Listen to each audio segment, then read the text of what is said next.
A few hundred years ago, arcanists were hunted down and burned for things of that sort. We do not tolerate that sort of behavior here." I heard a hard edge creep into the Chancellor's voice. Only then did I sense how truly angry he was. He took a deep breath. "Now do you understand?" I nodded shakily.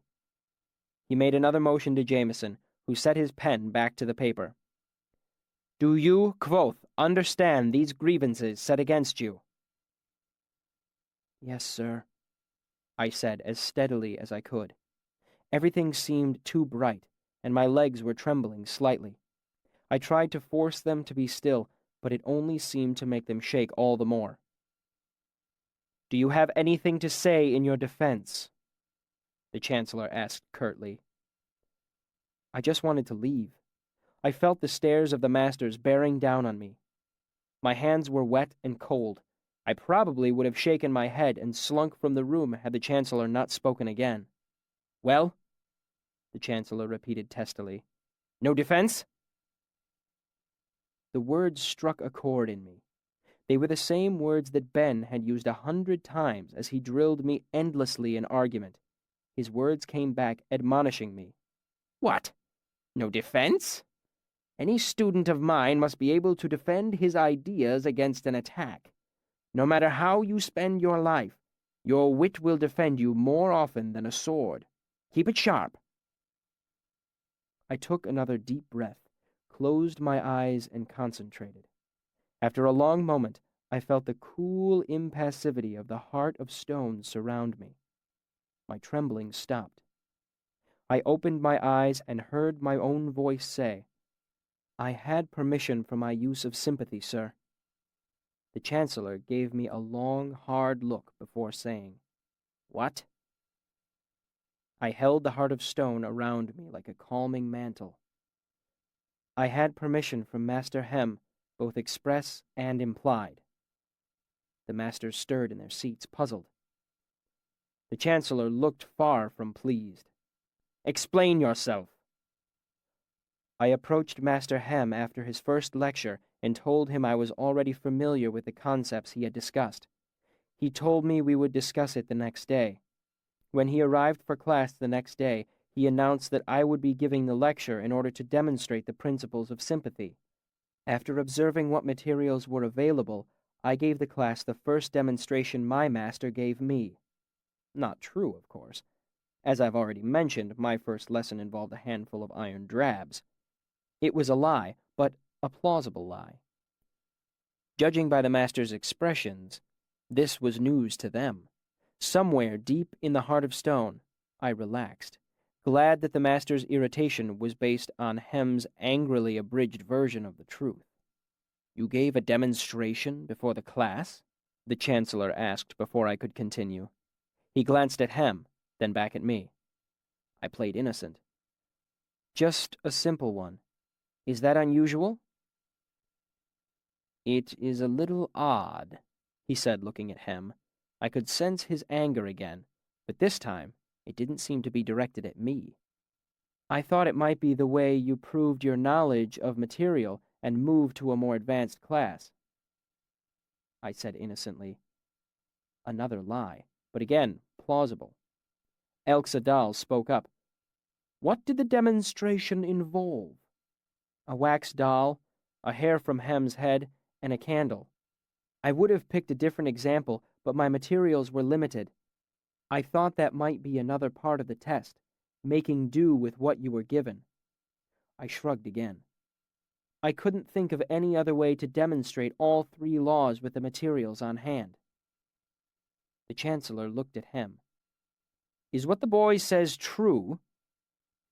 Hem opened his mouth as if he would deny it, then apparently remembered that an entire classroom full of students had witnessed the exchange.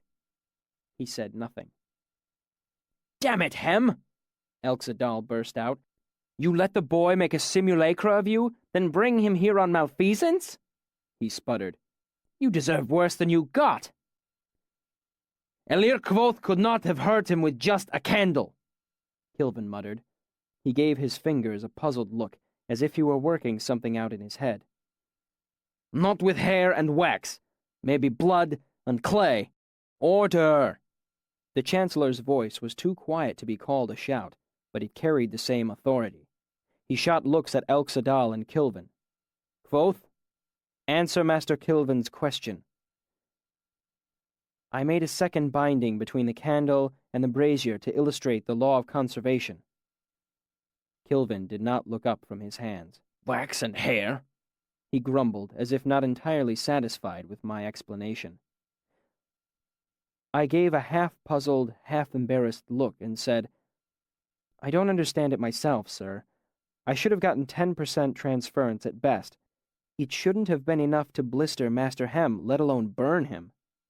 I turned to Hem.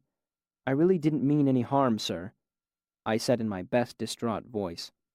It was just supposed to be a bit of a hot foot to make you jump. The fire hadn't been going more than 5 minutes, and I didn't imagine that a fresh fire at 10% could hurt you. I even wrung my hands a little, every bit the distraught student. It was a good performance. My father would have been proud. Well, it did, Hem said bitterly.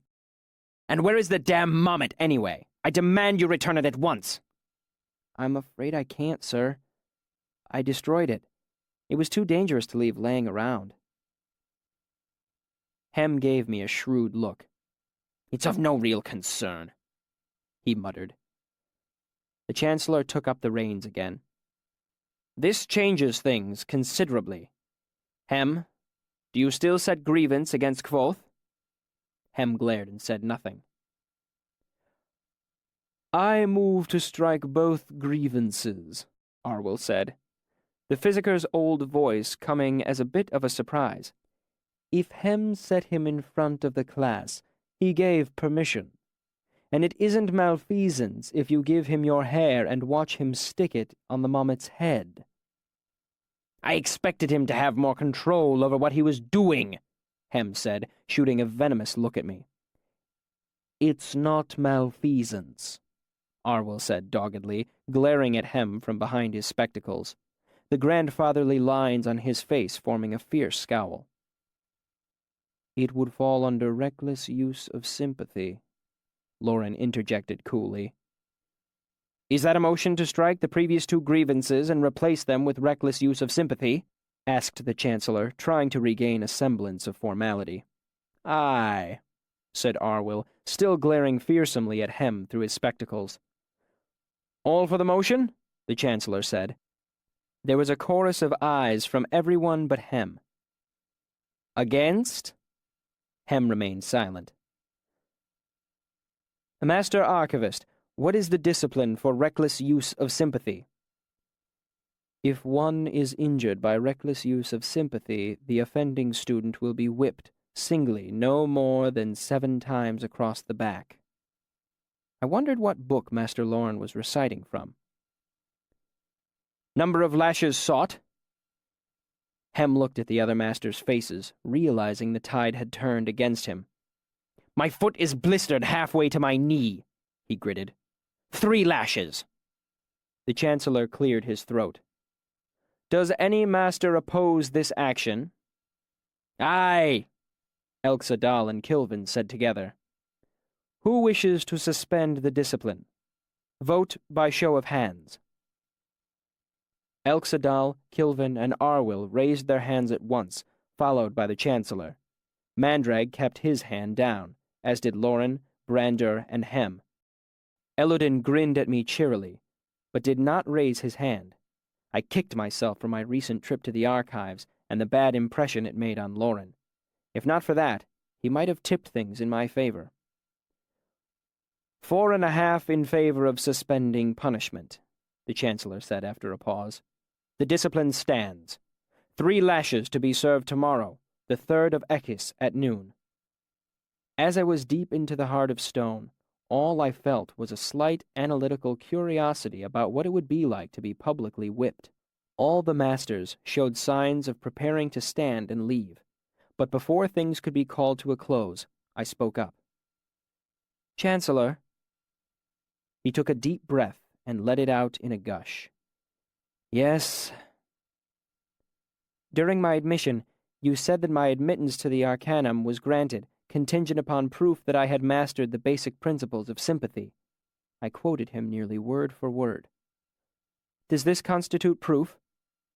Both Hem and the Chancellor opened their mouths to say something.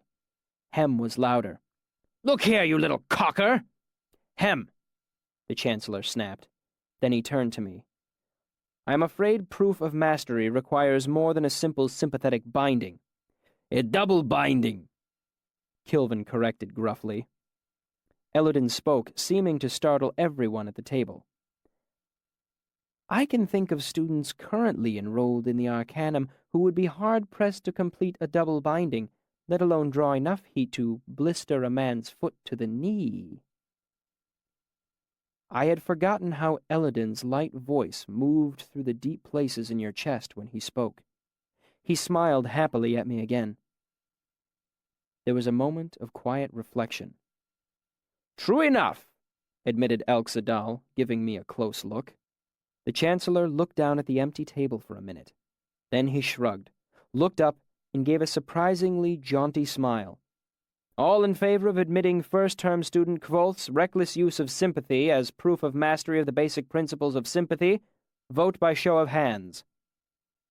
Kilvin and Elxadal raised their hands together. Arwell added his a moment later. Elodin waved. After a pause, the Chancellor raised his hand as well, saying, 5.5 in favor of Kvothe's admission to the Arcanum.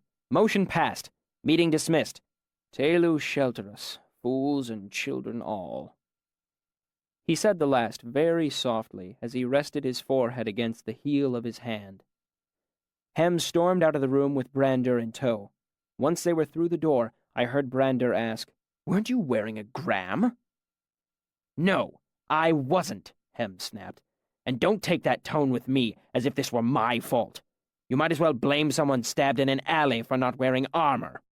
"We should all take precautions," Brander said placatingly. "You know as well as—" Their voices were cut off with the sound of a door closing. Kilvin stood and shrugged his shoulders, stretching. Looking over to where I stood, he scratched his bushy beard with both hands. A thoughtful look on his face, then strode over to where I stood. "Do you have your sigildry yet, Ilir Kvothe?" I looked at him blankly. "Do you mean runes, sir?" "I'm afraid not." Kilvin ran his hands through his beard thoughtfully. "Do not bother with the basic artificing class you have signed for. Instead, you will come to my workroom tomorrow, noon." "I'm afraid I have another appointment at noon, Master Kilvin." Yes." He frowned. "First bell, then." "I'm afraid the boy will be having an appointment with my folk shortly after the whipping, Kilvin," Arwell said with a glimmer of amusement in his eyes. "Have someone bring you to the Medica afterwards, son. We'll stitch you back together." "Thank you, sir." Arwell nodded and made his way out of the room. Kilvin watched him go, then turned to look at me. "My workshop. Day after tomorrow, noon." The tone of his voice implied that it wasn't really a question.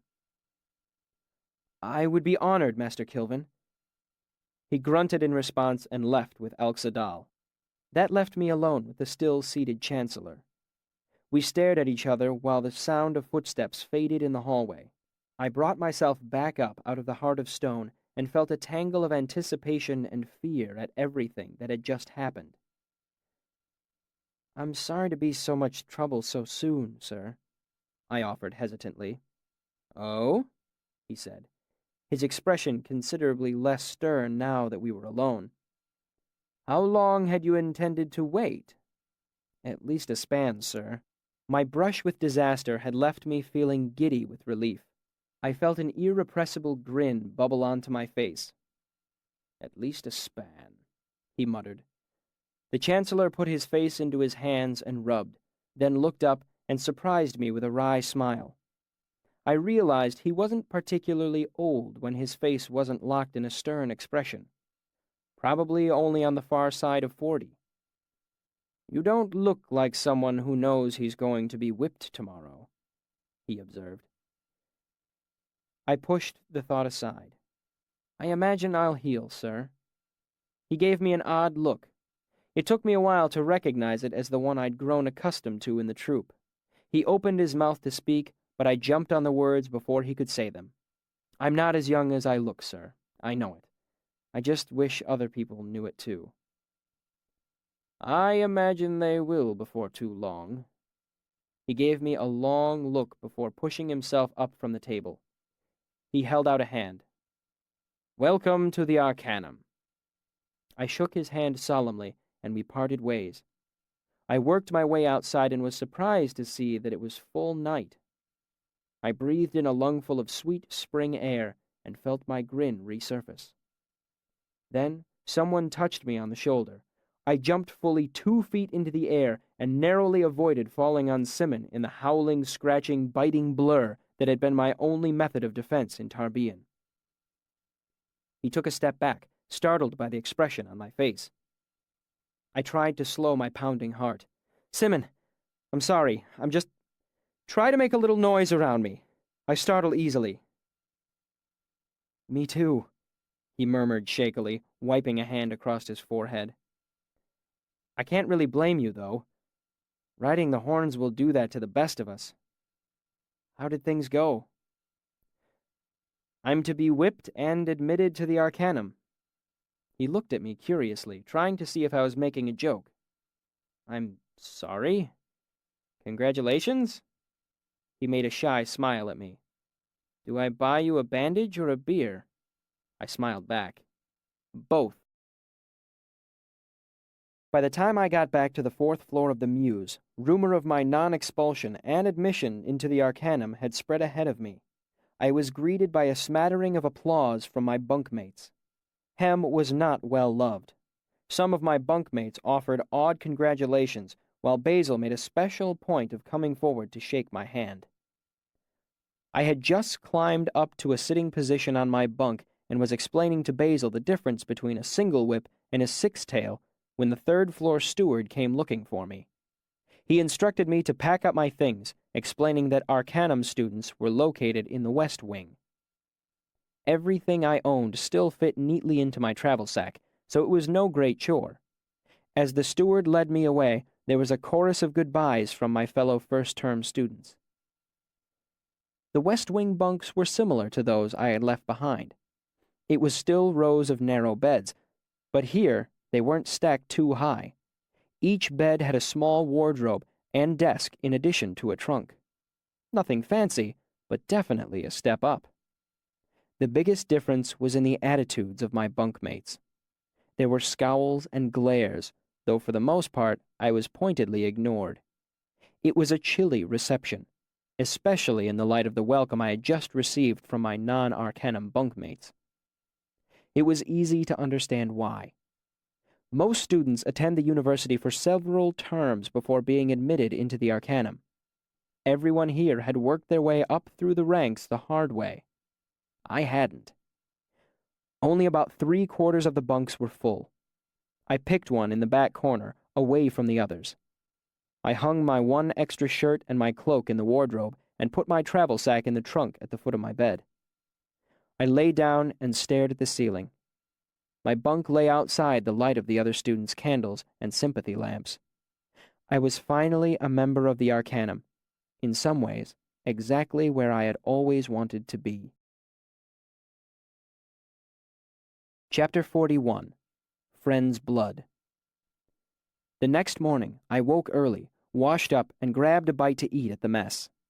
Then, because I had nothing to do before my whipping at noon, I strolled the university aimlessly. I wandered through a few apothecaries and bottle shops, admired the well-kept lawns and gardens. Eventually, I came to rest on a stone bench in a wide courtyard. Too anxious to think of doing anything productive, I simply sat and enjoyed the weather, watching the wind tumble a few scraps of waste paper along the cobblestones. It wasn't too long before Willem strolled over and sat himself next to me without an invitation. His characteristic sealdish dark hair and eyes made him seem older than Simon and me, but he still had the slightly awkward look of a boy who wasn't quite used to being man-sized yet. "Nervous?" he asked with the harsh burr a Siaru accent makes. Trying not to think about it, actually, I said. Willem grunted.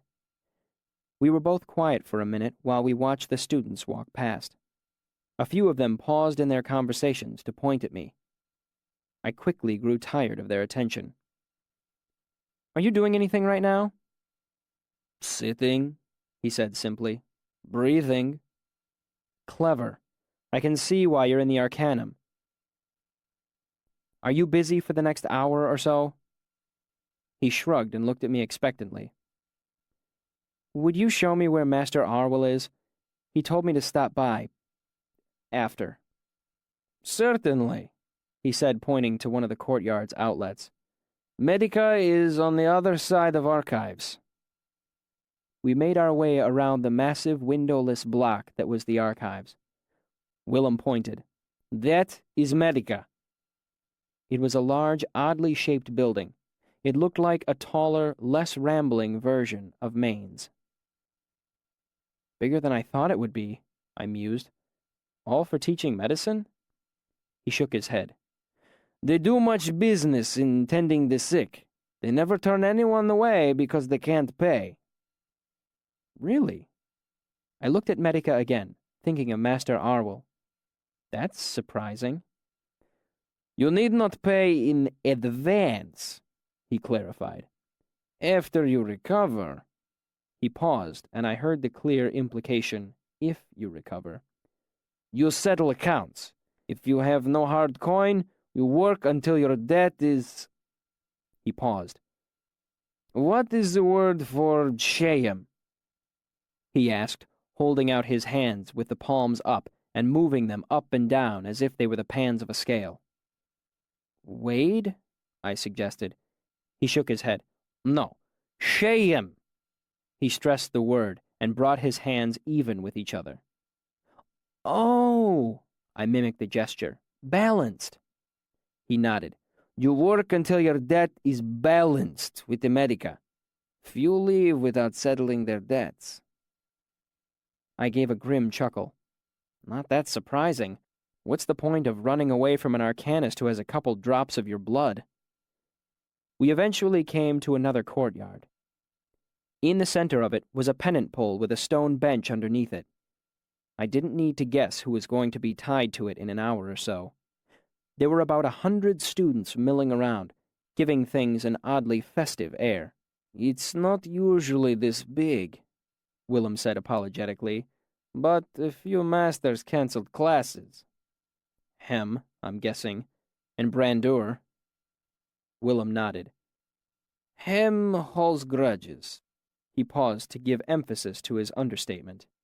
He'll be there with his whole coterie. He pronounced that last word slowly. Is that the right word? Coterie? I nodded, and Willem looked vaguely self-satisfied. Then he frowned. That makes me remember something strange in your language. People are always asking me about the road to Tinue. Endlessly they say, how is the road to Tinue? What does it mean? I smiled. It's an idiomatic piece of the language. That means... I know what an idiom is, Willem interrupted. What does this one mean? Oh, I said, slightly embarrassed. It's just a greeting. It's kind of like asking, how was your day? Or, how is everything going? That is also an idiom, Willem grumbled. Your language is thick with nonsense. I wonder how any of you understand each other. How is everything going? Going where? He shook his head. Tinue, apparently. I grinned at him. Tuan Volgen Oketh Ama, I said, using one of my favorite Siaru idioms. It meant, don't let it make you crazy, but it translated literally as, don't put a spoon in your eye over it. We turned away from the courtyard and walked around the university aimlessly for a while. Willem pointed out a few more notable buildings, including several good taverns, the alchemy complex, the Sealdish laundry, and both the sanctioned and unsanctioned brothels. We strolled past the featureless stone walls of the archives, past a cooper, a bookbinder, an apothecary, A thought occurred to me. Do you know much herb lore? He shook his head. Chemistry mostly, and I dabble in archives with puppets sometimes. Dabble, I said, emphasizing the B sound for him. Dapple is something else. Who's puppet? Will paused. Hard to describe. He waved a hand to dismiss the question. I'll introduce you later. What do you need to know about herbs? Nothing, really. Could you do me a favor? He nodded, and I pointed to the nearby apothecary. Go buy me 2 scruples of nal root. I held up 2 iron drabs. This should cover it. Why me? He asked warily. Because I don't want the fellow in there giving me the "you're awfully young" look. I frowned. I don't want to have to deal with that today.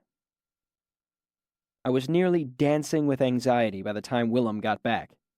He was busy, he explained, seeing the impatient expression on my face. He handed me a small paper packet and a loose jingle of change. What is it? It's to settle my stomach, I said. Breakfast isn't sitting too well, and I don't fancy throwing up halfway through being whipped. I bought us cider at a nearby pub, using mine to wash down the nal root, trying not to grimace at the bitter, chalky taste. Before too long, we heard the belling tower striking noon. I think I must go to class. Will tried to mention it nonchalantly, but it came out almost strangled. He looked up at me, embarrassed, and a little pale under his dark complexion. I am not fond of blood. He gave a shaky smile. My blood, friend's blood. I don't plan on doing much bleeding, I said, but don't worry. You've gotten me through the hard part, the waiting. Thank you. We parted ways, and I fought down a wave of guilt. After knowing me less than 3 days, Will had gone out of his way to help me. He could have taken the easy route and resented my quick admittance into the Arcanum as many others did. Instead, he had done a friend's duty, helping me pass a difficult time, and I had repaid him with lies. As I walked toward the pennant pole, I felt the weight of the crowd's eyes on me. How many were there? 200? 3? After a certain point is reached, the numbers cease to matter, and all that remains is the faceless mass of a crowd.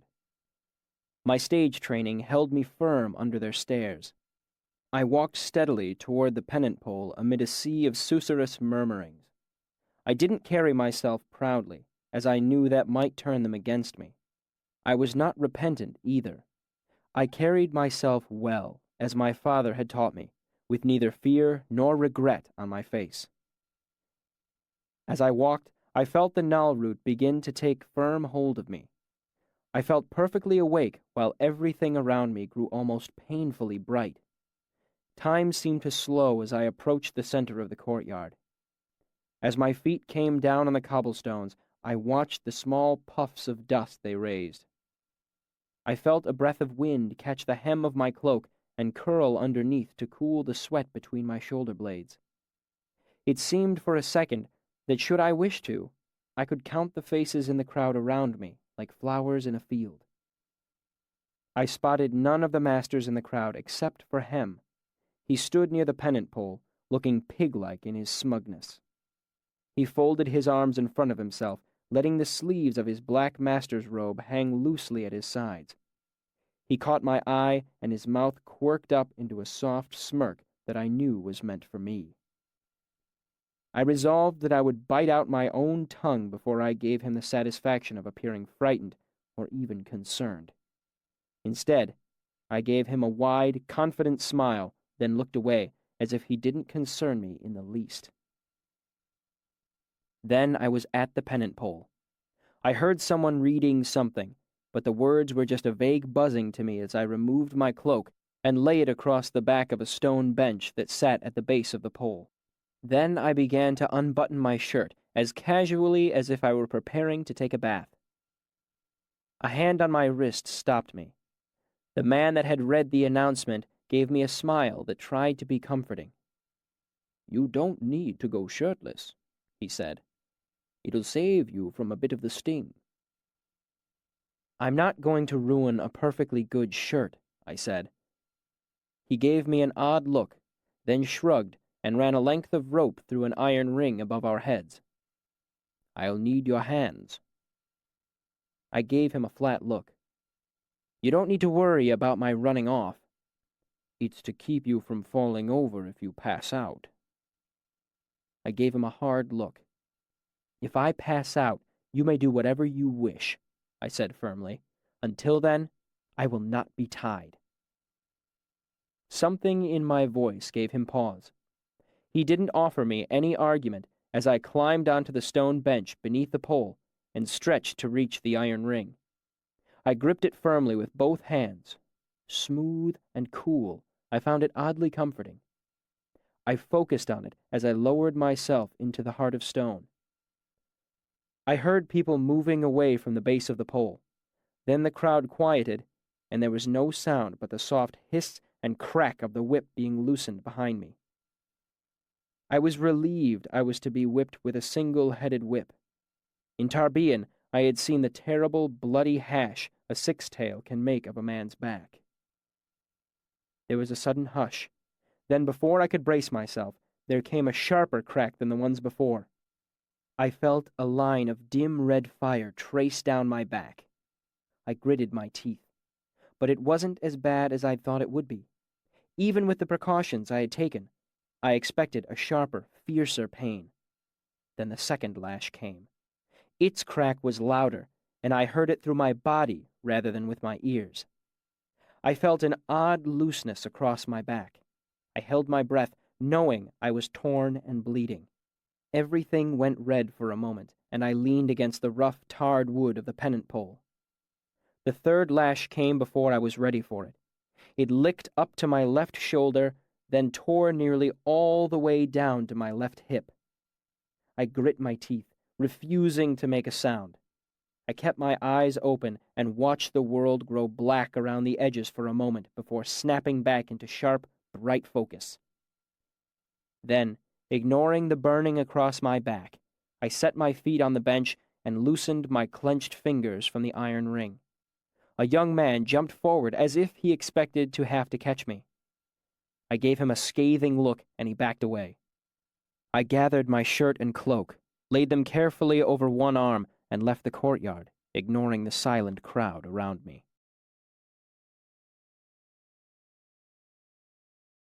Chapter 42. Bloodless. "It could be worse, that much is certain." Master Arwell's round face was serious as he circled me. "I was hoping you would simply welt, but I should have known better with your skin." I sat on the edge of a long table deep inside the Medica.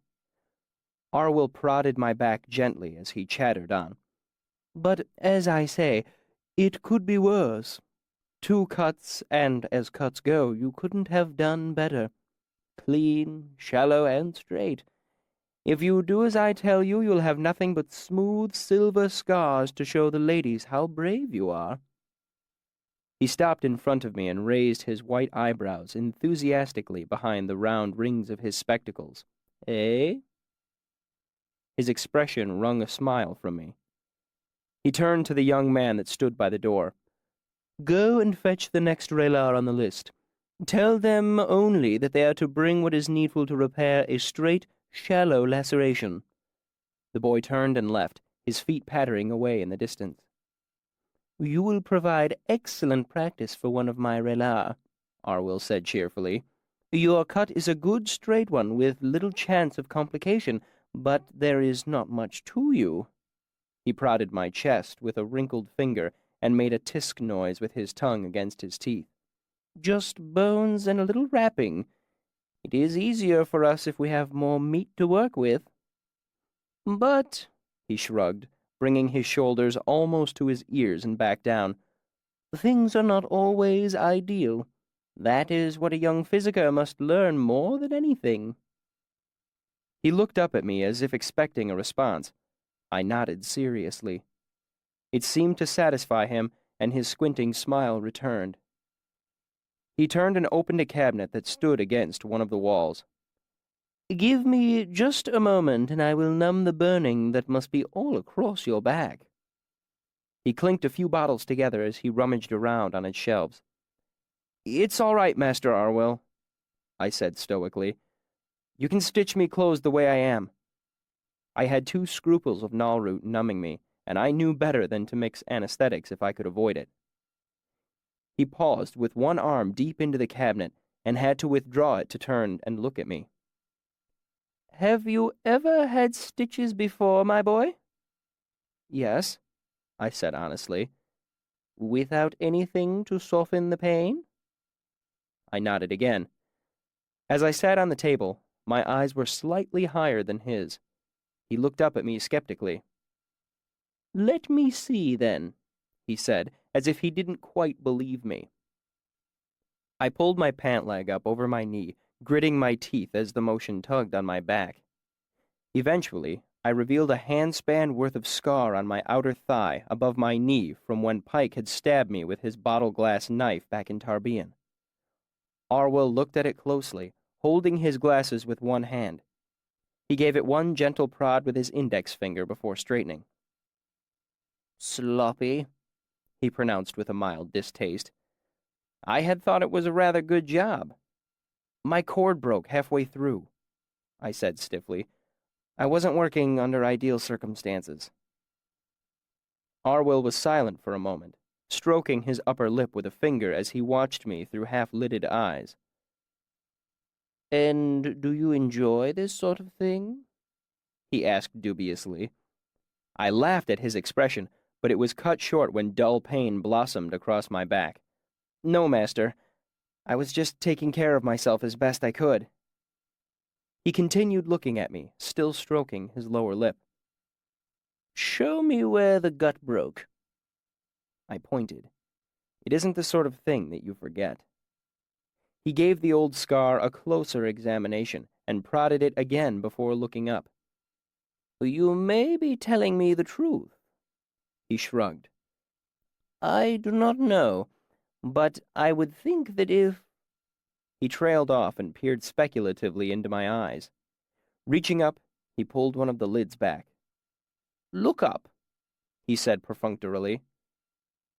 Frowning at whatever he saw, Arwell picked up one of my hands, pressed the tip of my fingernail firmly, and watched intently for a second or two.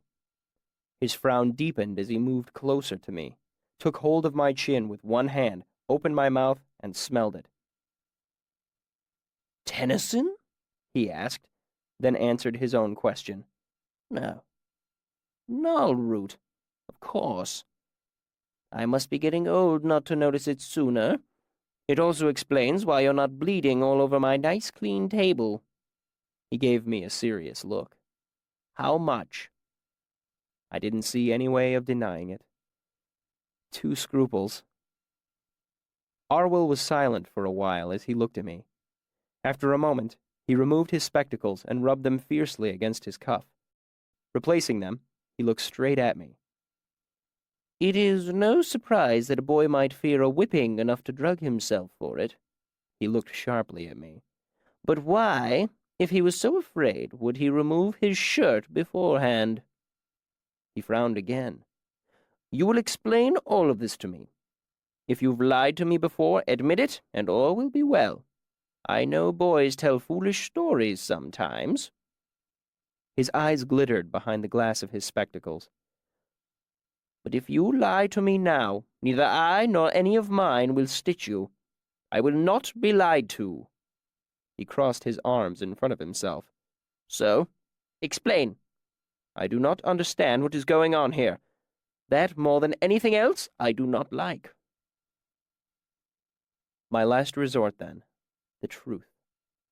"My teacher, Abinthy, taught me as much as he could about the physicker's arts," I explained. "When I ended up living on the streets of Tarbean, I took care of myself." I gestured to my knee. "I didn't wear my shirt today because I only have 2 shirts, and it has been a long time since I've had as many as that." "And the Nalroot?" he asked. I sighed. I don't fit in here, sir. I'm younger than everyone, and a lot of people think I don't belong. I upset a lot of students by getting into the Arcanum so quickly, and I've managed to get on the wrong side of Master Hem. All those students, and Hem and his friends, they're all watching me, waiting for some sign of weakness. I took a deep breath. I took the null root because I didn't want to faint. I needed to let them know they couldn't hurt me. I've learned that the best way to stay safe is to make your enemies think you can't be hurt. It sounded ugly to say it so starkly, but it was the truth. I looked at him defiantly. There was a long silence as Arwyll looked at me, his eyes narrowing slightly behind his spectacles, as if he were trying to see something inside me. He brushed his upper lip with his finger again before he began slowly to speak. "I suppose if I were older," he said quietly enough to be speaking to himself, "I would say that you are being ridiculous, that our students are adults, not squabbling, bickersome boys." He paused again, still stroking his lip absent-mindedly. Then his eyes crinkled upward around the edges as he smiled at me. "But I am not so old as that. Not yet. Not by half. Anyone who thinks boys are innocent and sweet has never been a boy himself or has forgotten it. And anyone who thinks men aren't hurtful and cruel at times must not leave his house often. And he has certainly never been a physicker. We see the effects of cruelty more than any other." Before I could respond, he said, "Close your mouth, Kvothe, or I will feel obliged to put some vile tonic in it. Ah, here they come." The last was said to two students entering the room. One was the same assistant who had shown me here. The other was, surprisingly, a young woman. "Ah, Rela Mola," Arwyll enthused, all signs of our serious discussion passing lightly from his face. "You have heard that your patient has 2 straight, clean lacerations.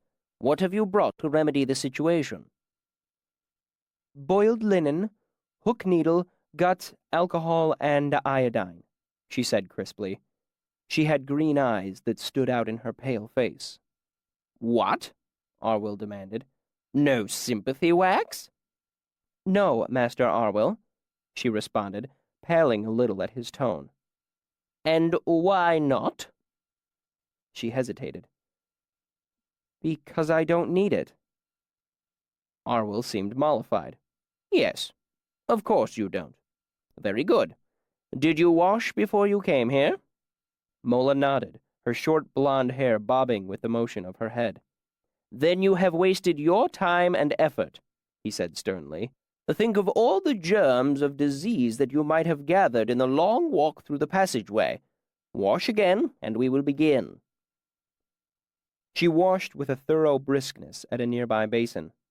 Arwyll helped me lay face down on the table. "Has the patient been numbed?" she asked. Though I couldn't see her face, I heard a shadow of doubt in her voice. "Anesthetized," Arwyll corrected. "You have a good eye for detail, Mola. No, he has not. Now, what would you do if Kvothe reassured you that he has no need for such things? He claims to have self-control like a bar of Ramsden steel and will not flinch when you stitch him." Arwyll's tone was serious, but I could detect a hint of amusement hiding underneath. Mola looked at me, then back to Arwyll. "I would tell him he was being foolish," she said after a brief pause. "And if he persisted in his claims that he needed no numbing agent?" There was a longer pause from Mola. "He doesn't seem to be bleeding much at all, so I would proceed. I would also make it clear to him that if he moved overmuch, I would tie him to the table and treat him as I saw fit for his well-being." Arwyll seemed a little surprised at her response. "Yes, very good. So, Kvothe, do you still want to forego an anesthetic?" "Thank you," I said politely. "I do not need one." Very well, Mola said, as if resigning herself. First, we will clean and sterilize the wound. The alcohol stung, but that was the worst of it. I tried my best to relax as Mola talked her way through the procedure. Arwell kept up a steady stream of comments and advice. I occupied my mind with other things and tried not to twitch at the null-root-dulled jabs of the needle. She finished quickly and proceeded to bandage me with a quick efficiency I admired. As she helped me to a sitting position and wound linen around me, I wondered if all Arwell students were as well trained as this one. She was making her final knots behind me when I felt a vague, feather-like touch on my shoulder, almost insensible through the null-root that numbed me. He has lovely skin, I heard her muse, presumably to Arwell. Rela, Arwell said severely. Such comments are not professional. I am disappointed by your lack of sense.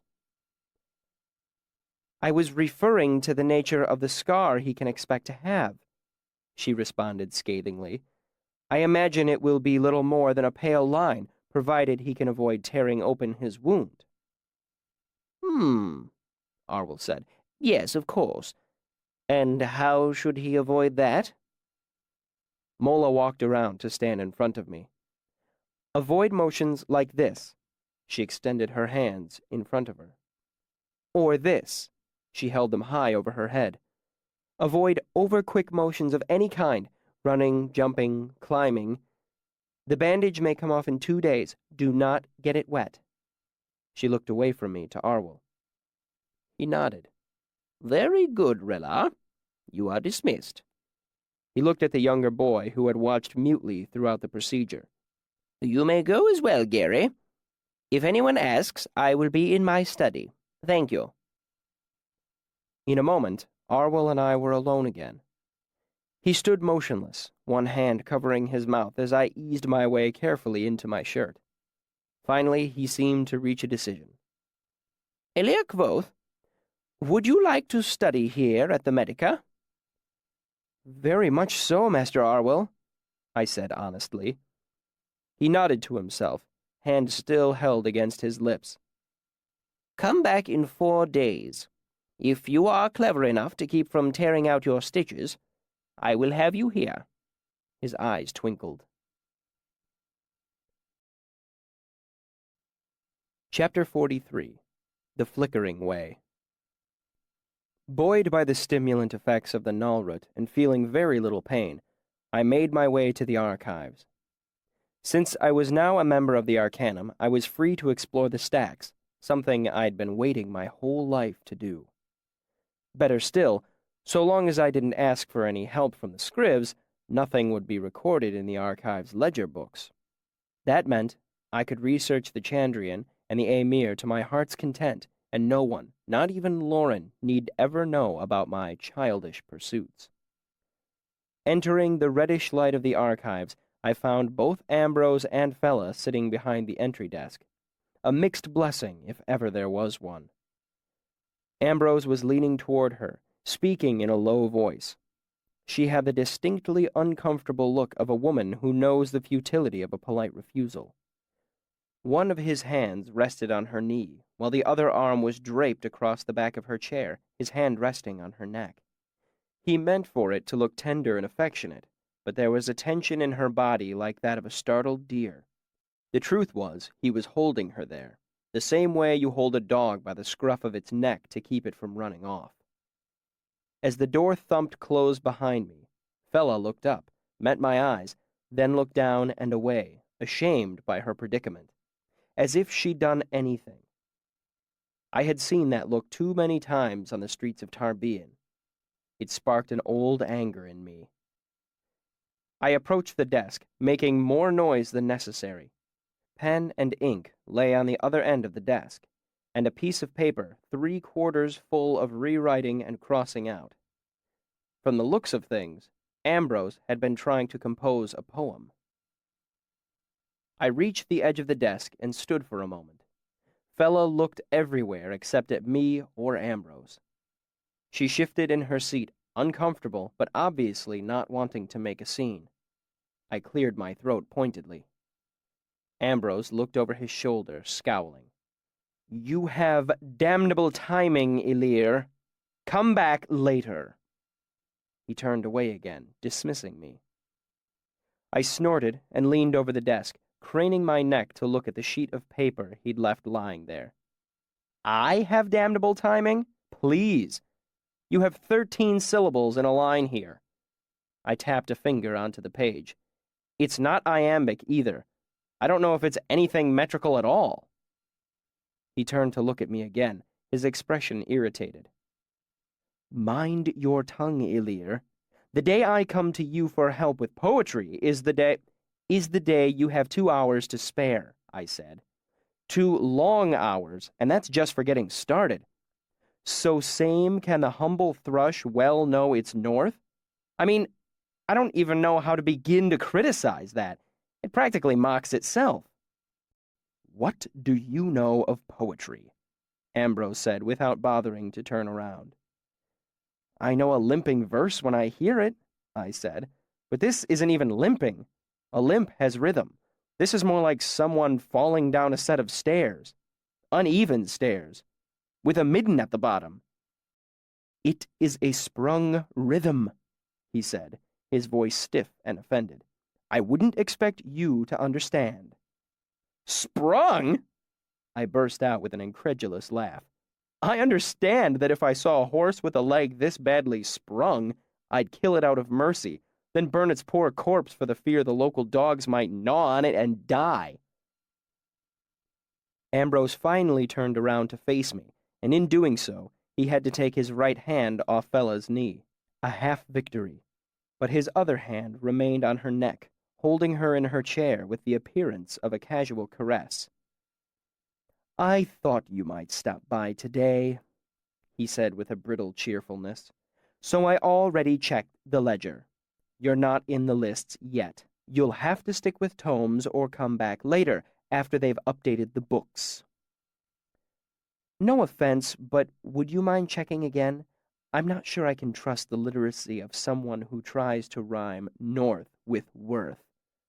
No wonder you have to hold women down to get them to listen to it." Ambrose stiffened, and his arm slid off the back of the chair to fall at his side. His expression was pure venom. "When you're older, Elir, you'll understand that what a man and a woman do together—" "What? In the privacy of the entrance hall of the archives?" I gestured around us. "God's body, this isn't some brothel. And in case you haven't noticed, she's a student, not some brass nail you've paid to bang away at. If you're going to force yourself on a woman, have the decency to do it in an alleyway. At least that way she'll feel justified screaming about it." Ambrose's face flushed furiously, and it took him a long moment to find his voice. "You don't know the first thing about women." "There, at least, we can agree," I said easily. "In fact, that's the reason I came here today. I wanted to do some research, find a book or two on the subject." I struck the ledger with 2 fingers, hard. "So look up my name and let me in." Ambrose flipped the book open, found the proper page, and turned the book around to face me. "There. If you can find your name on that list, you are welcome to peruse the stacks at your leisure." He gave a tight smile. "Otherwise, feel free to come back in a span or so. We should have things updated by then." I had the masters send along a note just in case there was any confusion about my admission to the Arcanum, I said, and drew my shirt up over my head, turning so he could see the broad expanse of bandages covering my back. "Can you read it from there, or do I have to come closer?" There was a pointed silence from Ambrose, so I lowered my shirt and turned to face Fella, ignoring him entirely. "My Lady Scriv," I said to her with a bow, a very slight bow, as my back wouldn't permit a deep one. "Would you be so good as to help me locate a book concerning women? I have been instructed by my betters to inform myself on this most subtle subject." Fella gave a faint smile and relaxed a bit. She had continued sitting stiff and uncomfortable after Ambrose had taken his hand away. I guessed that she knew Ambrose's temperament well enough to know that if she bolted away and embarrassed him, He would make her pay for it later. "I don't know if we have anything like that." "I would settle for a primer," I said with a smile. "I have it on good report that I don't know the first thing about them, so anything would further my knowledge." "Something with pictures," Ambrose spat. "If our search degenerates to that level, I'll be sure to call on you," I said without looking in his direction. I smiled at Fella. "Perhaps a bestiary," I said gently. "I hear they are singular creatures, much different than men." Fella's smile blossomed, and she gave a small laugh. "We could have a look around, I suppose." Ambrose scowled in her direction. She made a placating gesture toward him. "Everyone knows he's in the Arcanum, Ambrose," she said. "What's the harm of just letting him in?" Ambrose glared at her. "Why don't you run along to Tomes and play the good little fetch-and-carry girl?" he said coldly. "I can handle things out here by myself." Moving stiffly, Fella got up from the desk, gathered up the books she'd been trying to read, and headed into Tomes. As she pulled the door open, I like to think she gave me a brief look of gratitude and relief, but perhaps it was only my imagination. As the door swung shut behind her, the room seemed to grow a little dimmer. I am not speaking poetically. The light truly seemed to dim. I looked at the sympathy lamps hanging around the room, wondering what was wrong. But a moment later, I felt a slow burning sensation begin to creep across my back and realized the truth. The Nalrut was wearing off. Most powerful painkillers have serious side effects. Tennyson occasionally produces delirium or fainting. Lycilium is poisonous. Ophalum is highly addictive. Manka is perhaps the most powerful of all, but there are reasons they call it devil root. Nalroot was less powerful than these, but much safer. It was a mild anesthetic, a stimulant, and a vascular constrictor, which is why I hadn't bled like a stuck pig when they'd whipped me. Best of all, it had no major side effects. Still, there is always a price to be paid.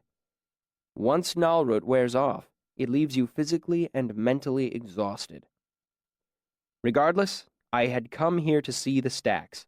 I was now a member of the Arcanum, and I didn't intend to leave until I'd been inside the archives. I turned back to the desk, my expression resolute. Ambrose gave me a long, calculating look before heaving a sigh. "Fine," he said. "How about a deal? You keep quiet about what you saw here today, and I'll bend the rules and let you in, even though you aren't officially in the book." He looked a little nervous. "How does that sound?" Even as he spoke, I could feel the stimulant effects from the Nalroot fading. My body felt heavy and tired. My thoughts grew sluggish and syrupy. I reached up to rub at my face with my hands, and winced as the motion tugged sharply at the stitches all across my back. "That'll be fine," I said thickly. Ambrose opened up one of the ledger books and sighed as he turned the pages. "Since this is your first time in the archives proper, you'll have to pay the stack fee." My mouth tasted strangely of lemons. That was a side effect Ben had never mentioned. It was distracting, and after a moment, I saw that Ambrose was looking up at me expectantly. "What?" He gave me a strange look. "The stack fee?" "There wasn't any fee before," I said, "when I was in the tomes." Ambrose looked up at me as if I were an idiot. "That's because it's the stack fee." He looked back down at the ledger. "Normally, you pay it in addition to your first term's Arcanum tuition, but since you've jumped rank on us, you'll need to tend to it now." "How much is it?" I asked, feeling for my purse. "1 talent," he said, "and you do have to pay before you can go in. Rules are rules." After paying for my bunk and muse, a talent was nearly all my remaining money. I was keenly aware of the fact that I needed to hoard my resources to save for next term's tuition. As soon as I couldn't pay, I would have to leave the university. Still, it was a small price to pay for something I dreamed about for most of my life. I pulled a talent out of my purse and handed it over. Do I need to sign in? Nothing so formal as that, Ambrose said as he opened a drawer and pulled out a small metal disc. Stupefied from the side effects of the Nalrut, it took me a moment to recognize it for what it was, a handheld sympathy lamp. The stacks aren't lit, Ambrose said matter-of-factly. There's too much space in there, and it would be bad for the books in the long term. Hand lamps cost a talent and a half. I hesitated. Ambrose nodded to himself and looked thoughtful. A lot of folk end up strapped during the first term.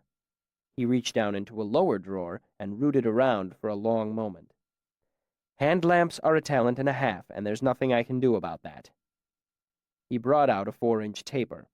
But candles are just a halfpenny. Halfpenny for a candle was a remarkably good deal. I brought out a penny. I'll take 2. This is our last one, Ambrose said quickly. He looked around nervously before pushing it into my hand. Tell you what, you can have it for free. He smiled. Just don't tell anyone. It'll be our little secret. I took the candle, more than a little surprised. Apparently, I'd frightened him with my idle threat earlier.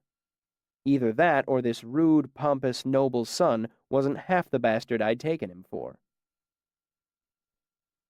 Ambrose hurried me into the stacks as quickly as possible, leaving me no time to light my candle. When the door swung shut behind me, it was as black as the inside of a sack, with only a faint hint of reddish sympathy light coming from around the edges of the door behind me. As I didn't have any matches with me, I had to resort to sympathy. Ordinarily, I could have done it quick as blinking, but my Nalroot-weary mind could barely muster the necessary concentration. I gritted my teeth, fixed the ailer in my mind, and after a few seconds, I felt the cold leach into my muscles as I drew enough heat from my own body to bring the wick of the candle sputtering to life. Books. With no windows to let in the sunlight, the stacks were utterly dark except for the gentle light of my candle. Stretching away into the darkness were shelf on shelf of books. More books than I could look at if I took a whole day.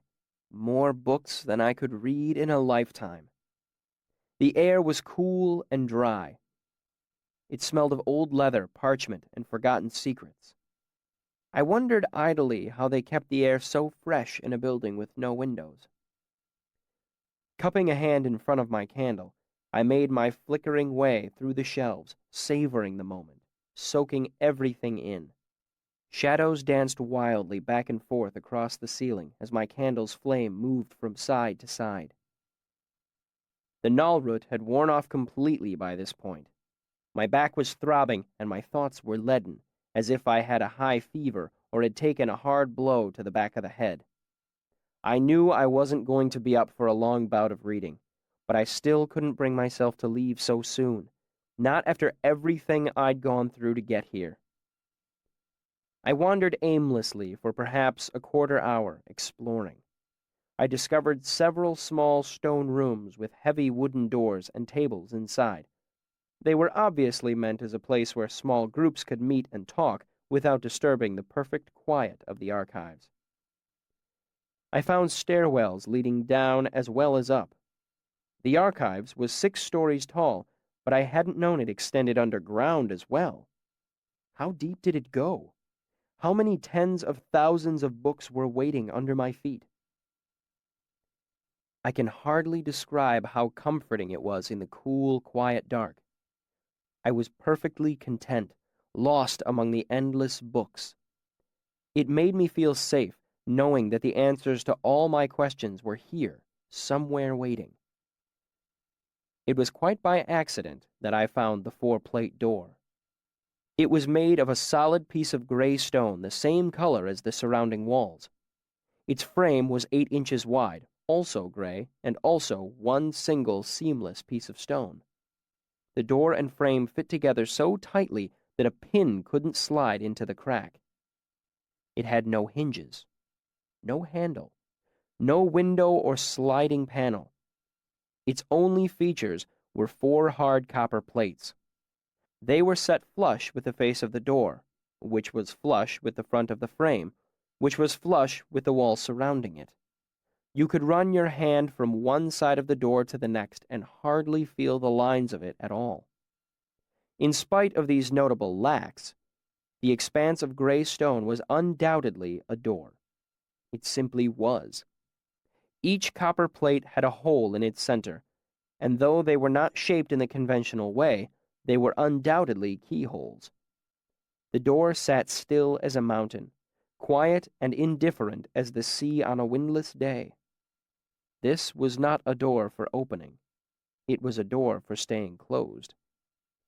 In its center, between the untarnished copper plates, a word was chiseled deep into the stone. Valeritas. There were other locked doors in the university, places where dangerous things were kept, where old and forgotten secrets slept, silent and hidden, doors whose opening was forbidden, doors whose thresholds no one crossed, whose keys had been destroyed or lost or locked away themselves for safety's sake. But they all paled in comparison to the 4-plate door. I lay my palm on the cool, smooth face of the door and pushed, hoping against hope that it might swing open to my touch. But it was solid and unmoving as a gray stone. I tried to peer through the holes in the copper plates, but couldn't see anything by the light of my single candle. I wanted to get inside so badly I could taste it. It probably shows a perverse element of my personality that even though I was finally inside the archives, surrounded by endless secrets, that I was drawn to the one locked door I had found. Perhaps it is human nature to seek out hidden things. Perhaps it is simply my nature. Just then I saw the red, unwavering light of a sympathy lamp approaching through the shelves. It was the first sign I'd seen of any other students in the archives. I took a step back and waited, thinking to ask whoever was coming what was behind the door, what Valeritas meant. The red light swelled, and I saw 2 scrivs turn a corner. They paused. Then one of them bolted to where I stood and snatched my candle away, spilling hot wax on my hand in the process of extinguishing it. His expression couldn't have been more horrified if he had found me carrying a freshly severed head. "What are you doing with an open flame in here?" he demanded in the loudest whisper I had ever heard. He lowered his voice and waved the now extinguished candle at me. "Charred body of God! What's the matter with you?" I rubbed at the hot wax on the back of my hand, trying to think clearly through the fog of pain and exhaustion. Of course, I thought, remembering Ambrose's smile as he pressed the candle into my hands and hurried me through the door. Our little secret. Of course. I should have known. One of the scrivs led me out of the stacks, while the other ran to fetch Master Lauren. When we emerged into the entryway, Ambrose managed to look confused and shocked. He overacted the part, but it was convincing enough for the scriv accompanying me. "What's he doing in here?" "We found him wandering around," the scriv explained, "with a candle." "What?" Ambrose's expression was perfectly aghast. "Well, I didn't sign him in," Ambrose said. He flipped open one of the ledger books. "Look, see for yourself." Before anything else could be said, Lauren stormed into the room. His normally placid expression was fierce and hard. I felt myself sweat cold, and I thought of what Tecum wrote in his Theophany. There are 3 things all wise men fear: the sea in storm, a night with no moon, and the anger of a gentle man. Lauren towered over the entry desk. "Explain," he demanded of the nearby scriv. His voice was a tight coil of fury. Micah and I saw a flickering light in the stacks, and we went to see if someone was having trouble with their lamp. We found him near the southeast stairwell with this." The scriv held up the candle. His hand shook slightly under Lauren's glare. Lauren turned to the desk where Ambrose sat. "How did this happen, Relar?" Ambrose raised his hands helplessly. "He came in earlier and I wouldn't admit him because he wasn't in the book. We bickered for a while. Fellow was here for most of it." He looked at me. "Eventually, I told him he'd have to leave. He must have snuck in when I went into the back room for more ink." Ambrose shrugged. "Or maybe he slipped in past the desk in tomes." I stood there, stupefied. What little part of my mind wasn't leaden with fatigue was preoccupied with the screaming pain across my back. That's not true." I looked up at Lauren. "He let me in. He sent fella away, then let me in." "What?" Ambrose gaped at me, momentarily speechless. For all that I didn't like him, I must give him credit for a masterful performance. "Why in God's name would I do that?" "Because I embarrassed you in front of fella," I said. "He sold me the candle, too." I shook my head, trying to clear my head. "No, he gave it to me." Ambrose's expression was amazed. "Look at him!" he laughed. "The little cocker is drunk or something." "I was just whipped," I protested. My voice sounded shrill in my own ears. "Enough!" Lauren shouted, looming over us like a pillar of anger. The scrivs went pale at the sound of him. Lauren turned away from me and made a brief, contemptuous gesture toward the desk. "Relar Ambrose is officially remanded for laxity in his duty." "What?" Ambrose's indignant tone wasn't feigned this time. Lauren frowned at him, and Ambrose closed his mouth. Turning to me, he said, "Ilir Kvothe is banned from the archives." He made a sweeping gesture with the flat of his hand. I tried to think of something I could say in my defense. "Master, I didn't mean—" Lauren rounded on me. His expression, always so calm before, was filled with such a cold, terrible anger that I took a step away from him without meaning to. "You mean," he said, "I care nothing for your intentions, Ilir Kvothe, deceived or otherwise. All that matters is the reality of your actions. Your hand held the fire. Yours is the blame. That is the lesson all adults must learn." I looked down at my feet, tried desperately to think of something I could say, some proof I could offer. My leaden thoughts were still plodding along when Lauren strode out of the room. "I don't see why I should be punished for his stupidity," Ambrose groused to the other scrivs as I made my way numbly to the door. I made the mistake of turning around and looking at him. His expression was serious, carefully controlled, but his eyes were vastly amused, full of laughter. "Honestly, boy," he said to me, "I don't know what you were thinking.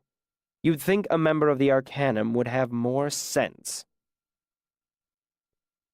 I made my way to the mess, the wheels of my thoughts turning slowly as I plodded along.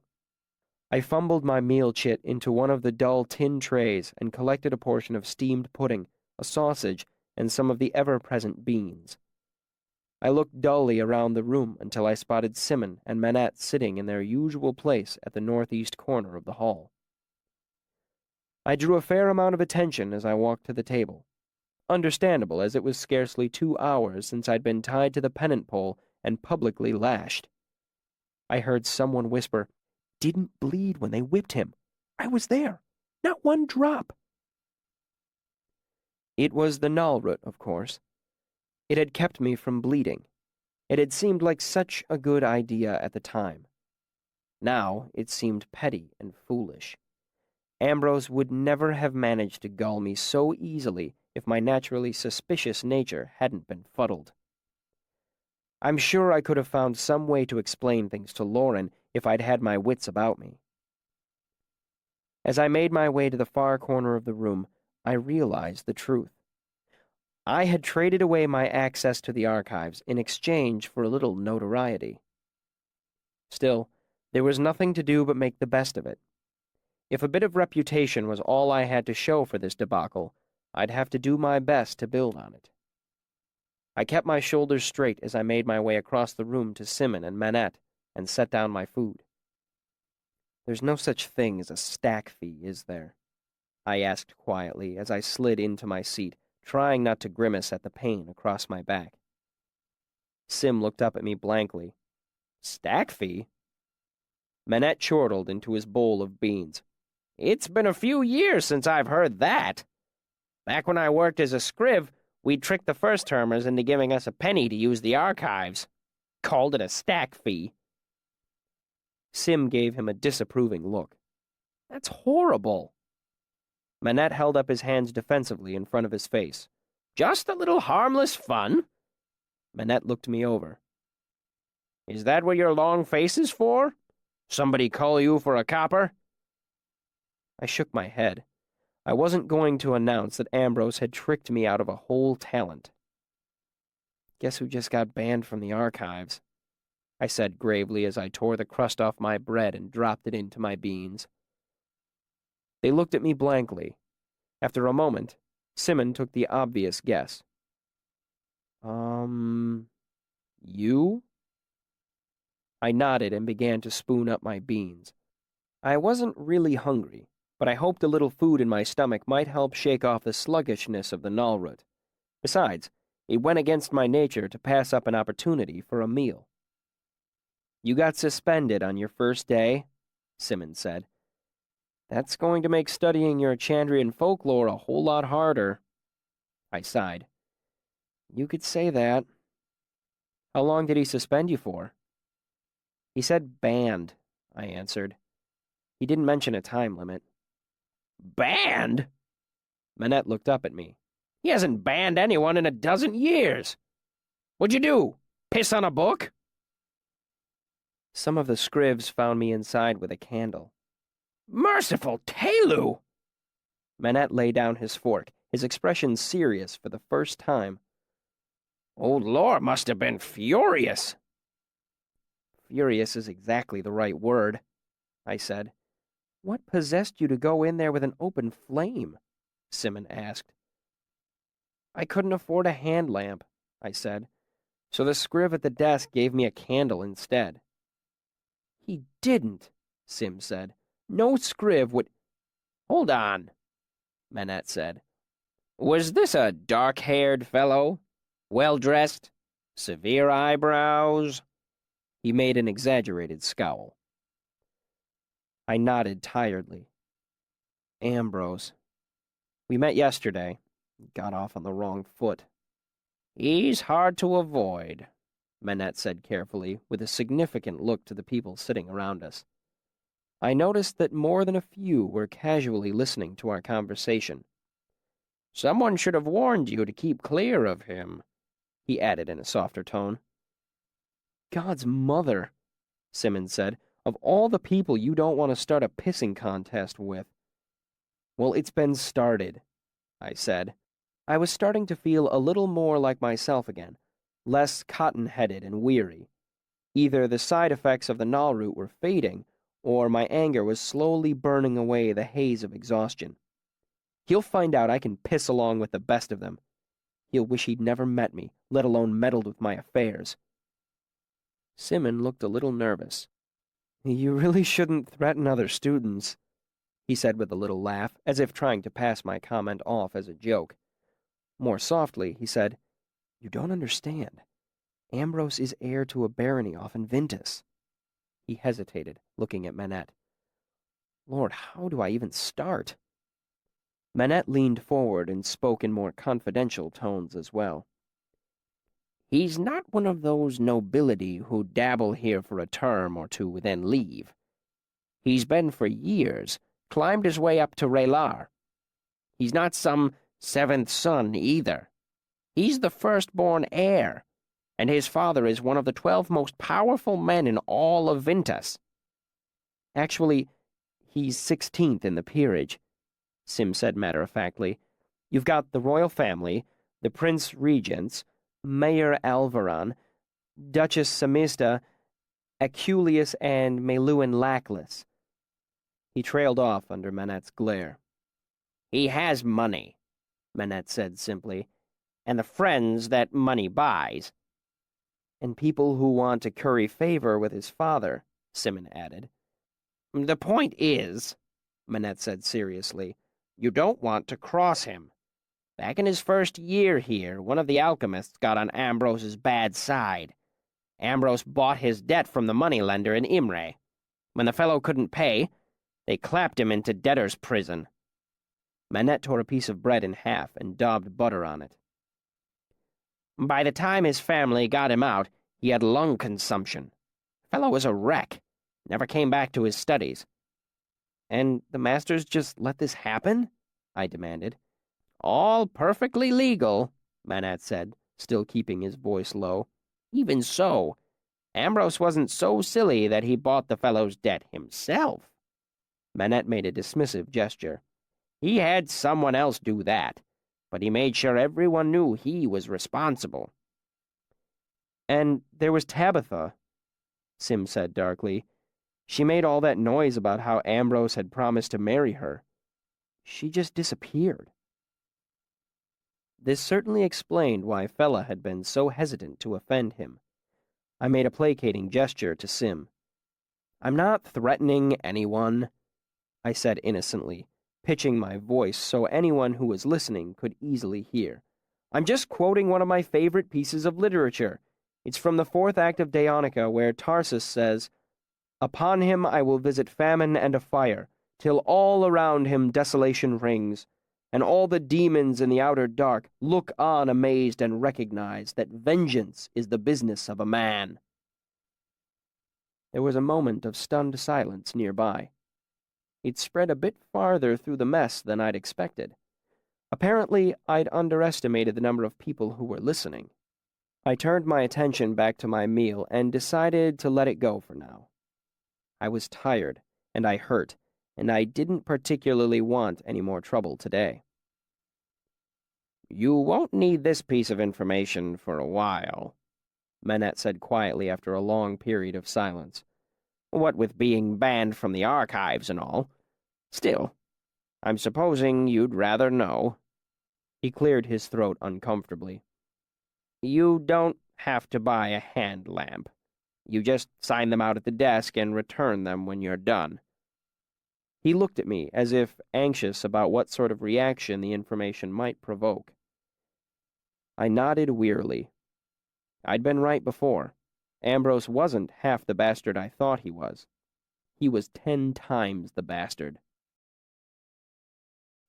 Chapter 44. The Burning Glass. The fishery was where most of the university's works of hands were made. The building held shops for glass blowers, joiners, potters, and glaziers. There was also a full forge and smeltworks that would figure prominently into any metallurgist's daydreams. Kilvin's workshop was located in the artificery, or, as it was more commonly called, the fishery. It was big as the inside of a granary, holding at least 24 thick-timbered work tables strewn with countless, nameless tools and projects in progress. The workshop was the heart of the fishery, and Kilvin was the heart of the workshop. When I arrived, Kilvin was in the process of bending a twisted length of iron rod into what I could only assume was a more desirable shape.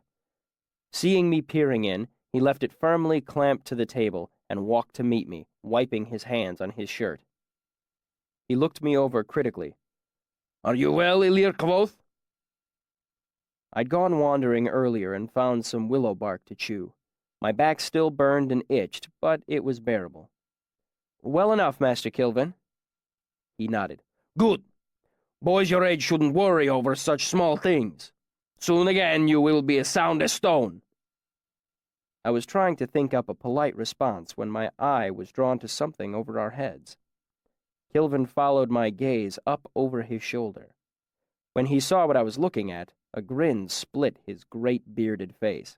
Ah, he said with fatherly pride. My lovelies. High among the high rafters of the workshop, 100 glass spheres hung from chains. They were of varying sizes, though none were much larger than a man's head. And they were burning. Seeing my expression, Kilvin made a gesture. Come, he said, and led me to a narrow stairway made of wrought iron. Reaching the top, we stepped out onto a series of slim iron walkways 25 feet above the ground, weaving their way among the thick timbers that supported the roof. After a moment of maneuvering through the maze of timber and iron, we came to a hanging row of glass spheres with fires burning inside them. These, Kilvin gestured, are my lamps. It was only then that I realized what they were. Some were filled with liquid and wicking, much like ordinary lamps, but most of them were utterly unfamiliar. One contained nothing but a boiling gray smoke that flickered sporadically. Another sphere contained a wick hanging in empty air from a silver wire, burning with a motionless white flame despite its apparent lack of fuel. Two hanging side by side were twins, save that one had a blue flame and the other was a hot forge orange. Some were small as plums, others large as melons. One held what looked like a piece of black coal and a piece of white chalk, and where the two pieces were pressed together, an angry red flame burned outward in all directions. Kilvin let me look for a long while before he moved closer. Among the Kjeldar, there are legends of ever-burning lamps. I believe that such a thing was once within the scope of our craft. 10 years I have been looking. I have made many lamps, some of them very good, very long burning. He looked at me. But none of them ever burning.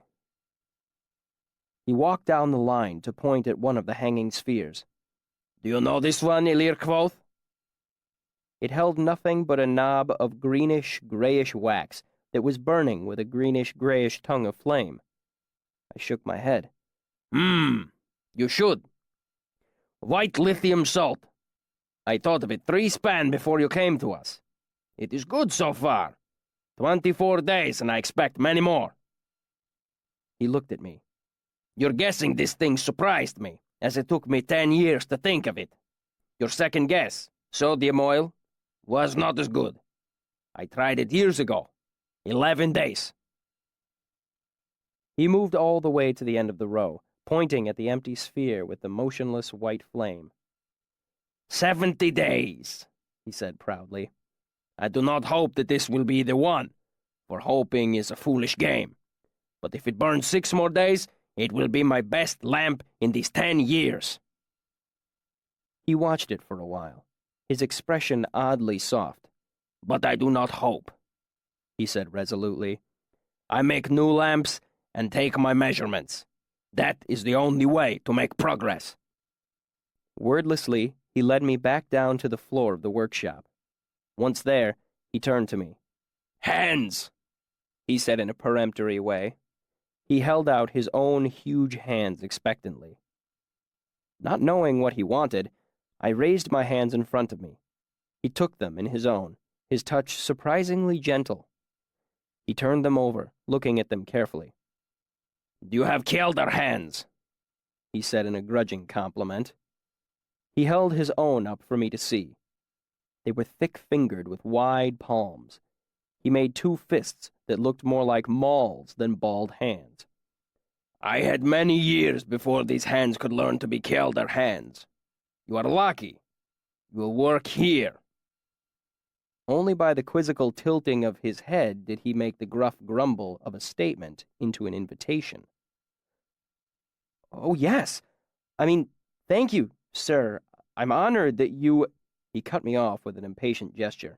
Come to me if you have any thoughts on the ever-burning lamp. If your head is as clever as your hands look... What might have been a smile was hidden by his thick beard, but a grin shone in his dark eyes as he hesitated teasingly, almost playfully. If, he repeated, holding up a finger, its tip as large as the ball of a hammer's head. Then me and mine will show you things. You need to figure out who you're going to suck up to, Simmons said. A master has to sponsor you to Relar, so you should pick one and stick to him like shit on a shoe." "Lovely," Savoy said dryly.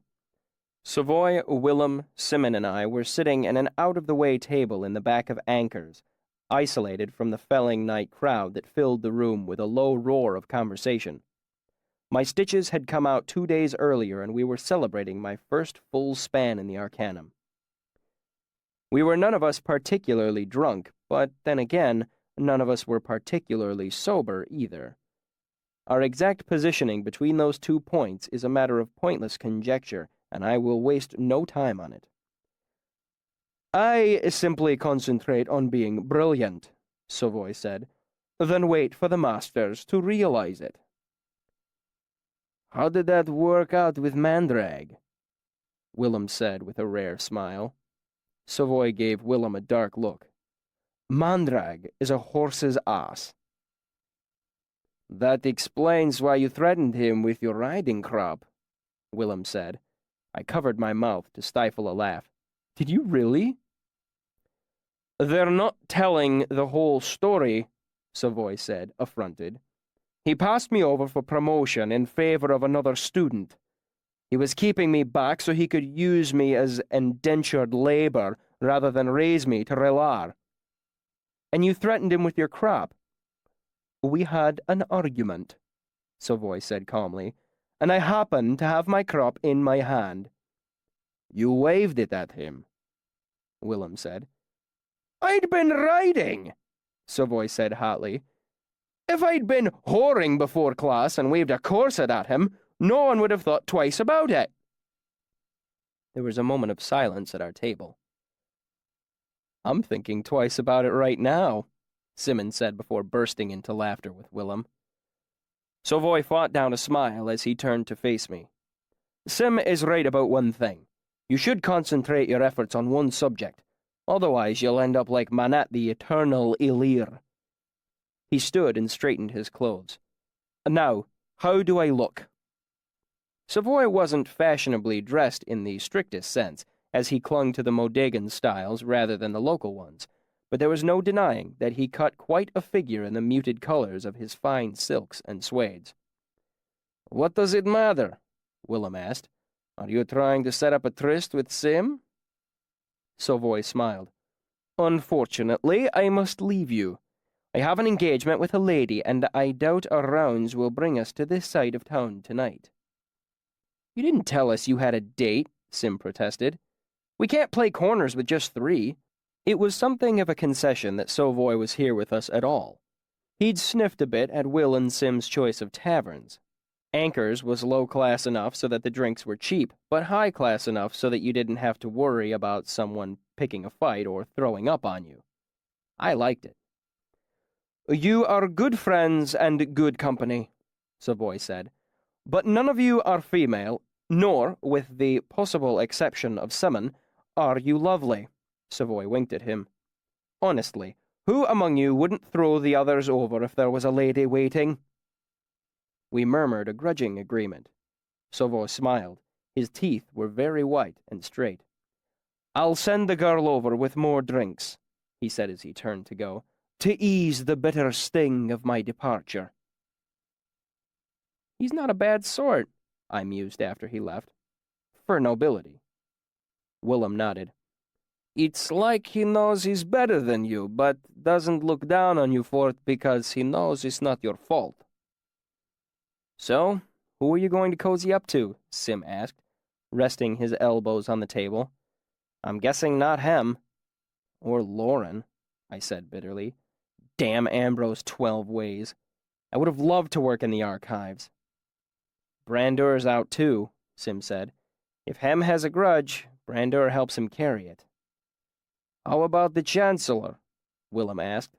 "Linguistics? You already speak Siaru, even if your accent is barbaric." I shook my head. "What about Mandrag? I've got a lot of experience with chemistry. It'd be just a small step into alchemy." Simon laughed.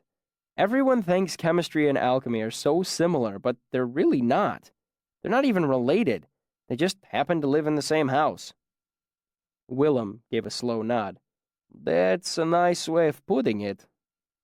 Besides, Simmons said, Mandrag brought in about 20 new Elir last term.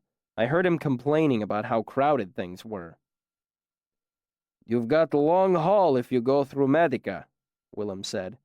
Arwyll is stubborn as pig iron. There is no bending him. He made a gesture with his hands as if chopping something into sections while he spoke. 6 terms Elir, 8 terms Relar, 10 terms Elte. At least, Simon added, Mola's been a Relar with him for almost 3 years now. I tried to think of how I could come up with 6 years' worth of tuition. I might not have the patience for that, I said. The serving girl appeared with a tray of drinks. Anchor's was only half full, so she'd been running just enough to bring roses to her cheeks. Your gentleman friend paid for this round and the next, she said. I like Savoy more and more, Willem said. However, she held Will's drink out of his reach, he didn't pay for putting his hand on my ass. She looked each of us in the eye. I'll trust the 3 of you to settle that debt before you leave. Sim stammered an apology. He doesn't mean... In his culture, that sort of thing is more common. She rolled her eyes, her expression softening. Well, in this culture, a healthy tip makes a fine apology. She handed Will his drink and turned to leave, resting her empty tray on one hip. We watched her go, each of us thinking our own private thoughts. I noticed he had his rings back, I mentioned eventually. He played a brilliant round of basset last night, Simmons said. Made 6 doublings in a row and cracked the bank. Tu savoy! Willem held up his tin mug. May his luck keep him in classes and us in drinks. We toasted and drank, then Willem brought us back to the matter at hand. That leaves you with Kilvin and Elxadal. He held up 2 fingers. What about Elodin? I interrupted. They both gave me blank looks. What about him? Sim asked. He seems nice enough, I said. Couldn't I study under him? Simon burst out laughing. Willem gave a rare grin. What? I demanded. Elodin doesn't teach anything, Sim explained, except maybe advanced oddness. He has to teach something, I protested. He's a master, isn't he? Sim is right. Elodin is cramped. Will tapped the side of his head. Cracked, Simon corrected. Cracked, Will repeated. He does seem a little strange, I said. You do pick things up quick, Willem said dryly. No wonder you made it into the Arcanum at such a tender age. Ease off, Will. He's hardly been here a span. Simon turned to me. Elodin used to be Chancellor about 5 years ago. Elodin? I couldn't hide my incredulity. But he's so young, and... I trailed off, not wanting to say the first word that came to my mind. Crazy. Simon finished my sentence. Brilliant. And not that young if you consider that he was admitted to the university when he was barely 14. Simon looked at me. He was a full arcanist by 18. Then he stayed around as a giller for a few years. Giller? I interrupted. Gillers are arcanists who stay at the university, Will said. They do a lot of the teaching. You know, Kamar in the fishery? I shook my head. Tall, scarred. Will gestured to one side of his face. Only one eye? I nodded somberly. Kamar was hard to miss. The left side of his face was a web of scars that radiated out, leaving bald strips running through his black hair and beard. He wore a patch over the hollow of his left eye. He was a walking object lesson about how dangerous work in the fishery could be. I've seen him around. He's a full arcanist? Will nodded. He's Kilvin's second in command. He teaches Sigildry to the newer students. Sim cleared his throat. As I was saying, Elodin was the youngest ever admitted. Youngest to make Arcanist, and youngest to be Chancellor. Even so, I said, you have to admit, he's a little odd to be Chancellor. Not back then, Simmons said soberly. That was before it happened. When nothing more was forthcoming, I prompted, It? Will shrugged. Something. They do not speak on it. They locked him in the crockery until he got most of his marbles back. I don't like thinking about it, Simmons said, shifting uncomfortably in his chair. I mean, a couple of students go crazy every term, right? He looked at Willem. Remember Slith? Will nodded somberly. It might happen to any of us. There was a moment of silence as the two of them sipped their drinks, not looking at anything in particular. I wanted to ask for specifics, but I could tell that it was a touchy subject. Anyway, Sim said in a low voice, I heard they didn't let him out of the crockery. I heard he escaped. No arcanist worth his salt can be kept in a cell, I said. That's not surprising. Have you ever been there? Simon asked. It's built to keep arcanists locked up. All meshed stone, wards on the doors and windows. He shook his head. I can't imagine how someone could get out, even one of the masters. All this is beside the path, Willem said firmly, bringing us back to task. Gilvin has welcomed you to the fishery. Impressing him will be your best chance of making Relar. He looked back and forth between us. Agreed? Agreed, Simmons said. I nodded, but the wheels in my head were spinning. I was thinking about Taborlin the Great, who knew the names of all things. I thought about the stories Scarpi had told back in Tarbean. He hadn't mentioned arcanists, only namers. And I thought of Elodin, master namer, and how I might approach him. Chapter 45, Interlude, Some Tavern Tale. At a gesture from Kvothe, Chronicler wiped off the nib of his pen and shook out his hand. Bast gave a great seated stretch, his arms arching over the back of the chair. I'd almost forgotten how quickly it all happened, Kvothe mused. Those were probably the first stories anyone ever told about me. They're still telling them at the university, Chronicler said. I've heard 3 different versions of the class you taught. Your whipping, too. Is that when they started calling you Kvothe the Bloodless? Kvothe nodded. Possibly. If we're asking questions, Reshi, Bast said sheepishly, I was wondering why you didn't go looking for Scarpi. What could I have done, Bast? Smeared my face with lampblack and staged a daring midnight rescue? Kvothe gave a brief, humorless laugh. They'd taken him in on heresy. All I could do was hope he truly had friends in the church. Kvothe drew a deep breath and sighed. But the simplest reason is the least satisfying one, I suppose. The truth is this. I wasn't living in a story. I don't think I'm understanding you, Reshi, Bast said, puzzled. Think of all the stories you've heard, Bast. You have a young boy, the hero. His parents are killed. He sets out for vengeance. What happens next? Bast hesitated, his expression puzzled. Chronicler answered the question instead. He finds help. A clever talking squirrel, an old drunken swordsman, a mad hermit in the woods, that sort of thing. Kvothe nodded. Exactly. He finds the mad hermit in the woods, proves himself worthy, and learns the names of all things, just like Taborlin the Great. Then, with these powerful magics at his beck and call, what does he do? Chronicler shrugged. He finds the villains and kills them. Of course, Kvothe said grandly. Clean, quick, and easy as lying. We know how it ends practically before it starts. That's why stories appeal to us. They give us the clarity and simplicity our real lives lack. Kvothe leaned forward.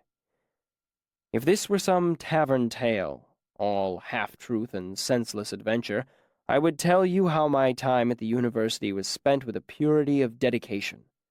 I would learn the ever-changing name of the wind, ride out, and gain my revenge against the Chandrian. Kvothe snapped his fingers sharply. Simple as that. But while that might make for an entertaining story, it would not be the truth. The truth is this. I had mourned my parents' death for 3 years, and the pain of it had faded to a dull ache. Kvothe made a conciliatory gesture with one hand, and smiled a tight smile. I won't lie to you. There were times late at night when I lay sleepless and desperately alone in my narrow bunk in the mews. Times when I was choked with a sorrow so endless and empty I thought it would smother me.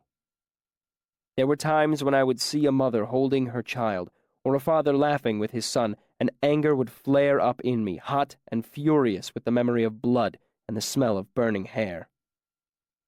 Kvothe shrugged. But there was more to my life than revenge. I had very real obstacles to overcome close at hand. My poverty, my low birth, the enemies I made at the university were more dangerous to me than any of the Chandrian. He gestured for Chronicler to pick up his pen. But for all that, we still see that even the most fanciful of stories hold a shred of truth, because I did find something very near to the mad hermit in the woods. Kvothe smiled, and I was determined to learn the name of the wind.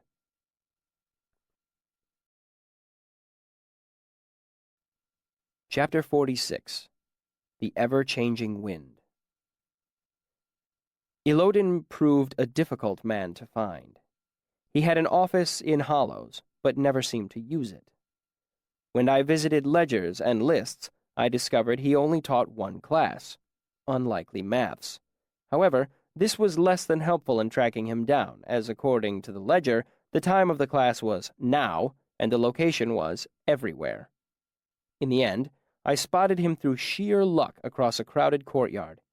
He was wearing his black master's robes, which was something of a rarity. I was on my way to the Medica for observation, but decided I'd rather be late for my class than miss the opportunity to speak with him. By the time I struggled through the midday crowd and caught up with him, we were on the northern edge of the university, following a wide dirt road that led into the forest. "Master Ilodin," I said, pelting up to him. "I was hoping I could talk with you." "A sad little hope," he said without breaking stride or looking in my direction. "You should aim higher. A young man ought to be afire with high ambitions." "I hope to study naming, then," I said, falling into step beside him. "Too high," he said matter-of-factly. "Try again, somewhere in between." The dirt road curved, and the trees blocked the sight of the university's buildings behind us. "I hope you'll accept me as a student," I tried again, "and teach me whatever you think best." Ilodin stopped walking abruptly and turned to face me. "Fine," he said. "Go find me 3 pine cones." He made a circle with his thumb and finger. "This big, without any of the little bits broken off." He sat down right in the middle of the road and made a shooing motion with his hand. "Go on, hurry!" I darted off into the surrounding trees. It took me about 5 minutes to find 3 pine cones of the appropriate type. By the time I got back to the road, I was disheveled and bramble-scratched. Ilodin was nowhere to be seen. I looked around stupidly, then cursed, dropped the pine cones, and took off running, following the road north. I caught up with him fairly quickly, as he was just idling along, looking at the trees. "So, what did you learn?" Ilodin asked. "That you want to be left alone?" "You are quick!" He spread his arms dramatically and intoned. "Here endeth the lesson. Here endeth my profound tutelage of Ilir Kvothe." I sighed. If I left now, I could still catch my class in the Medica, but part of me suspected that this might be a test of some sort. Perhaps Ilodin was simply making sure that I was genuinely interested before he accepted me as a student. That is the way it usually goes in stories. The young man has to prove his dedication to the old hermit in the woods before he's taken under his wing. "Will you answer a few questions?" I asked. "Fine," he said, holding up his hand with his thumb and forefinger curled in. 3 questions, if you agree to leave me be afterward. I thought for a moment. Why don't you want to teach me? Because the Edema make exceptionally poor students, he said brusquely. They are fine for rote learning, but the study of naming requires a level of dedication that rabbles such as yourself rarely possess. My temper flared so hot and quick that I actually felt my skin flush. It started at my face and burned down my chest and arms. It made the hair on my arms prickle. I took a deep breath. I'm sorry that your experience with the Rue has left something to be desired, I said carefully. Let me assure you that— Ye gods! Elodin sighed, disgusted. A bootlicker too? You lack the requisite spine and testicular fortitude to study under me. Hot words boiled up inside me. I fought them down. He was trying to bait me. You aren't telling me the truth, I said. Why don't you want to teach me? For the same reason I don't want a puppy, Elodin shouted, waving his arms in the air like a farmer trying to startle crows out of a field. Because you're too short to be a namer. Your eyes are too green. You have the wrong number of fingers. Come back when you're taller and you found a decent pair of eyes. We stared at each other for a long while. Finally, he shrugged and started walking again. Fine. I'll show you why. We followed the road north. Elodin strolled along, picking up stones and tossing them into the trees. He jumped to snatch leaves from low-hanging branches, his master's robes billowing ridiculously. At one point, he stopped and stood motionless and intent for nearly half an hour, staring at a fern swaying slowly in the wind. But I kept the tip of my tongue firmly between my teeth. I didn't ask, "Where are we going?" or "What are you looking at?" I knew 100 stories about young boys who squandered questions or wishes by chatting them away. I had 2 questions left, and I was going to make them count. Eventually, we emerged from the forest, and the road became a path leading up a vast lawn to a huge manor house. Bigger than the artificery, it had elegant lines, a red tile roof, high windows, arched doorways, and pillars. There were fountains, flowers, hedges. But something wasn't quite right. The closer we got to the gates, the more I doubted this was some nobleman's estate. Maybe it was something about the design of the gardens, or the fact that the wrought iron fence surrounding the lawns was nearly 10 feet tall and unclimbable to my well-trained thief's eye. 2 serious-eyed men opened the gate, and we continued up the path toward the front doors. Elodin looked at me. Have you heard of Haven yet? I shook my head. It has other names. The Rookery, the Crockery, the University Asylum. It's huge. How? I stopped before asking the question. Elodin grinned, knowing he'd almost caught me. Jeremy, he called out to the large man who stood at the front door. How many guests do we have today? The desk could give you a count, sir, he said uncomfortably. Take a wild guess, Elodin said. We're all friends here. 320, the man said with a shrug. 350? Elodin rapped on the thick timber door with a knuckle, and the man scrambled to unlock it. How many more could we fit if we needed? Elodin asked him. Another 150 easy, Jeremy said, tugging the huge door open. More in a pinch, I suppose. See, Kvothe? Elodin winked at me. We're ready. The entryway was huge, with stained glass windows and vaulted ceilings. The floor was marble polished to a mirror sheen. The place was eerily silent. I couldn't understand it. The Reftview Asylum in Tarbean was only a fraction of the size of this place, and it sounded like a brothel full of angry cats. You could hear it from a mile away over the din of the city. Elodin strolled up to a large desk where a young woman stood. Why isn't anyone outside, Emmy? She gave an uneasy smile. They're too wild today, sir. We think there's a storm coming in. She pulled a ledger book off the shelf. The moon's getting full, too. You know how it gets. Sure do. Elodin crouched down and began to unlace his shoes. Where did they stash Wynne this time? She flipped a few pages in the ledger.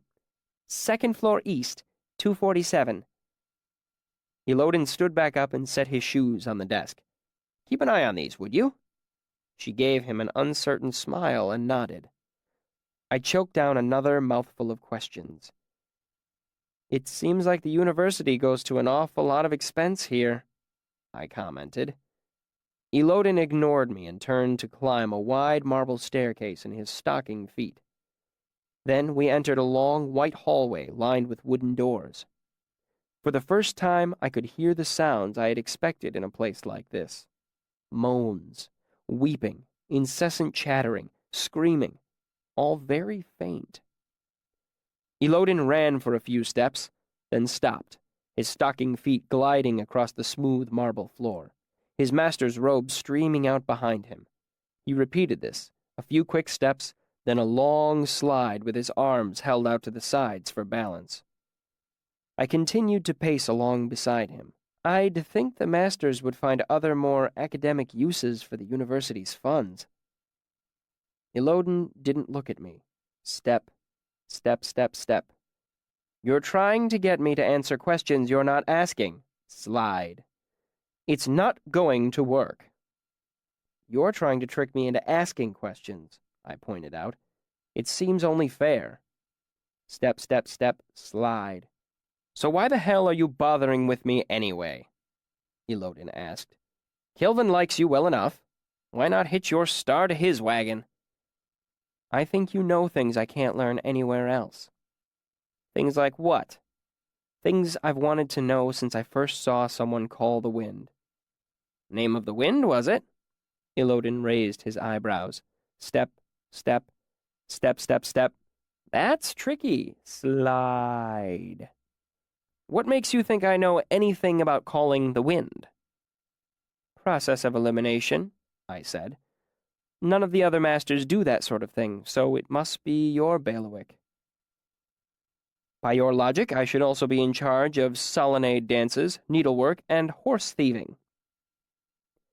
We came to the end of the hall. Mid-slide, Elodin nearly bowled over a huge, broad-shouldered man carrying a hardback.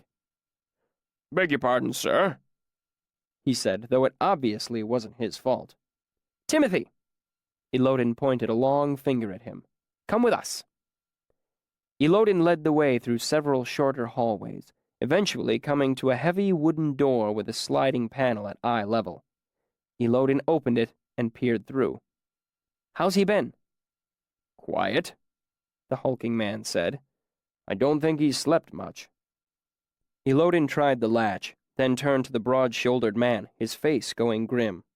You locked him in? The man stood a full head taller than Elodin and probably weighed twice as much, but the blood drained from his face as the shoeless master glared at him. Not me, Master Elodin, it's... Elodin cut him off with a sharp gesture. Unlock it! Timothy fumbled with a ring of keys. Elodin continued to stare him down. Alder Wynne is not to be confined. He may come and go as he pleases. Nothing is to be put in his food unless he specifically asks for it. I'm holding you responsible for this, Timothy Generoy. Elodin poked him in the chest with a long finger. If I find out that Wynne has been sedated or restrained, I'll ride you naked through the streets of Imre like a little pink pony. He glared. Go!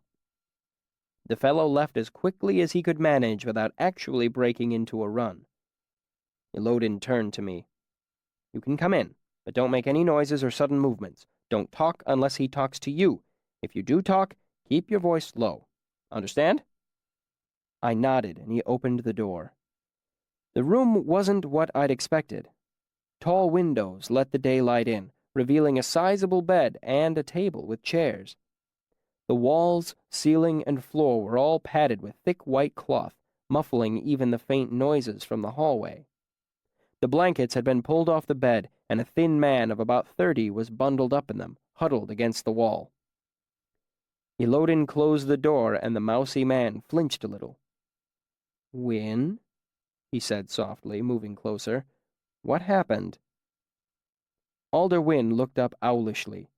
A thin stick of a man, he was bare-chested under the blanket, his hair in wild disarray, his eyes round and wide. He spoke softly, his voice cracking a little. "I was fine. I was doing fine. But all the people talking, dogs, cobblestones, I just can't be around that right now." Wynne pressed himself against the wall, and the blanket fell off his bony shoulder. I was startled to see a lead gilder around his neck. This man was a full-fledged arcanist. Elodin nodded. "Why are you on the floor?" Wynne looked over at the bed, panic in his eyes. "I'll fall," he said softly, his voice somewhere between horror and embarrassment. "And there are springs and slats, nails." "How are you now?" Elodin asked gently. "Would you like to come back with me?" No. Wynne gave a hopeless, despairing cry, screwing his eyes closed and pulling the blanket closer around himself. His thin, reedy voice made his plea more heart-wrenching than if he'd howled it. "It's fine. You can stay," Elodin said softly. "I'll be back to visit." Wynne opened his eyes at this, looking agitated. "Don't bring thunder," he said urgently. He reached one thin hand out of his blanket and clutched at Elodin's shirt. "But I do need a cat whistle and blue down, and bones too." His tone was urgent. "Tent bones." "I'll bring them," Elodin reassured him, gesturing for me to back out of the room. I did. Elodin closed the door behind us, his expression grim. Wynne knew what he was getting into when he became my giller. He turned and began to walk down the hall. "You don't. You don't know anything about the university, about the risks involved. You think this place is a fairyland, a playground. It's not." "That's right," I snapped. "It's a playground, and all the other children are jealous because I got to play Get Whipped Bloody and banned from the archives, and they didn't." Elodin stopped walking and turned to look at me. "Fine. Prove me wrong. Prove that you've thought this through. Why does a university with under 1,500 students need an asylum the size of the Royal Palace?" My mind raced. "Most students are from well-to-do families," I said. "They've led easy lives. When forced to—" "Wrong," Elodin said dismissively, turning to walk down the hall. "It is because of what we study, because of the way we train our minds to move." "So ciphering and grammar make people crazy," I said, taking care to phrase it as a statement. Elodin stopped walking and wrenched open the nearest door. Panicked screaming burst out into the hallway. "In me! They're in me! They're in me! They're in me!" Through the open door, I could see a young man thrashing against the leather restraints that bound him to the bed at wrist, waist, neck, and ankle. "Trigonometry and diagrammed logic don't do this," Elodin said, looking me in the eye. "They're in me! They're in me! They're in—" The screaming continued in an unbroken chant, like the endless, mindless barking of a dog at night. "Me! They're in me! They're in me! They're in—" Elodin closed the door. Though I could still hear the screaming faintly through the thick door, the near silence was stunning. "Do you know why they call this place the Rookery?" Elodin asked. I shook my head. "Because it's where you go if you're a raven." He smiled a wild smile. He laughed a terrible laugh. Elodin led me through a long series of hallways to a different wing of the crockery. Finally, we turned a corner and I saw something new. A door made entirely of copper. Elodin took a key from his pocket and unlocked it. "I like to stop in when I'm back in the neighborhood," he said casually as he opened the door. "Check my mail, water the plants and such." He pulled off one of his socks, tied a knot in it, and used it to wedge the door open. "It's a nice place to visit, but, you know." He tugged on the door, making sure it wouldn't swing closed. "Not again." The first thing I noticed about the room was something strange about the air. At first, I thought it might be soundproof, like alder winds, but looking around, I saw the walls and ceilings were bare gray stone. Next, I thought the air might be stale, except when I drew a breath, I smelled lavender and fresh linen. It was almost like there was a pressure on my ears, as if I were deep underwater, except, of course, that I wasn't. I waved a hand in front of me, almost expecting the air to feel different, thicker. It didn't. Pretty irritating, huh?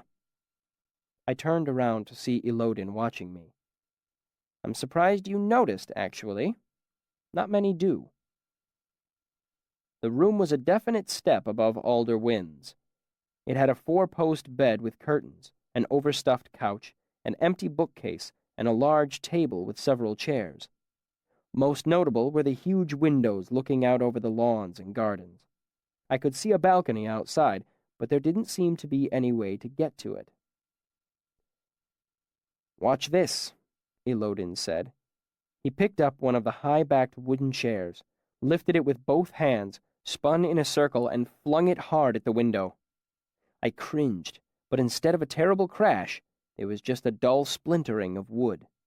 The chair fell to the floor in a ruined tangle of timber and upholstery. "I used to do that for hours," Elodin said, drawing a deep breath and looking around the room fondly. "Good times." I went to look at the windows. They were thicker than usual, but not that thick. They seemed normal except for faint reddish streaks running through them. I glanced at the window frame. It was copper, too. I looked slowly around at the room, eyeing its bare stone walls, feeling its strangely heavy air. I noticed the door didn't even have a handle on the inside, let alone a lock. Why would anyone go through all the trouble of making a solid copper door? I decided on my second question. "How did you get out?" "Finally," Elodin said with a tinge of exasperation. He slouched onto the couch. "You see, once upon a time, Elodin the Great found himself locked in a high tower." He gestured to the room around us. "He had been stripped of his tools, his coin, key, and candle. Furthermore, his cell had no door worth mentioning, no window that could be breached." He made dismissive gestures at each of these. "Even the name of the wind was hidden from him by the clever machinations of his captors." Elodin got up from the couch and began to pace the room. All around him was nothing but smooth, hard stone. It was a cell no man had ever escaped. He stopped pacing and held up a finger dramatically. But Elodin the Great knew the names of all things, and so all things were his to command. He faced the great wall beside the windows. He said to the stone, "Break!" and the... Elodin trailed off, his head tilting to one side curiously. His eyes narrowed. "Sod me, they changed it," he said quietly to himself. "Huh!" He stepped closer to the wall and lay a hand on it. I let my attention wander. Will and Sim had been right. The man was cracked in his head. What would happen if I ran out of the room, unstuck the door, and slammed it? Would the other masters thank me? "Oh!" Elodin said suddenly, laughing. "That was half clever of them." He took 2 steps back from the wall. "Sire Basalian!" I saw the wall move. It rippled like a hanging rug thumped with a stick. Then it simply fell. Like dark water poured from a bucket, tons of fine gray sand spilled across the floor in a sudden rush, burying Elodin's feet up to his shins. Sunlight and birdsong poured into the room. Where there had been a foot of solid gray stone before, there was now a gaping hole big enough to drive a cart through. But the hole wasn't completely clear. Some green material was spread across the opening. It almost looked like a dirty, tangled net, but it was too irregular for netting. It was more like a thick, tattered cobweb. That wasn't there before, Ilodin said apologetically as he pulled his feet free of the gray sand. It was much more dramatic the first time, let me assure you. I simply stood, stunned by what I'd just seen. This wasn't sympathy. This wasn't anything I'd ever seen before. All I could think of was the old line from 100 half-remembered stories. And Taborlin the Great said to the stone, "Break," and the stone broke. Ilodin wrenched off one of the chair's legs and used it to batter at the tangled green web that stretched across the opening. Parts of it broke easily or flaked away. Where it was thicker, he used the leg as a lever to bend pieces aside. Where it bent or broke, it glimmered bright in the sunlight. More copper, I thought. Veins of copper running through the blocks of stone that made the wall. Ilodin dropped the chair leg and ducked through the gap. Through the window, I saw him lean against the white stone railing on the balcony. I followed him outside. As soon as I stepped onto the balcony, the air no longer felt strangely heavy and still. 2 years, he said, looking out over the gardens, able to see this balcony but not stand on it. Able to see the wind but not hear it, not feel it on my face. He swung one leg up over the stone railing, so he was sitting on it, then dropped a few feet to land on the flat piece of roof just underneath. He wandered out across the roof, away from the building. I hopped the rail myself and followed him to the edge of the roof. We were only about 20 feet up, but the gardens and fountains spreading out on all sides made for a spectacular view. Ilodin stood perilously near the edge, his master's robe flapping around him like a dark flag. He looked rather impressive, actually, if you were willing to ignore the fact that he was still only wearing one sock. I went to stand beside him on the edge of the roof. I knew what my third question had to be. "What do I have to do," I asked, "to study naming under you?" He met my eye calmly, appraising me. "Jump," he said. "Jump off this roof." That's when I realized that all of this had been a test. Ilodin had been taking my measure ever since we met. He had a grudging respect for my tenacity, and he had been surprised that I noticed something odd about the air in his room. He was on the verge of accepting me as a student, but he needed more. Proof of my dedication. A demonstration. A leap of faith. And as I stood there, a piece of story came to mind. So Taborlin fell, but he did not despair, for he knew the name of the wind, and so the wind obeyed him. It cradled and caressed him. It bore him to the ground as gently as a puff of thistledown. It set him on his feet softly as a mother's kiss. Ilodin knew the name of the wind. Still looking him in the eye, I stepped off the edge of the roof. Ilodin's expression was marvelous. I have never seen a man so astonished. I spun slightly as I fell, so he stayed in my line of vision. I saw him raise one hand slightly, as if making a belated attempt to grab hold of me. I felt weightless, like I was floating. Then I struck the ground. Not gently like a feather settling down. Hard, like a brick hitting a cobblestone street. I landed on my back with my left arm beneath me. My vision went dark as the back of my head struck the ground and all the air was driven from my body. I didn't lose consciousness. I just lay there, breathless and unable to move. I remember thinking quite earnestly that I was dead, that I was blind.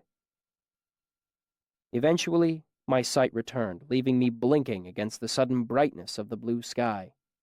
Pain tore through my shoulder, and I tasted blood. I couldn't breathe. I tried to roll off my arm, but my body wouldn't listen to me.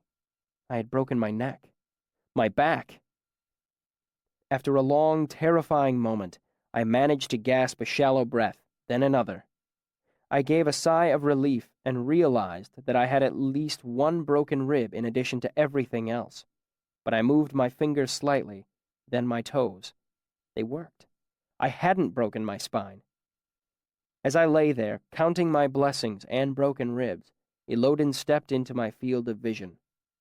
He looked down at me. "Congratulations," he said. "That was the stupidest thing I've ever seen."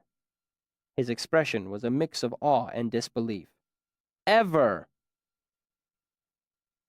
And that is when I decided to pursue the noble art of artificing. Not that I had a lot of other options. Before helping me limp to the Medica, Elodin made it clear that anyone stupid enough to jump off a roof was too reckless to be allowed to hold a spoon in his presence, let alone study something as profound and volatile as naming. Nevertheless, I wasn't terribly put out by Elodin's refusal. Storybook magic or no, I was not eager to study under a man whose first set of lessons had left me with 3 broken ribs, a mild concussion, and a dislocated shoulder. Chapter 47. Barbs. Aside from its rocky start, my first term went fairly smoothly. I studied in the Medica, learning more about the body and how to heal it. I practiced my Siaru with Willem and helped him with his Aturan in exchange. I joined the ranks of the artificery, studying how to blow glass, mix alloys, draw wire, inscribe metal, and sculpt stone. Most evenings I came back to Kilvin's workshop to work. I chipped casings off bronze castings, washed glassware, and ground ore for alloys. It was not demanding work, but every span Kilvin gave me a copper jot, sometimes 2. I suspected there was a great tally board in that methodical mind of his, carefully marking down the hours each person worked. I learned things of a less academic nature as well. Some of my Arcanum bunkmates taught me a card game called Dog's Breath. I returned the favor by giving an impromptu lesson in psychology, probability, and manual dexterity. I won almost 2 whole talents before they stopped inviting me back to their games. I became tight friends with Willem and Simon. I had some few others, but not many, and none so close as Will and Sim. My swift rise to Elir alienated me from most of the other students. Whether they resented or admired me, most students held themselves apart. And there was Ambrose. To deem us simply enemies is to lose the true flavor of our relationship. It was more like the 2 of us entered into a business partnership in order to more efficiently pursue our mutual interest of hating each other. However, even with my vendetta against Ambrose, I still had a great deal of time on my hands. Since I wasn't able to spend it in the archives, I spent some time nurturing my budding reputation. You see, my dramatic entrance to the university had made quite a stir. I'd made my way into the Arcanum in 3 days instead of the usual 3 terms. I was the youngest member by almost 2 years. I had openly defied one of the masters in front of his own class and avoided expulsion. When whipped, I hadn't cried out or bled. On top of everything else, I had apparently managed to infuriate Master Elodin to such an extent that he had thrown me off the roof of the crockery. I let that story circulate uncorrected, as it was preferable to the embarrassing truth. Altogether, it was enough to start a steady stream of rumor around me, and I decided to take advantage of it. Reputation is like a sort of armor, or a weapon you can brandish if need be. I decided that if I was going to be an arcanist, I might as well be a well-known arcanist. So I let slip a few pieces of information. I had been admitted without a letter of recommendation. The masters had given me 3 talents to attend, rather than make me pay a tuition. I had survived for years on the streets of Tarbean, living off my wits. I even started a few rumors that were pure nonsense, lies so outrageous that people would repeat them despite the fact that they were obviously untrue. I had demon blood in me. I could see in the dark. I only slept an hour each night. When the moon was full, I would talk in my sleep, speaking a strange language no one could understand. Basil, my former bunkmate from Muse, helped me start these rumors. I would make up the stories, he would tell a few people, then together we would watch them spread like a fire in a field. It was an amusing hobby, But my ongoing feud with Ambrose added to my reputation more than anything else. Everyone was stunned that I dared openly defy a powerful noble's firstborn son. We had several dramatic encounters that first term. I won't bore you with the details. We'd crossed paths, and he would make some offhand comment loud enough for everyone in the room to hear, or he would sneer at me under the guise of a compliment. "You must tell me who cuts your hair." Anyone with a lick of common sense knew how to deal with arrogant nobility. The tailor I had terrorized back in Tarbean knew what to do. You take your lumps, duck your head, and get the whole thing over as quickly as possible. But I always fought back, and while Ambrose was intelligent and reasonably well-spoken, he was no match for my trooper's tongue. I had been raised on the stage, and my sharp rue wits ensured that I got the better of our exchanges. Still, Ambrose continued to seek me out, like a dog too stupid to avoid a porcupine. He would snap at me and leave with a face full of barbs. And each time we parted ways, we hated each other just a little more. People noticed, and by the end of the term, I had a reputation for reckless bravery. But the truth is, I was merely fearless. There is a difference, you see. In Tarbean, I'd learned real fear. I feared hunger, pneumonia, guards with hobnail boots, older boys with bottle-glass knives. Confronting Ambrose required no real bravery on my part. I simply couldn't muster any fear of him. I saw him as a puffed-up clown. I thought he was harmless. I was a fool.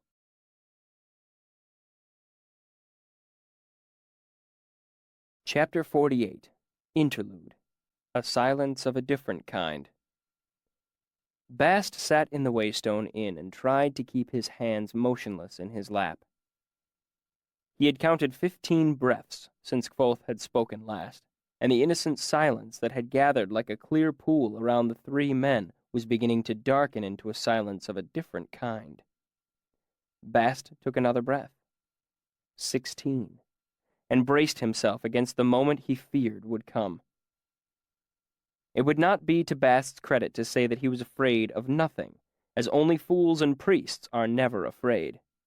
But it is true that very few things unnerved him. Heights, for instance, he didn't care for very much, and the great summer storms that came through these parts that blackened the sky and tore up deep-rooted oaks made him feel uncomfortably small and helpless. But when you came down to it, nothing really frightened him. Not storms, not tall ladders, not even the Scrael. Bast was brave by being largely fearless. Nothing would turn him pale, or if it did, he didn't stay pale for very long. Oh, certainly, he didn't relish the thought of someone hurting him, stabbing him with bitter iron, searing him with hot coals, that sort of thing. But just because he didn't like the thought of his blood on the outside didn't mean he was really afraid of those things. He just didn't want them to happen. To really fear something, you have to dwell on it. And since there was nothing that preyed on Bast's waking mind in this fashion, there was nothing his heart truly feared. But hearts can change. 10 years ago, he had lost his grip climbing a tall rennel tree to pick fruit for a girl he fancied. After he slipped, he had hung for a long minute, head down, before falling. In that long minute, a small fear rooted inside him, and had stayed with him ever since. In the same way, Bast had learned a new fear of late. A year ago, he had been fearless, as any sane man can hope to be. But now, Bast feared silence. Not the ordinary silence that came from a simple absence of things moving about and making noise. Bast feared the deep, weary silence that gathered around his master at times, like an invisible shroud. Bast breathed in again. 17. He fought not to wring his hands as he waited for the deep silence to invade the room. He waited for it to crystallize and show its teeth on the edges of the cool quiet that had pooled in the Waystone. He knew how it came, like the frost that bleeds out of the winter ground, hardening the clear water that an early thaw leaves in wagon ruts. But before Bast could draw another breath, Kvothe straightened in his chair and made a motion for Chronicler to lay down his pen. Bast nearly wept as he sensed the silence scatter, like a dark bird startled into flight. Kvothe gave a sigh that hovered between annoyance and resignation. "I will admit," he said, "that I am not sure how to approach the next part of the story." Afraid to let the silence stretch for too long, Bast chirruped, "Why don't you simply talk about what is most important first? Then you can go back and touch on other things, if you need to." "As if it were as simple as that," Kvothe said sharply. "What is most important? My magic or my music? My triumphs or my follies?" Bast flushed a deep crimson and bit his lips. Kvothe let out his breath in a sudden rush.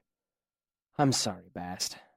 It's good advice, as all of your seemingly inane advice turns out to be." He pushed his chair back from the table. "But before we continue, the real world has certain calls on me that I can no longer ignore. If you will please excuse me for a moment."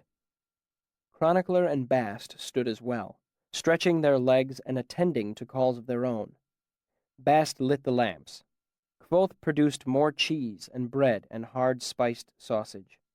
They ate, and some small effort was made at polite conversation, but their minds were elsewhere, dwelling on the story. Bast ate half of everything. Chronicler accounted for a sizable, though more modest, amount. Kvothe had a bite or two before he spoke. "Onward, then. Music and magic. Triumph and folly. Think now, what does our story need? What vital element is it lacking?" "Women, Reshi," Bast said immediately. "There's a real paucity of women." Kvothe smiled. "Not women, Bast. A woman. The woman." Kvothe looked at Chronicler. "You have heard bits and pieces, I don't doubt. I will tell you the truth of her, though I fear I may not be equal to the challenge." Chronicler picked up his pen, but before he could dip it, Kvothe held up a hand. "Let me say one thing before I start. I've told stories in the past, painted pictures with words, told hard lies and harder truths. Once I sang colors to a blind man. 7 hours I played, but at the end he said he saw them, green and red and gold. That, I think, was easier than this. Trying to make you understand her with nothing more than words. You have never seen her, never heard her voice. You cannot know." Kvothe motioned for Chronicler to pick up his pen. "But still, I will try. She is in the wings now, waiting for her cue. Let us set the stage for her arrival."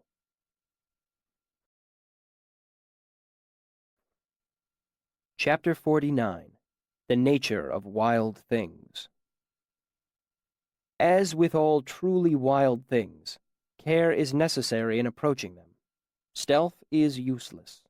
Wild things recognize stealth for what it is, a lie and a trap. While wild things might play games of stealth, and in doing so may even occasionally fall prey to stealth, they are never truly caught by it. So, with slow care rather than stealth, we must approach the subject of a certain woman. Her wildness is of such degree, I fear approaching her too quickly even in a story. Should I move recklessly, I might startle even the idea of her into sudden flight. So in the name of slow care, I will speak of how I met her. And to do that, I must speak of the events that brought me, quite unwillingly, across the river and into Imre. I finished my first term with 3 silver talents and a single jot. Not long ago, it would have seemed like all the money in the world to me. Now, I simply hoped it would be enough for 1 more term's tuition and a bunk in the Mews. The last span of every term at the university was reserved for admissions exams. Classes were canceled, and the masters spent several hours of each day conducting examinations. Your next term's tuition was based on your performance. A lottery determined what day and hour you would go through admissions.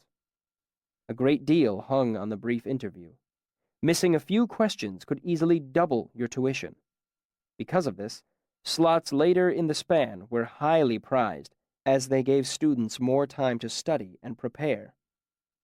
There was a vigorous trade in appointment times after the lottery was held. Money and favors were bartered as everyone vied for a time that suited them. I was lucky enough to draw mid-morning hour on Kendling, the last day of admissions. If I'd wanted to, I could have sold my slot, but I preferred to take the extra time to study. I knew my performance would have to be brilliant, as several of the masters were now less than impressed by me. My previous trick of spying was out of the question. I now knew it was grounds for expulsion, and I couldn't risk that. Despite the long days I spent studying with Will and Sim, admissions were difficult. I breezed through many of the questions, but Hem was openly hostile, asking questions with more than one answer so that nothing I said could be correct. Brandur was difficult as well, clearly helping Hem carry his grudge. Lauren was unreadable, but I sensed his disapproval rather than seeing it on his face. Afterward, I fidgeted while the masters discussed my tuition. Voices were calm and muted at first, then became somewhat louder. Eventually, Kilvin stood and shook a finger at Hem while shouting and pounding the table with his other hand. Hem maintained more composure than I would have if I had been faced with 20 stone of furious, bellowing artificer. After the Chancellor managed to regain control of things, I was called forward and given my receipt. Elir Kvothe, fall term, tuition 3 talents, 9 and 7. 8 jots more than I had. As I walked out of the Master's Hall, I ignored the sinking feeling in my gut and tried to think of a way I could lay hands on more money by tomorrow noon.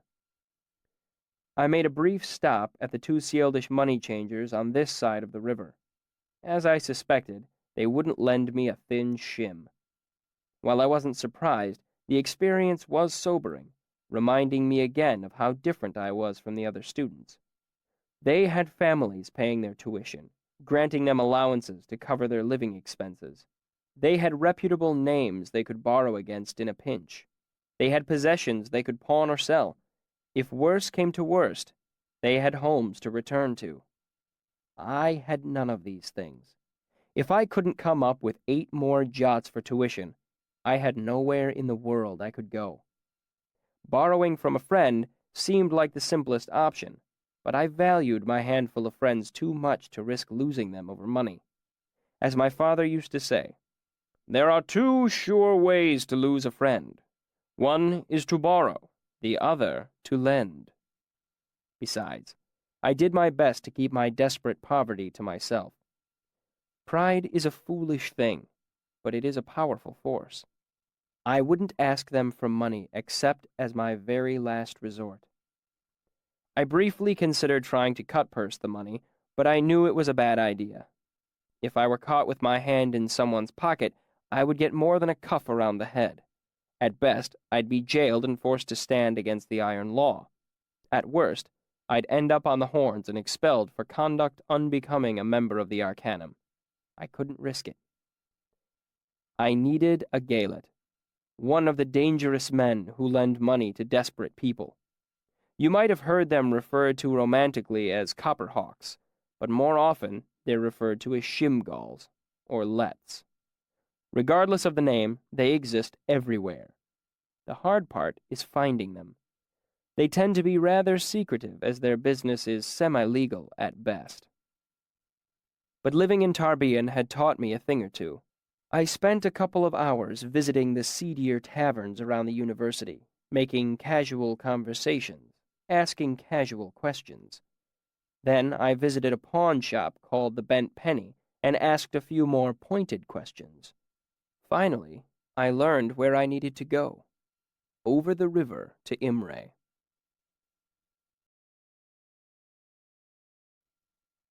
Chapter 50.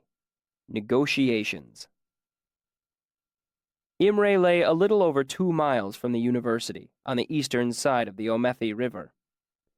Since it was a mere 2 days in a fast coach from Tarbean, a great many wealthy nobles, politicians, and courtiers made their homes there. It was conveniently close to the governing hub of the Commonwealth, while being a comfortable distance from the smell of rotten fish, hot tar, and the vomit of drunken sailors. Imre was a haven for the arts. There were musicians, dramatists, sculptors, dancers, and the practitioners of 100 other smaller arts. Even the lowest art of all, poetry. Performers came because Imre offered what every artist needs most, an appreciative, affluent audience. Imre also benefited by its proximity to the university. Access to plumbing and sympathy lamps improved the quality of the town's air. Quality glass was easy to come by, so windows and mirrors were commonplace. Eyeglasses and other ground lenses, while expensive, were readily available. Despite this, there was little love lost between the two towns. Most of Imre's citizens did not like the thought of 1,000 minds tinkering with dark forces better left alone. Listening to the average citizen speak, it was easy to forget that this part of the world had not seen an arcanist burned for nearly 300 years. To be fair, it should be mentioned that the university had a vague contempt for Imre's populace too, viewing them as self-indulgent and decadent. The arts that were viewed so highly in Imre were seen as frivolous by those at the university. Often, students who quit the university were said to have gone over the river, the implication being that minds that were too weak for academia had to settle for tinkering with the arts. And both sides of the river were ultimately hypocrites. University students complained about frivolous musicians and fluff-head actors, then lined up to pay for performances. Imre's population griped about unnatural arts being practiced 2 miles away, but when an aqueduct collapsed or someone fell suddenly sick, they were quick to call on engineers and doctors trained at the university. All in all, it was a long-standing and uneasy truce where both sides complained while maintaining a grudging tolerance. Those people did have their uses after all. You just wouldn't want your daughter marrying one. Since Imre was such a haven for music and drama, you might think I spent a great deal of time there, but nothing could be further from the truth. I had been there only once. Willem and Simon had taken me to an inn where a trio of skilled musicians played, lute, flute, and drum. I bought a short beer for halfpenny and relaxed, fully intending to enjoy an evening with my friends. But I couldn't. Bare minutes after the music started, I practically fled the room. I doubt very much you'll be able to understand why, but I suppose I have to explain if things are to make any sense at all. I couldn't stand being near music and not be a part of it. It was like watching the woman you love bedding down with another man. No, not really. It was like the sweet eaters I'd seen in Tarbean. Denner resin was highly illegal, of course, but that didn't matter in most parts of the city. The resin was sold wrapped in waxy paper, like a sucking candy or a toffee. Chewing it filled you with euphoria, bliss, contentment. But after a few hours, you were shaking, filled with a desperate hunger for more, and that hunger grew worse the longer you used it. Once in Tarbean, I saw a young girl of no more than 16 with the telltale hollow eyes and unnaturally white teeth of the hopelessly addicted. She was begging a sailor for a sweet, which he held tauntingly out of reach. He told her it was hers if she stripped naked and danced for him right there in the street. She did, not caring who might be watching, not caring that it was nearly midwinter, and she stood in 4 inches of snow. She pulled off her clothes and danced desperately, her thin limbs pale and shaking, her movements pathetic and jerky. Then, when the sailor laughed and shook his head, she fell to her knees in the snow, begging and weeping, clutching frantically at his legs, promising him anything, anything. That is how I felt, watching the musicians play. I couldn't stand it. The everyday lack of my music was like a toothache I had grown used to. I could live with it. But having what I wanted dangled in front of me was more than I could bear. So I avoided Imre until the problem of my second term's tuition forced me back across the river. I had learned that Devi was the person anyone could ask for a loan, no matter how desperate the circumstances. So I crossed the Omethi by Stonebridge and made my way to Imre. Devi's place of business was through an alley and up a narrow balcony staircase behind a butcher's shop. This part of Imre reminded me of Waterside in Tarbean. The cloying smell of rancid fat from the butcher's shop below made me thankful for the cool autumn breeze. I hesitated in front of the heavy door, looking down into the alley. I was about to become involved in dangerous business.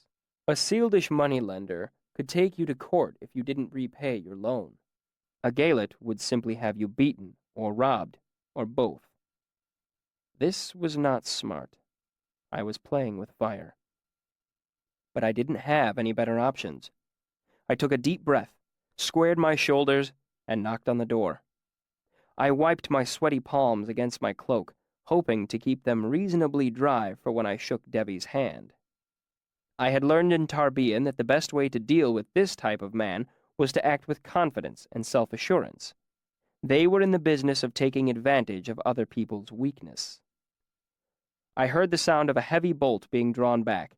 Then the door opened, revealing a young girl with straight, strawberry blonde hair framing a pixie-like face. She smiled at me, cute as a new button. "Yes?" "I'm looking for Devi," I said. "You found her," she said easily. "Come on in." I stepped inside, and she closed the door behind her, sliding the iron bolt home. The room was windowless, but well lit and filled with the scent of lavender. A welcome change from the smell of the alley. There were hangings on the walls, but the only real furniture was a small desk, a bookshelf, and a large canopy bed with the curtains drawn around it. "Please," she said, gesturing to the desk. "Have a seat." She settled herself behind the desk, folding her hands across the top. The way she carried herself made me rethink her age. I'd misjudged her because of her small size, but even so, she couldn't be much older than her early 20s. Hardly what I had expected to find. Devi blinked prettily at me. "I need a loan," I said. "How about your name first?" she smiled. "You already know mine." "Kvothe." "Really?" She arched an eyebrow. "I've heard a thing or two about you." She looked me up and down. "I thought you'd be taller." I could say the same. I was caught off balance by the situation. I'd been ready for a muscular thug and negotiations filled with thinly veiled threats and bravado. I didn't know what to make of this smiling waif. "What have you heard?" I asked to fill the silence. "Nothing bad, I hope." "Good and bad," she grinned, "but nothing boring." I folded my hands to keep from fidgeting. "So how exactly do we do this?" "Not much for banter, are you?" she said, giving a brief, disappointed sigh. "Fair enough. Straight to business. How much do you need?" "Only about a talent," I said. 8 jots, actually." She shook her head seriously, her strawberry blonde hair swinging back and forth. "I can't do that, I'm afraid. It's not worth my while to make halfpenny loans." I frowned. "How much is worth your while?" 4 talents, she said. "That's the minimum." "And the interest?"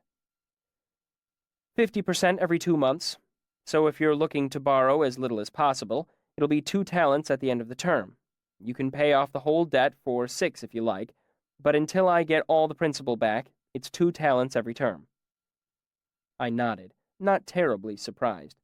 It was roughly 4 times what the most avaricious moneylender would charge. "But I'm paying interest on money I don't really need." "No," she said, meeting my eyes seriously. You're paying interest on money you borrowed. That's the deal. How about 2 talents? I said. Then at the end, Devi waved her hands, cutting me off. We aren't bargaining here. I'm just informing you as to the conditions of the loan. She smiled apologetically.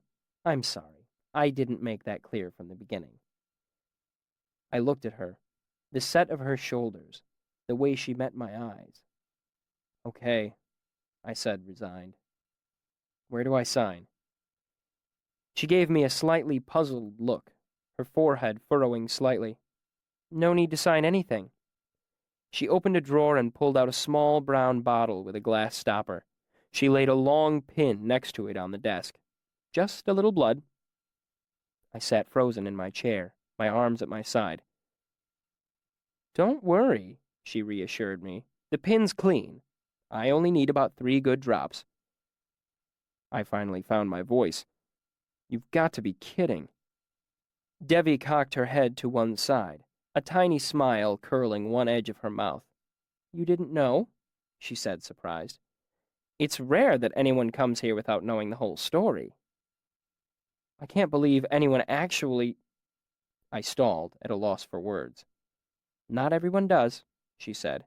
I usually do business with students and ex-students. Folks on this side of the river would think I was some sort of witch or a demon or some nonsense like that. Members of the Arcanum know exactly why I want blood and what I can do with it. You're a member of the Arcanum too? Former, she said, her smile fading a little. I made Relar before I left. I know enough so that with a little blood you can never hide from me. I can douse you out anywhere. Among other things, I said incredulously, thinking of the wax mommet I made of Hem at the beginning of the term. That was just hair. Blood was much more effective at creating a link. You could kill me. She gave me a frank look. You're awfully thick to be the Arcanum's bright new star. Think it through. Would I stay in business if I made a habit of malfeasance? The masters know about this? She laughed. God's body, of course not. Neither does the constable, the bishop, or my mother. She pointed to her chest, then to me. I know, and you know. That's usually enough to ensure a good working relationship between the two of us. What about unusually? I asked. What if I don't have your money at the end of the term? What then? She spread her hands and shrugged carelessly. Then we work something out between the two of us, like rational people. Maybe you work for me. Tell me secrets. Do me favors.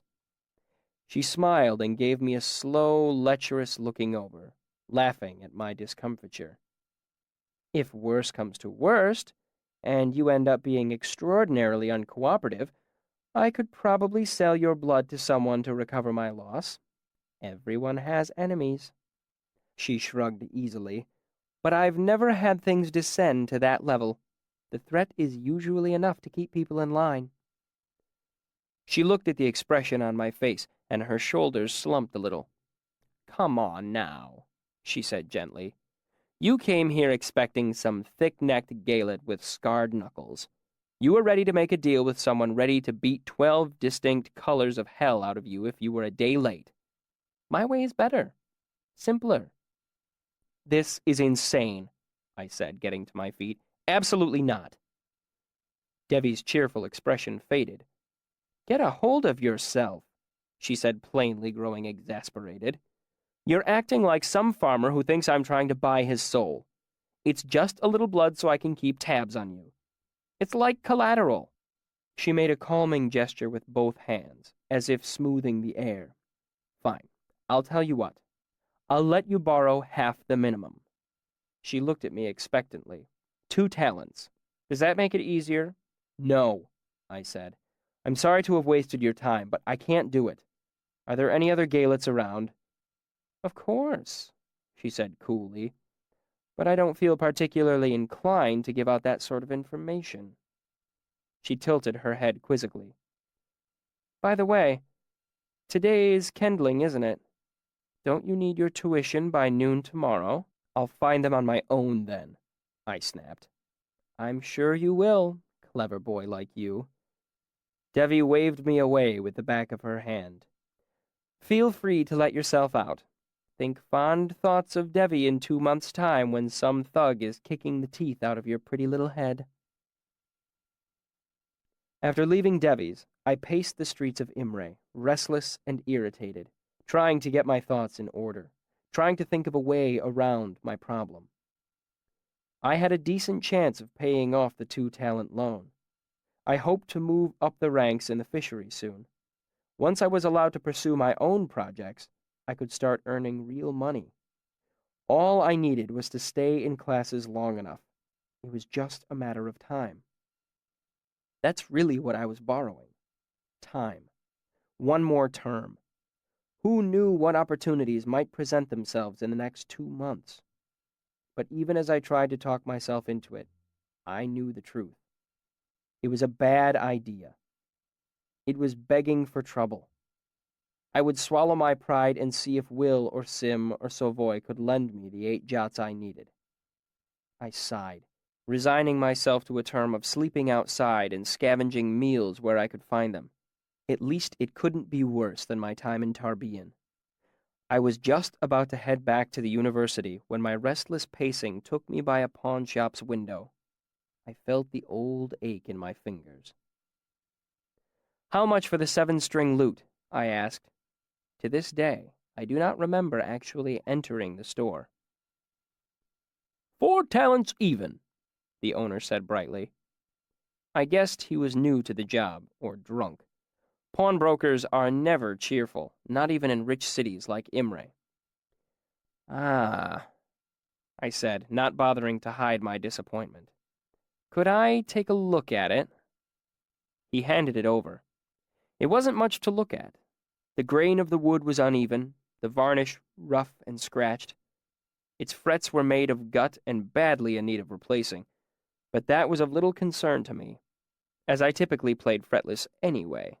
The bowl was rosewood, so the sound of it wouldn't be terribly subtle, but on the other hand, rosewood would carry better in a crowded taproom, cutting through the murmur of idle conversation. I tapped the bowl with a finger, and it gave off a resonant hum. Solid, but not pretty. I began to tune it so I would have an excuse to hold it a while longer. "I might be able to go as low as 3 and 5, the man behind the counter said. My ears pricked up as I heard something in his tone. Desperation. It occurred to me that an ugly, used lute might not sell very well in a city full of nobility and prosperous musicians. I shook my head.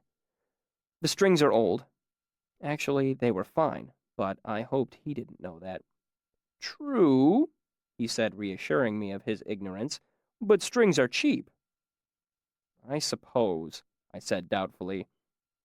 With a deliberate plan, I set each of the strings just a hair out of tune with the others.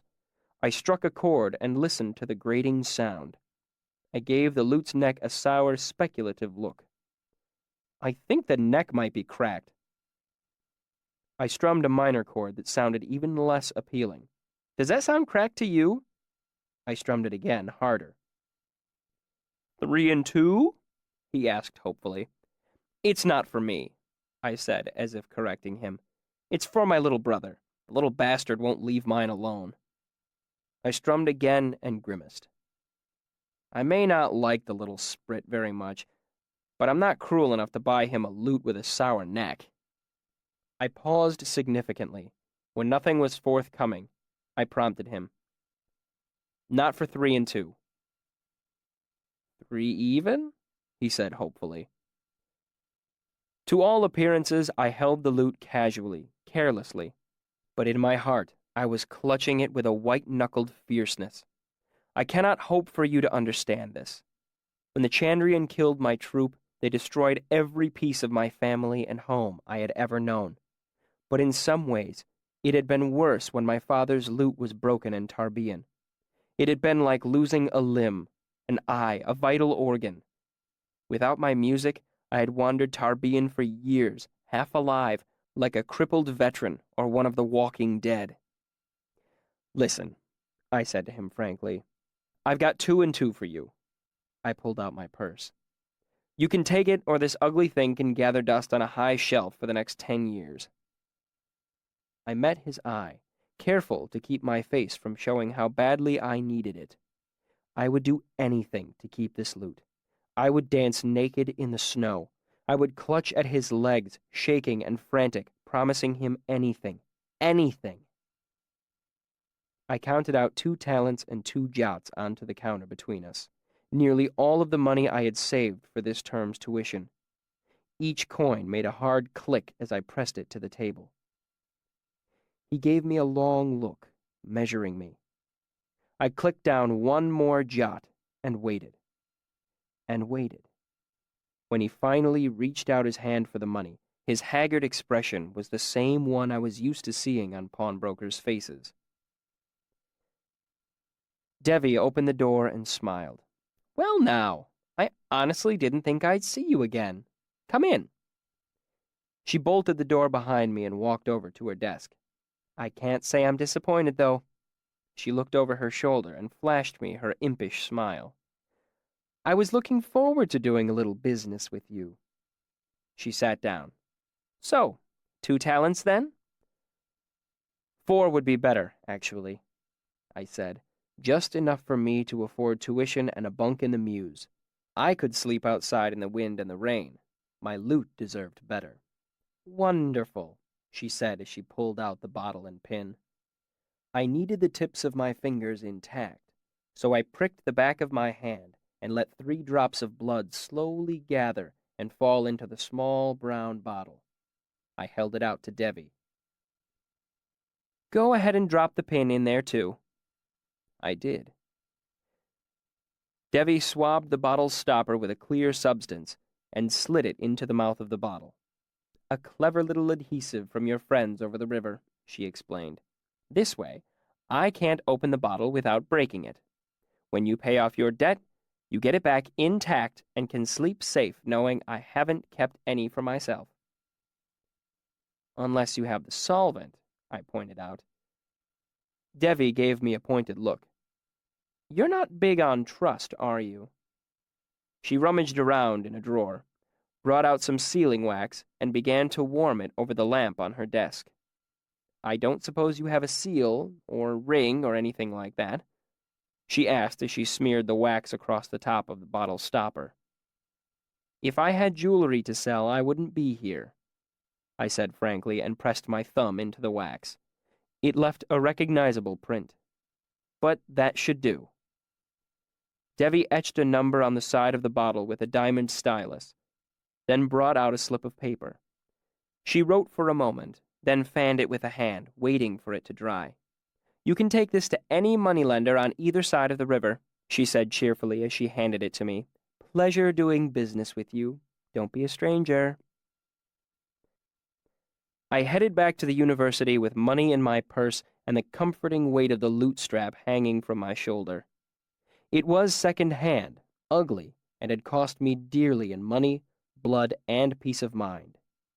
I loved it like a child, like breathing, like my own right hand. Chapter 51. Tar and Tin. At the beginning of my second term, Kilvin gave me permission to study sigildry. This raised a few eyebrows, but none in the fishery where I'd proven myself to be a hard worker and a dedicated student.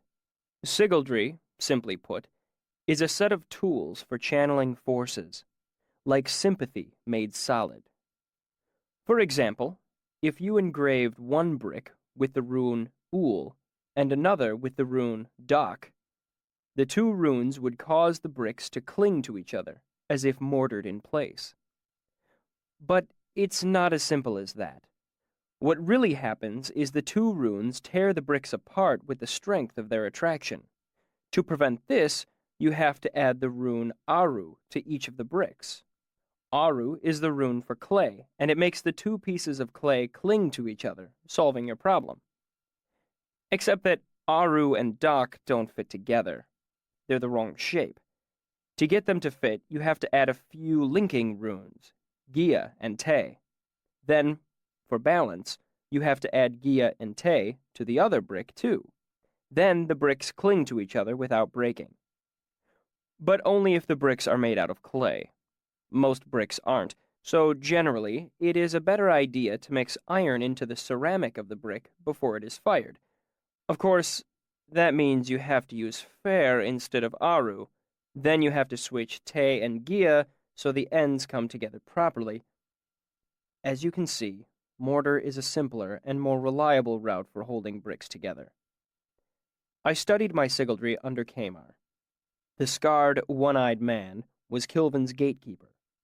Only after you were able to prove your firm grasp of sigildry to him could you move on to a loose apprenticeship with one of the more experienced artificers.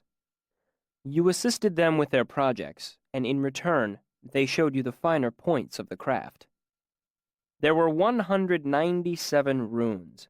It was like learning a new language, except there were nearly 200 unfamiliar letters, and you had to invent your own words a lot of the time. Most students took at least a month of study before Kamer judged them ready to move on. Some students took an entire term. Start to finish, it took me 7 days. How? First, I was driven. Other students could afford to stroll through their studies. Their parents or patrons would cover the expense. I, on the other hand, needed to climb the ranks in the fishery quickly so I could earn money working on my own projects. Tuition wasn't even my first priority anymore. Devi was. Second, I was brilliant. Not just your run-of-the-mill brilliance either. I was extraordinarily brilliant. Lastly, I was lucky, plain and simple. I stepped across the patchwork rooftops of Mainz with my lute strung across my back. It was a dim, cloudy twilight, but I knew my way around by now. I kept to the tar and tin, knowing that red tiles or gray slate made for treacherous footing. At some point in the remodeling of Mainz, one of the courtyards had become completely isolated. It could only be accessed by clambering through a high window in one of the lecture halls, or by climbing down a gnarled apple tree, if you happened to be on the roof. I came here to practice my lute. My bunk in Mews was not convenient. Not only was music viewed as frivolous on this side of the river, but I would only make more enemies by playing while my bunkmates tried to sleep or study. So I came here. It was perfect, secluded and practically on my doorstep. The hedges had gone wild, and the lawn was a riot of weeds and flowering plants. But there was a bench under the apple tree that was perfectly suited to my needs. Usually, I came late at night, when Mainz was locked and abandoned. But today was Thaden. That meant that if I ate dinner quickly, I had nearly an hour between Elxadal's class and my work in the fishery, plenty of time for some practice. However, when I reached the courtyard tonight, I saw lights through the windows. Brander's lecture was running late today. So I stayed on the rooftop. The windows to the lecture hall were shut, so there wasn't much chance of my being overheard. I put my back to a nearby chimney and began to play. After about 10 minutes, the lights went out, but I decided to stay where I was rather than waste time climbing down. I was halfway through Ten Tap Tim when the sun slipped out from behind the clouds. Golden light covered the rooftop, spilling over the edge of the roof into a thin slice of the courtyard below. That's when I heard the noise. A sudden rustling, like a startled animal down in the courtyard. But then there was something else. A noise unlike anything a squirrel or rabbit would make in the hedge. It was a hard noise, a vaguely metallic thud, as if someone had dropped a heavy bar of iron. I stopped playing, the half-finished melody still running through my head. Was another student down there listening?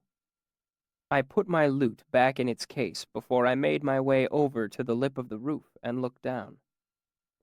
I couldn't see through the thick hedge that covered most of the eastern edge of the courtyard. Had a student climbed through the window? The sunset was fading quickly, and by the time I made it down the apple tree, most of the courtyard lay in shadow. I could see from here that the high window was closed. No one had come in that way. Even though it was quickly growing dark, curiosity won over caution, and I made my way into the hedge. There was quite a lot of space there. Portions of the hedge were nearly hollow, a green shell of living branches, leaving enough room to crouch comfortably. I made note of the place as a good space for sleeping if I didn't have enough money for a bunk in the mews next term. Even in the fading light, I could see I was the only one there. There wasn't room for anything bigger than a rabbit to hide.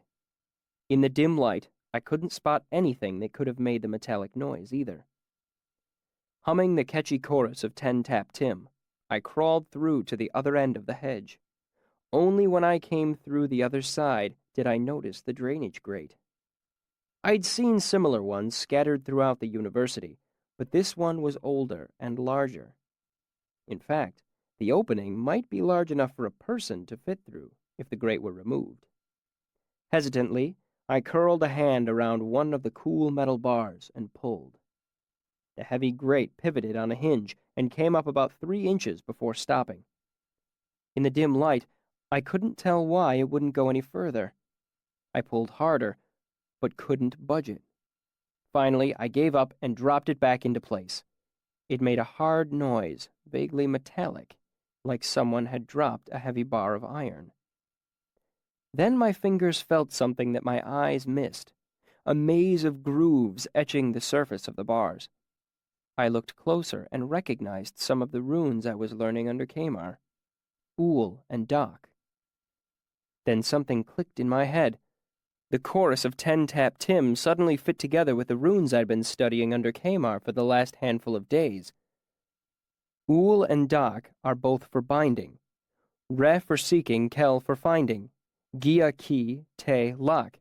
Pesin water, resin rock.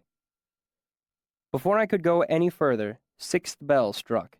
The sound startled me from my reverie. But when I reached out to steady myself, my hand didn't come to rest on leaves and dirt. I touched something round and hard and smooth. A green apple. I emerged from the hedge and made my way to the northwest corner where the apple tree stood. No apples were on the ground. It was too early in the year for that. What's more, the iron grate was on the opposite side of the small courtyard. It couldn't have rolled that far. It must have been carried. Unsure of what to think, but knowing I was late for my evening shift in the fishery, I climbed the apple tree, gathered up my loot, and hurried to Kilvin's shop. Later that night, I fit the rest of the runes to music. It took a few hours, but when I was done, it was like having a reference sheet in my head.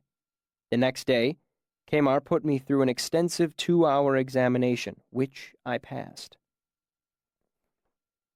For the next stage of my education in the fishery, I was apprenticed to Manette, the old, wild-haired student I'd met during my first days at the university. Manette had been attending the university for nearly 30 years, and everyone knew him as the Eternal Elir. But despite the fact that we held the same rank, Manette had more hands-on experience in the fishery than any dozen higher-ranking students combined. Manette was patient and considerate. In fact, he reminded me of my old teacher, Abinthy.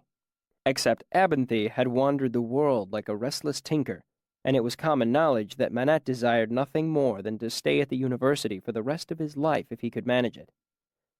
Manette started small, teaching me simple formulae of the sort required for twice-tough glass and heat funnels. Under his tutelage, I learned artificing as quickly as I learned everything, and it wasn't long before we worked our way up to more complex projects like heat eaters and sympathy lamps. Truly high-level artificing such as sympathy clocks or gear winds were still beyond my reach, but I knew that it was just a matter of time. Unfortunately, time was proving to be in short supply. Chapter 52. Burning. Owning a lute again meant I had my music back, but I quickly realized I was 3 years out of practice. My work in the artificery over the last couple months had toughened and strengthened my hands, but not in entirely the right ways. It took several frustrating days before I could play comfortably for even an hour at a time. I might have progressed more quickly had I not been so busy with my other studies. I had 2 hours of each day in the Medica, running or standing, an average of 2 hours of lecture and ciphering each day in mathematics, and 3 hours of studying under Manette in the fishery, learning the tricks of the trade. And then there was advanced sympathy with Elxadal. Out of class, Elxadal was charming, soft-spoken, and even a little ridiculous when the mood was on him. But when he taught, his personality strode back and forth between mad prophet and galley slave drummer. Every day in his class, I burned another 3 hours of time and 5 hours worth of energy. Combined with my paid work in Kilvin's shop, this left me with barely enough time to eat, sleep, and study, let alone give my lute the time it deserved. Music is a proud, temperamental mistress. Give her the time and attention she deserves, and she is yours. Slight her, and there will come a day when you call and she will not answer. So I began sleeping less to give her the time she needed. After a span of this schedule, I was tired. After 3 span, I was still fine, but only through a grim, set-jaw type of determination.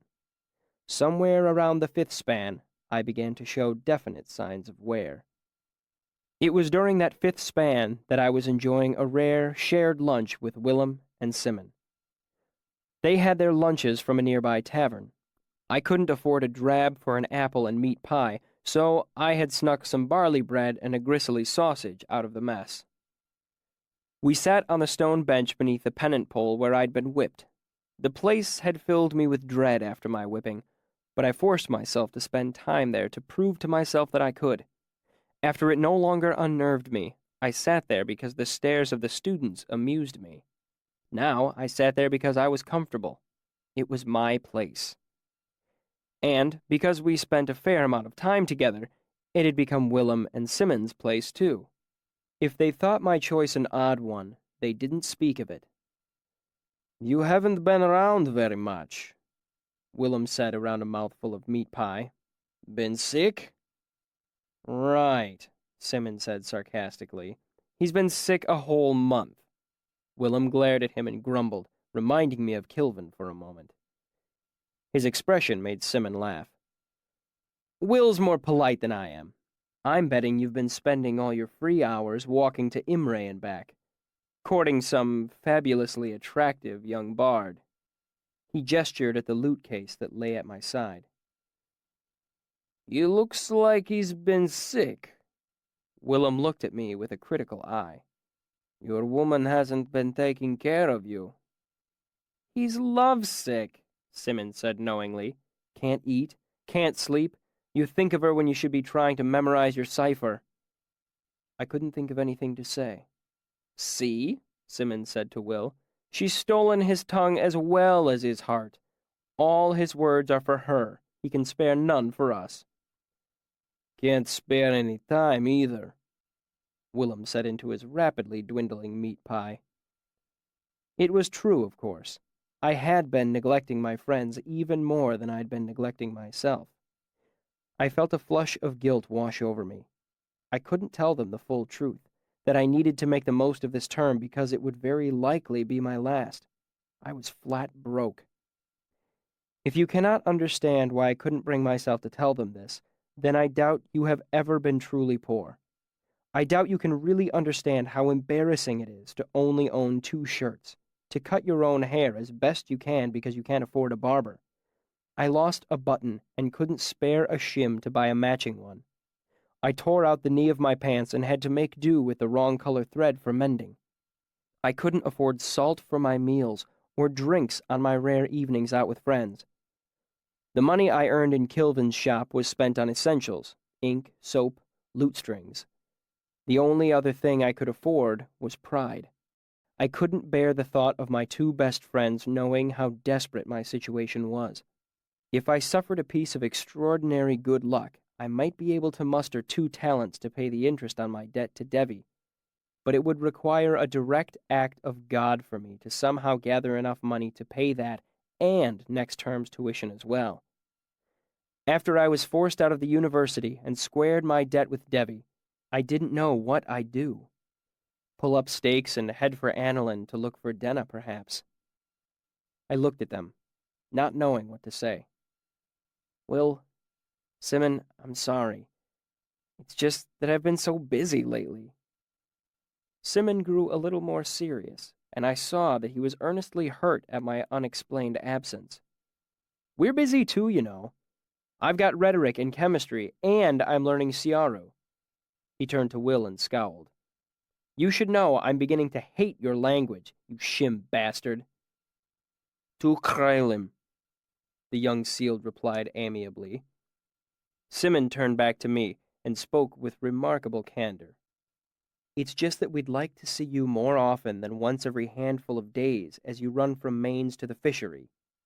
Girls are wonderful, I'll admit, but when one takes one of my friends away, I get a little jealous. He gave a sudden, sunny smile. Not that I think of you in that way, of course. I found it hard to swallow past the sudden lump in my throat. I couldn't remember the last time I'd been missed. For a long time, I hadn't had anyone to miss me. I felt the beginning of hot tears in the back of my throat. Really, there isn't a girl. I mean it. I swallowed hard, trying to regain my composure. Sim, I think we've been missing something here. Willem was looking at me oddly. Take a good look at him. Simon gave me a similar, analytical stare. That look from the two of them was enough to unnerve me, pushing me back from the edge of tears. Now, Willem said, as if lecturing, how many terms has our young Ilir been attending the university? Realization poured into Sim's honest face. Oh. Anyone care to tell me? I said petulantly. Willem ignored my question. What classes are you taking? Everything, I said, glad to have an excuse to complain. Geometry, observation in the Medica, advanced sympathy with Elxadal, and I've got my apprenticeship under Manette in the fishery. Simon looked a little shocked. No wonder you look like you haven't slept in a span of days, he said. Willem nodded to himself. And you're still working in Kilvin's shop, aren't you? A couple of hours every night. Simon was aghast. And you're learning an instrument at the same time? Are you insane? The music is the only thing that keeps me grounded, I said, reaching down to touch my lute. And I'm not learning to play. I just need practice. Willem and Simon exchanged looks. How long do you think he has? Simon looked me over. Span and a half tops. What do you mean? Willem leaned forward. We all bite off too much sooner or later, but some students don't know when to spit their mouthful. They burn out. They quit or botch their exams. Some crack. He tapped his head. It usually happens to students in their first year. He gave me a significant look. I haven't bitten off too much, I said. Look in a mirror, Willem suggested frankly. I opened my mouth to reassure Will and Sim that I was fine, but just then I heard the hour being struck, and I only had time for a hurried goodbye. Even so, I had to run to make it to advanced sympathy on time. Elxadal stood between two medium-sized braziers. In his well-trimmed beard and dark master's robe, he still reminded me of the stereotypical evil magician that appears in so many bad Aturan plays. What each of you must remember is that the sympathist is tied to flame, he said. We are its master and its servant. He tucked his hands into his long sleeves and began to pace again. We are the masters of fire, for we have dominion over it. Elxadal struck a nearby brazier with the flat of his hand, making it ring softly. Flames kindled in the coal and began to lick hungrily upward. The energy in all things belongs to the Arcanist. We command fire, and fire obeys. Dahl walked slowly to the other corner of the room. The brazier at his back dimmed, while the other one he walked towards sparked to life and began to burn. I appreciated his showmanship. Dahl stopped and faced the class again. But we are also servants of fire, because fire is the most common form of energy, and without energy, our prowess as sympathists is of little use." He turned his back to the class and began erasing formulae from the slate board. "Gather your materials, and we'll see who has to knock heads with Elia Kvothe today." He began to chalk up a list of all the students' names. Mine was at the top. 3 span ago, Dahl had started making us compete against each other. He called it dueling, and though it was a welcome break from the monotony of lecture, this most recent activity had a sinister element, too. 100 students left the Arcanum every year, perhaps a quarter of them with their guilders. That meant that every year there were 100 more people in the world that had been trained in the use of sympathy, people who, for one reason or another, you might have to pit your will against later in life. Though Dahl never said as much, we knew we were being taught something beyond mere concentration and ingenuity. We were being taught how to fight. Elxa kept careful track of the results. In the class of 38, I was the only one to remain undefeated. By this point, even the most thick-headed and grudging students were being forced to admit that my quick admittance to the Arcanum was something other than a fluke. Dueling could also be profitable in a small way, as there was a bit of clandestine betting. When we wanted to bet on our own duels, Savoy and I placed bets for each other, though as a rule I usually didn't have much money to spare. Thus, it was no coincidence that Savoy and I bumped into each other while we were gathering our materials. I handed him 2 jots underneath the table. He slid them into his pocket without looking at me. "Goodness," he said quietly. "Someone's pretty confident today." I shrugged nonchalantly, though in truth I was a little nervous. I had started the term penniless and been scraping by ever since, but yesterday Kilvin had paid me for a span's work in the fishery, 2 jots. All the money I had in the world. Savoy began to rummage around in a drawer, bringing out sympathy wax, twine, and a few pieces of metal. "I don't know how well I'll be able to do for you. The odds are getting bad. I'm guessing 3 to 1 is the best you'll get today. You still interested if it gets that low?" I sighed. The odds were the downside to my undefeated rank. Yesterday, they had been 2 to 1, meaning I would have had to risk 2 pennies for the chance to win 1. "I've got a little something planned," I said. "Don't bet until we've set terms. You should get at least 3 to 1 against me." "Against you?" he muttered as he gathered up an armful of paraphernalia. "Not unless you're going up against Dahl."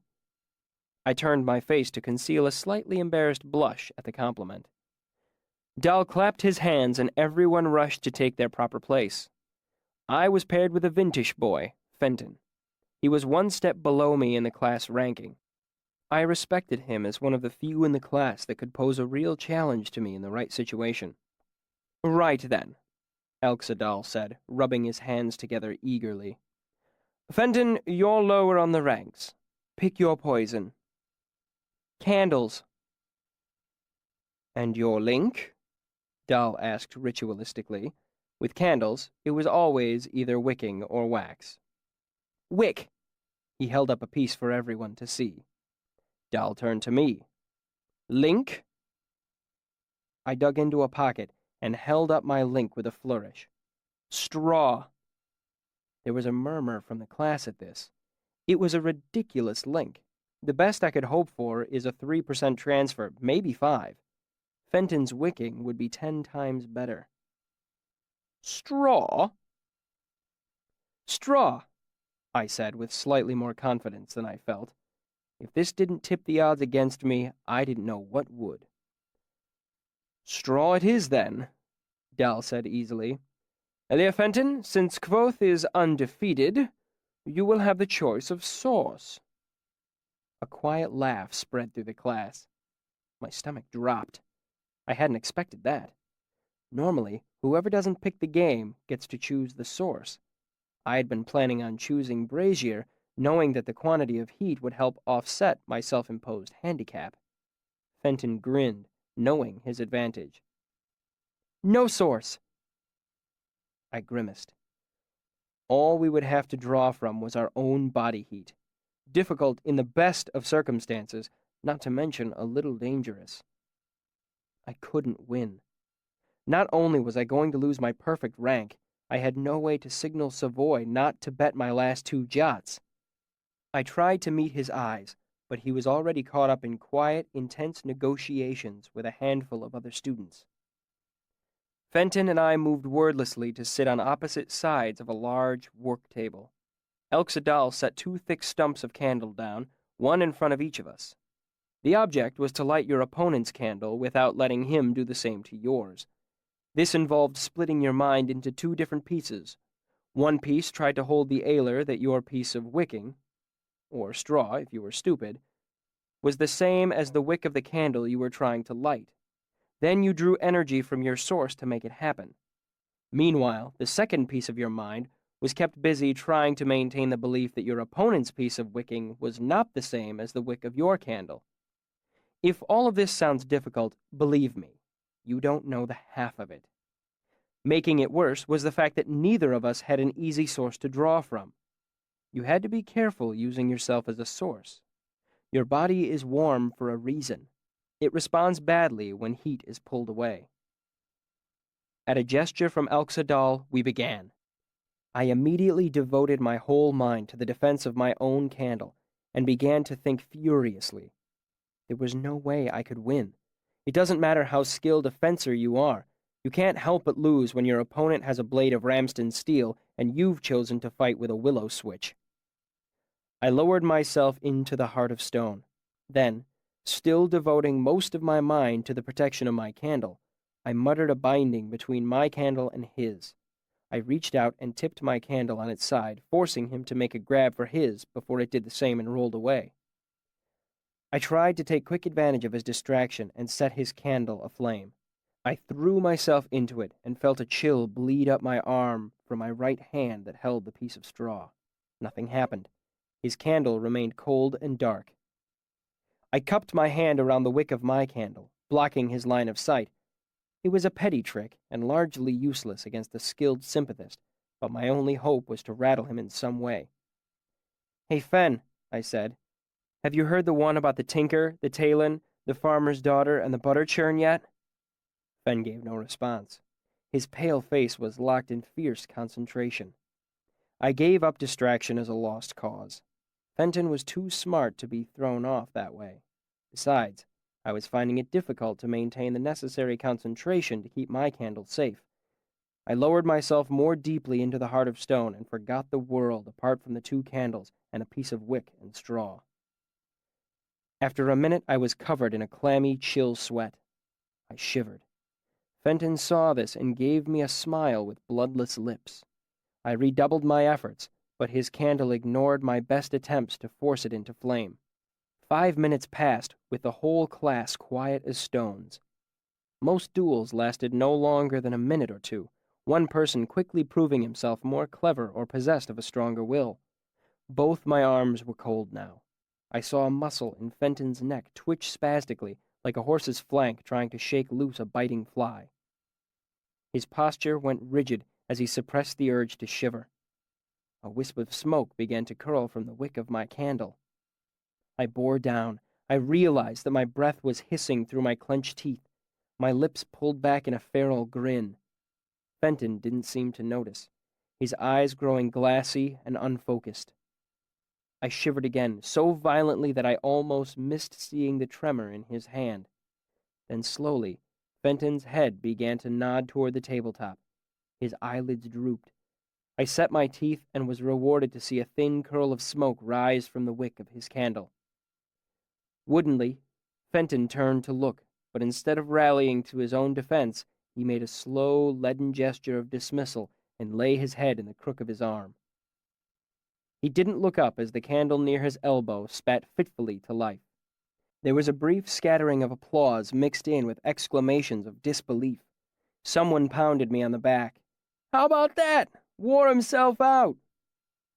"No," I said thickly and reached across the table. With clumsy fingers, I prized open the hand that held the wicking and saw it had blood on it. "Master Dahl," I said as quickly as I could manage. "He's got the chills." Speaking made me realize how cold my lips felt. But Dahl was already there, bringing a blanket to wrap around the boy. "You," he pointed at one of the students at random.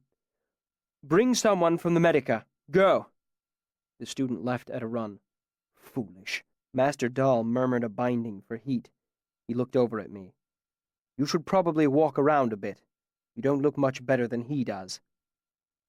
There was no more dueling that day. The rest of the class watched as Fenton revived slowly under Elxa Dahl's care. By the time an older Eltha from the Medica arrived, Fenton had warmed enough to begin shivering violently. After a quarter hour of warm blankets and careful sympathy, Fenton was able to drink something hot, though his hand still shook.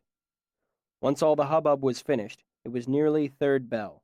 Master Dahl managed to get all the students seated and quiet long enough to say a few words. "What we saw today was a prime example of binder's chills. The body is a delicate thing, and a few degrees of heat lost rapidly can upset the entire system. A mild case of the chills is just that, chilling. But more extreme cases can lead to shock and hypothermia." Dahl looked around. "Can anyone tell me what Fenton's mistake was?" There was a moment of silence, then a hand raised. "Yes, Bray?" "He used blood. When heat is lost from the blood, the body cools as a whole unit. This is not always advantageous, as the extremities can stand a more drastic temperature loss than the viscera can." "Why would anyone consider using blood, then?" "It offers up more heat more rapidly than the flesh." "How much would have been safe for him to draw?" Dahl looked around the room. 2 degrees? Someone volunteered. 1.5, Dahl corrected, and wrote a few equations on the board to demonstrate how much heat this would provide. "Given his symptoms, how much do you suppose he actually drew?" There was a pause. Finally, Savoy spoke up. 8 or 9. "Very good," Dahl said grudgingly. "It's nice that at least one of you has been doing the reading." His expression grew grave. "Sympathy is not for the weak of mind, but neither is it for the overconfident. If we had not been here to give Fenton the care he needed, he would have slipped quietly asleep and died." He paused to let the words sink in. "Better you should know your honest limit than overguess your abilities and lose control." Third bell struck, and the room was filled with sudden noise as students stood to leave. Master Dahl raised his voice to be heard. "Elia Kvothe, would you mind staying behind for a moment?" I grimaced. Savoy walked behind me, clapped me on the shoulder, and muttered, "Look." I couldn't tell if he was referring to my victory or wishing me well. After everyone was gone, Dahl turned and set down the rag he had been using to wipe the slate clean. "So," he said conversationally, "how did the numbers work out?" I wasn't surprised he knew about the betting. 11-1, I admitted. I'd made 22 jots, a little over 2 talents. The presence of that money in my pocket warmed me. He gave me a speculative look. "How are you feeling? You were a little pale at the end yourself." "I had a little shiver," I lied. Actually, in the commotion that followed Fenton's collapse, I had slipped out and had a frightening few minutes in a back hallway. Shivers that were close to seizures had made it almost impossible to stay on my feet. Luckily, no one had found me shaking in the hallway, my jaw clenched so tight that I feared my teeth might break. But no one had seen me. My reputation was intact. Dahl gave me a look that told me he might suspect the truth. "Come over." He made a motion to one of the still-burning braziers. "A little warm won't hurt you." I didn't argue. As I held my hands to the fire, I felt myself relax a bit. Suddenly, I realized how weary I was. My eyes were itchy from too little sleep. My body felt heavy, as if my bones were made of lead. With a reluctant sigh, I pulled my hands back and opened my eyes. Dahl was looking closely at my face. "I've got to go," I said with a little regret in my voice. "Thanks for the use of your fire." "We're both sympathists," Dahl said, giving me a friendly wave as I gathered my things and headed for the door. "You're welcome to it any time." Later that night in the mews, Willem opened his door to my knocking. "I'll be damned," he said. "2 times in one day? To what do I owe the honor?" "I think you know," I grumbled and pushed my way inside the cell-like little room. I leaned my loot case against a wall and fell into a chair. "Kilvin has banned me from my work in the shop." Willem sat forward on his bed. "Why's that?" I gave him a knowing look. "I expect it's because you and Simmons stopped by and suggested it to him." He watched me for a moment, then shrugged. "You figured it out quicker than I thought you would." He rubbed the side of his face. "You don't seem terribly upset." I had been furious. Just as my fortune seemed to be turning, I was forced to leave my only paying job because of well-intentioned meddling by my friends. But rather than storm over and rage at them, I'd gone away to the roof of Maine's and played for a while to cool my head. The music calmed me, as it always did, and while I played, I thought things through. My apprenticeship with Manette was going well, but there was simply too much to learn. How to fire the kilns, how to draw wire to the proper consistency, which alloys to choose for the proper effects. I couldn't hope to bull through it the way I had learning my runes. I couldn't earn enough working in Kilvin's shop to pay back Devi at the end of the month, let alone make enough for tuition, too. I probably would be, I admitted, but Kilvin made me look in a mirror. I gave him a tired smile. I look like hell. "You look like beat-up hell," he corrected me matter-of-factly, then paused awkwardly. "I'm glad you're not upset." Simmon knocked as he pushed the door open. Guilt chased surprise off his face when he saw me sitting there. "Aren't you supposed to be, in the fishery?" he asked lamely. I laughed, and Simmons' relief was almost tangible. Willem moved a stack of paper off another chair, and Simmons slouched into it. "All is forgiven," I said magnanimously. "All I ask is this. Tell me everything you know about the Aeolian." Chapter 53. Slow Circles. The Aeolian is where our long-sought player is waiting in the wings. I have not forgotten that she is what I am moving toward. If I seem to be caught in a slow circling of the subject, it is only appropriate, as she and I have always moved toward each other in slow circles. Luckily, Willem and Simmon had both been to the Aeolian. Together, they told me what little I didn't already know. There were a lot of places you could go in Imre to listen to music. In fact, nearly every inn, tavern, and boarding house had some manner of musician strumming, singing, or piping in the background. But the Aeolian was different. It hosted the best musicians in the city. If you knew good music from bad, you knew the Aeolian had the best. To get in the front door of the Aeolian cost you a whole copper jot. Once you were inside, you could stay as long as you wished and listen to as much music as you liked. But paying at the door did not give a musician the right to play at the Aeolian. A musician who wished to set foot upon the Aeolian stage had to pay for the privilege. 1 silver talent. That's right. Folk paid to play at the Aeolian, not the other way around. Why would anyone pay such an outrageous amount of money simply to play music? Well, some of those who gave their silver were simply the self-indulgent rich. To them, a talent was not a great price to set themselves on such proud display.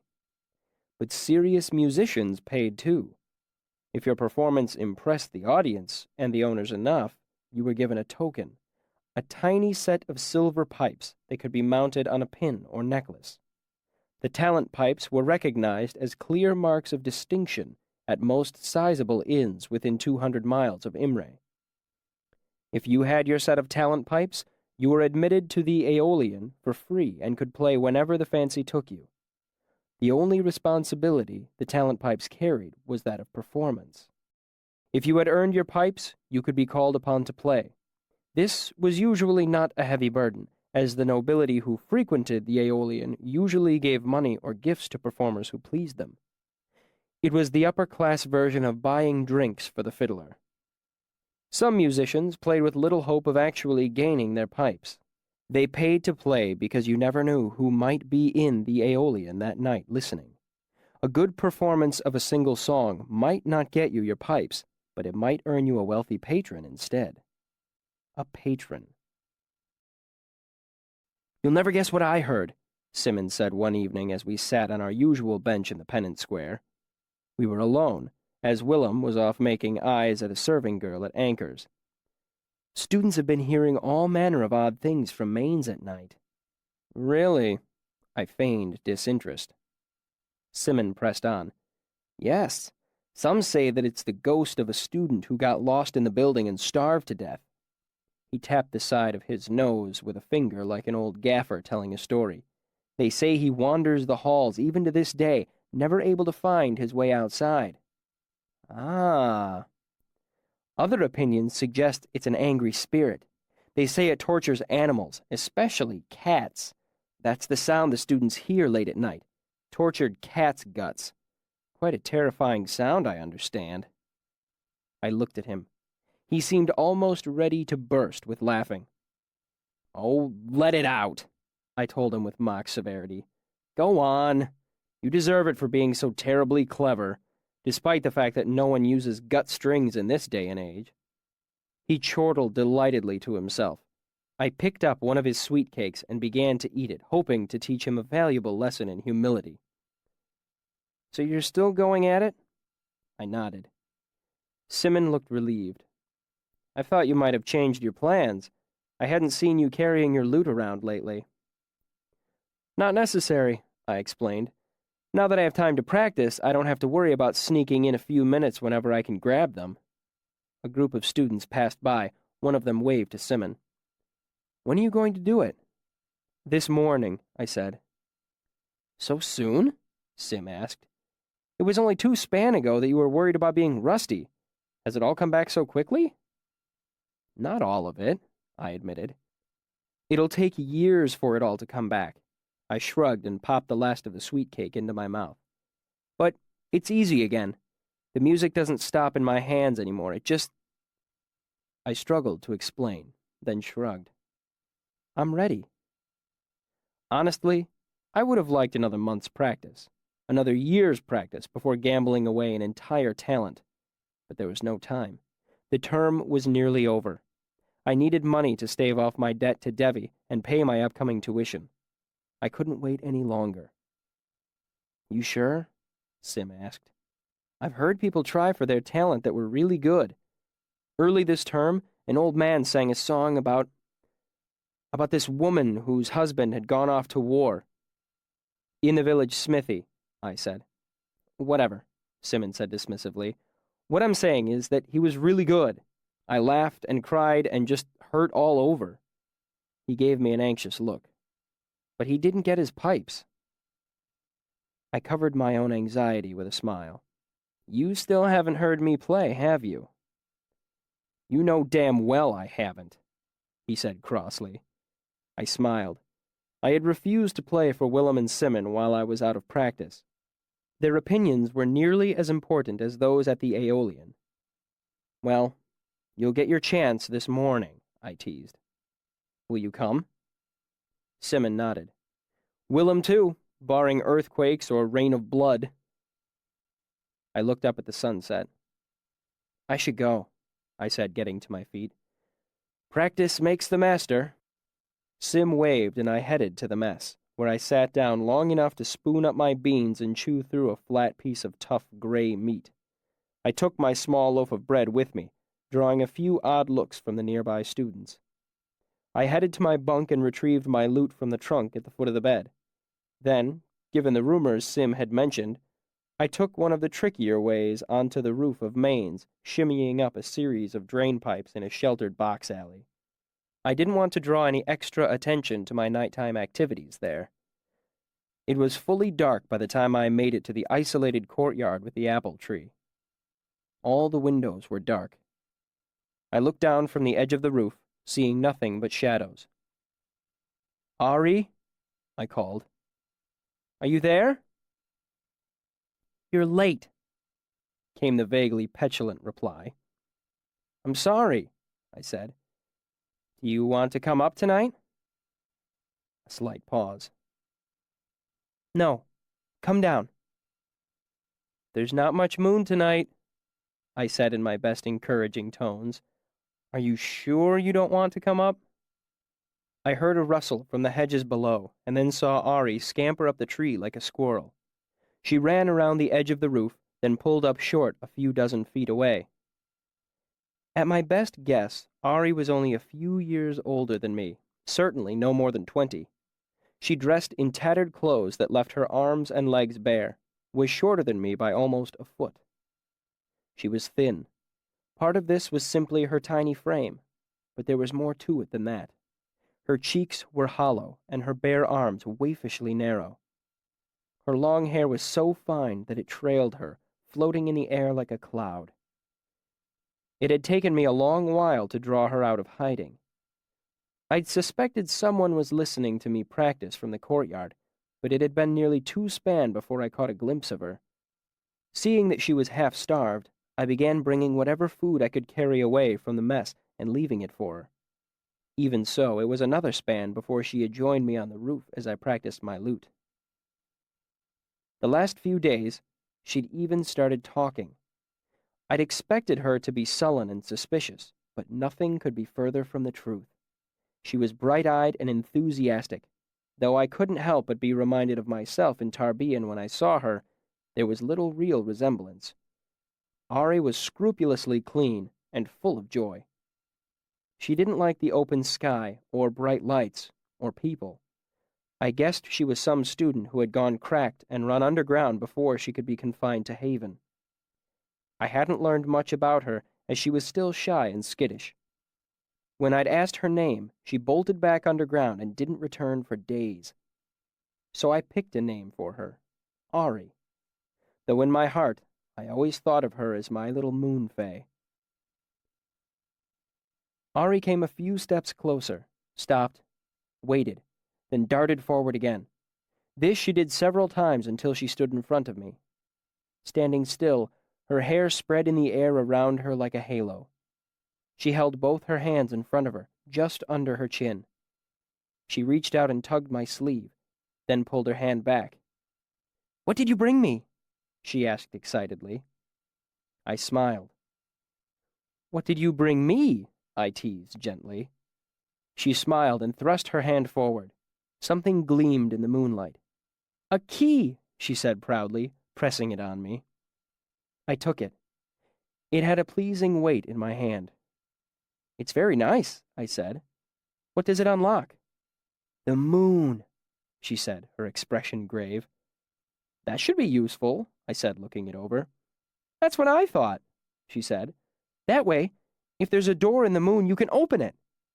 She sat cross-legged on the roof and grinned up at me. "Not that I would encourage that sort of reckless behavior." I squatted down and opened my lute case. "I brought you some bread." I handed her the loaf of brown barley bread wrapped in a piece of cloth. "And a bottle of water."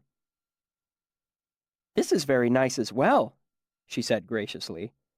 The bottle seemed very large in her hands. "What's in the water?" she asked as she pulled out the cork and peered down into it. "Flowers," I said. "And the part of the moon that isn't in the sky tonight. I put that in there, too." She looked back up. "I already said the moon," she said with a hint of reproach. "Just flowers, then. And the shine off the back of a dragonfly. I wanted a piece of the moon, but blue dragonfly shine was as close as I could get." She tipped the bottle up and took a sip. "It's lovely," she said, brushing back several strands of hair that were drifting in front of her face. Ari spread out the cloth and began to eat. She tore small pieces from the loaf and chewed them delicately, somehow making the whole process look genteel. "I like white bread," she said conversationally between mouthfuls. "Me too." I said as I lowered myself into a sitting position. When I can get it. She nodded and looked around at the starry night sky and the crescent moon. I like it when it's cloudy, too, but this is okay. It's cozy, like the Underthing. Underthing? I asked. She was rarely this talkative. I live in the Underthing, Ari said easily. It goes all over. Do you like it down there? Ari's eyes lit up. Holy God, yes, it's marvelous. You can just look forever. She turned to look at me. I have news, she said teasingly. What's that? I asked. She took another bite and finished chewing before she spoke. I went out last night. A sly smile. On top of things. Really? I said, not bothering to hide my surprise. How did you like it? It was lovely. I went looking around, she said, obviously pleased with herself. I saw Elodin. Master Elodin? I asked. She nodded. Was he on top of things too? She nodded again, chewing. Did he see you? Her smile burst out again, making her look closer to 8 than 18. Nobody sees me. Besides, he was busy listening to the wind. She cupped her hands around her mouth and made a hooting noise. There was good wind for listening last night, she added confidentially. While I was trying to make sense of what she said, Ari finished the last of her bread and clapped her hands excitedly. Now play, she said breathlessly. Play, play! Grinning, I pulled my lute out of its case. I couldn't hope for a more enthusiastic audience than Ari. Chapter 54. A Place to Burn. You look different today, Simon observed. Willem grunted in agreement. I feel different, I admitted. Good, but different. The three of us were kicking up dust on the road to Imre. The day was warm and sunny, and we were in no particular hurry. You look calm, Simon continued, brushing his hand through his hair. I wish I felt as calm as you look. I wish I felt as calm as I look, I mumbled. Simon refused to give up. You look more solid, he grimaced. No, you look tight. Tight? Tension forced laughter out of me, leaving me more relaxed. How can someone look tight? Just tight, he shrugged, like a coiled spring. It's the way he's holding himself, Willem said, breaking his usual thoughtful silence. Standing straight, neck unbent, shoulders back. He gestured vaguely to illustrate his point. When he steps, his whole foot treads the ground, not just the ball as if he would run, or the heel as if he would hesitate. He steps solidly down, claiming the piece of ground for his own. I felt a momentary awkwardness as I tried to watch myself, always a futile thing to attempt. Simon gave him a sideways look. Someone's been spending time with Puppet, haven't they? Willem shrugged, a vague agreement, and threw a stone into the trees by the side of the road. Who is this Puppet you two keep mentioning? I asked, partly to draw the attention away from myself. I'm about to die of terminal curiosity, you know. If anyone could, it would be you, Willem said. He spends most of his time in the archives, Sim said hesitantly, knowing that he was touching on a sore subject. It would be hard to introduce you since, you know. We came to Stonebridge, the ancient arch of gray stone that spanned the Omethi River between the university and Imre, over 200 feet from one bank to another, and arching more than 60 feet at its peak. Stonebridge had more stories and legends surrounding it than any other university landmark. Spit for luck, Willem urged, as we began to climb one side, and followed his own advice. Simon followed suit, spitting over the side with a childlike exuberance. I almost said, luck has nothing to do with it.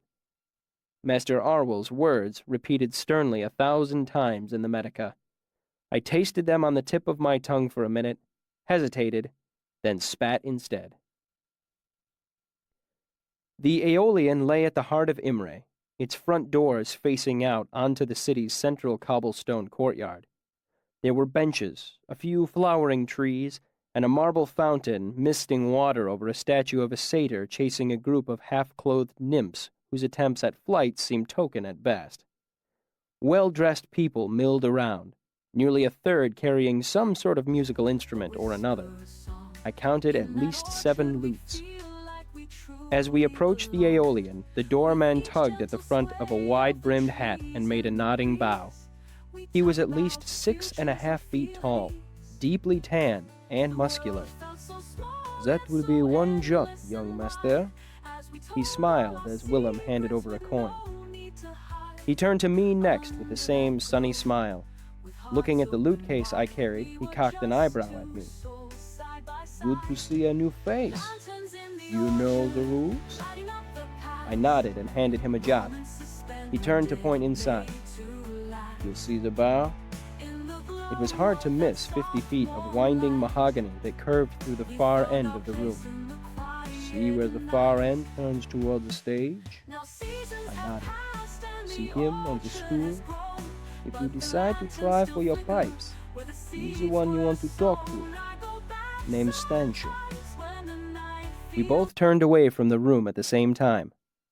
I shrugged my lute higher onto my shoulder. "Thank you." I paused, not knowing his name. "Diok." He smiled again in his relaxed way. A sudden impulse seized me, and I held out my hand. "Diok means to drink. Will you let me buy you one later?" He looked at me for a long second before he laughed. It was an unrestrained, happy sound that came leaping straight from his chest. He shook my hand warmly. "I just might at that." Diok released my hand, looking behind me. "Simon, did you bring us this one?" "He brought me, actually." Simon seemed put out by my brief exchange with the doorman, but I couldn't guess why. "I don't think anyone can really take him anywhere." He handed a jot to Diok. "I'll believe that," Diok said. "There's something about him I like. He's a little fey around the edges. I hope he plays for us tonight." "I hope so too," I said, and we moved inside. I looked around the Aeolian as casually as I could manage. A raised circular stage thrust out from the wall opposite the curving mahogany bar. Several spiraling stairways led to a second level that was much like a balcony. A smaller third level was visible above that, more like a high mezzanine circling the room. Stools and chairs ringed tables throughout around the room. Benches were recessed into niches in the walls. Sympathy lamps were mixed with candles, giving the room a natural light without fouling the air with smoke. "Well, that was cleverly done." Simon's voice was brittle. "Merciful Taylor, warn me before you try any more stunts, will you?" "What?" I asked. "The thing with the doorman? Simon, you are jittery as a teenage whore. He was friendly. I liked him. What's the harm in offering him a drink?" "Diok owns this place," Simon said sharply, "and he absolutely hates it when musicians suck up to him. 2 span ago, he threw someone out of here for trying to tip him." He gave me a long look. "Actually threw him, almost far enough to make it into the fountain." "Oh," I said, properly taken aback. I snuck a look at Diok as he bantered with someone at the door. I saw the thick muscles in his arm tense and relax as he made a gesture outside. "Did he seem upset to you?" I asked. "No, he didn't. That's the damnedest thing." Willem approached us. "If the 2 of you will stop fishwifing and come to table, I will buy the first drinks. Lynn?" We made our way to the table Willem had picked out, not too far from where Stanchion sat at the bar. "What do you want to drink?" Willem asked as Simon and I sat down and I settled my loot case into the 4th chair. "Cinnamon mead," Simon said without stopping to think. "Girl," Willem said in a vaguely accusatory way and turned to me. "Cider," I said. "Soft cider." "2 girls," he said, and walked off to the bar. I nodded toward Stanchion. "What about him?" I asked Simon. I thought he owned the place. They both do. Stanchion handles the music end of it. Is there anything I should know about him? I asked, my near catastrophe with Diak having sharpened my anxiety. Simmons shook his head. I hear he's cheerful enough in his own right, but I've never talked with him. Don't do anything stupid and everything should be fine. Thanks, I said sarcastically as I pushed my chair back from the table and stood. Stanchion had a medium build and was handsomely dressed in deep green and black. He had a round, bearded face and a slight paunch that was probably only noticeable because he was sitting. He smiled and motioned me forward with the hand that wasn't holding an impressively tall tankard. "Ho there!" he said cheerily. "You have the hopeful look about you. Are you here to play for us tonight?" He raised a speculative eyebrow. Now that I was closer, I noticed that Stanchion's hair was a deep, bashful red that hid if the light struck him the wrong way. "I hope to, sir," I said, though I was planning to wait for a while. "Oh, certainly. We never let anyone try their talent until the sun is down." He paused to take a drink, and as he turned his head, I saw a golden set of pipes hanging from his ear. Sighing, he wiped his mouth happily across the back of his sleeve. "What do you play, then? Lute?" I nodded. "Have any idea what you'll use to woo us?" "That depends, sir. Has anyone played the lay of Sir Savian Tralliard lately?" Stanchion raised an eyebrow and cleared his throat. Smoothing his beard with his free hand, he said, "Well, no. Someone gave it a whirl a few months ago, but he bit off more than he could swallow whole. Missed a couple fingerings and fell apart." He shook his head. I simply said, "No, not lately." He took another drink from his tankard and swallowed thoughtfully before he spoke again. "Most people find that a song of more moderate difficulty allows them to showcase their talent," he said carefully. I sensed his unspoken advice and was not offended. Sir Savian is the most difficult song I had ever heard. My father had been the only one in the troupe with the skill to perform it, and I had only heard him do it perhaps 4 or 5 times in front of an audience. It was only about 15 minutes long, but those 15 minutes required quick, precise fingering that, if done properly, would set 2 voices singing out of the lute at once, both a melody and a harmony. That was tricky, but nothing any skilled lutist couldn't accomplish. However, Sir Savian was a ballad, and the vocal part was a counter-melody that ran against the timing of the lute. Difficult. If the song was being done properly, with both a man and a woman alternating the verses, the song was further complicated by the female's counter-harmony in the refrains. If it is done well, it is enough to cut a heart. Unfortunately, few musicians could perform calmly in the center of such a storm of song. Stanchion drank off another solid swallow from his tankard and wiped his beard on his sleeve. "You singing alone?" he asked, seeming a bit excited in spite of his half-spoken warning. "Or have you brought someone to sing opposite you? Is one of the boys you came with a castrati?" I fought down laughter at the thought of Willem as a soprano and shook my head. "I don't have any friends that can sing it. I was going to double the 3rd refrain to give someone the chance to come in as Eloine." "Trooper style, eh?" He gave me a serious look. "Son, it's really not my place to say this, but do you really want to try for your pipes with someone you've never even practiced with?" It reassured me that he realized how hard it was going to be.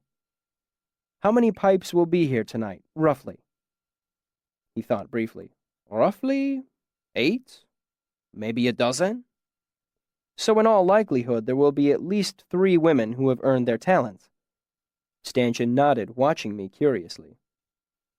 "Well," I said slowly, "if what everyone has told me is true, if only real excellence can win the pipes, then one of those women will know Eloine's part."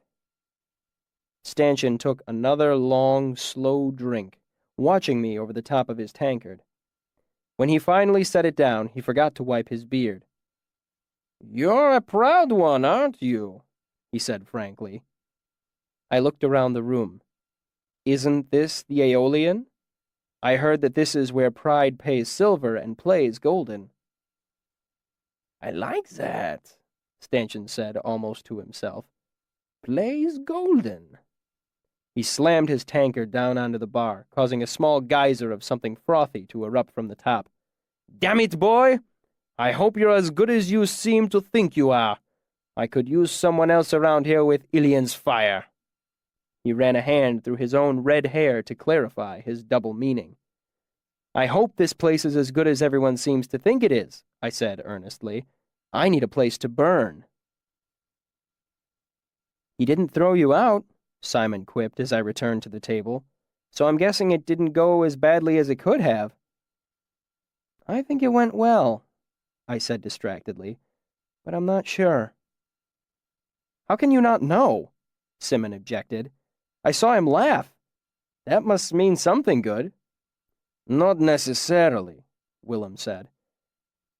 I'm trying to remember everything I said to him, I admitted. Sometimes my mouth just starts talking and it takes my mind a little bit to catch up. This happens often, does it? Asked Willem with one of his rare quiet smiles. Their banter began to relax me. More and more often, I confessed, grinning. We drank and joked about small things, rumors of the masters and the rare female students who caught our attention.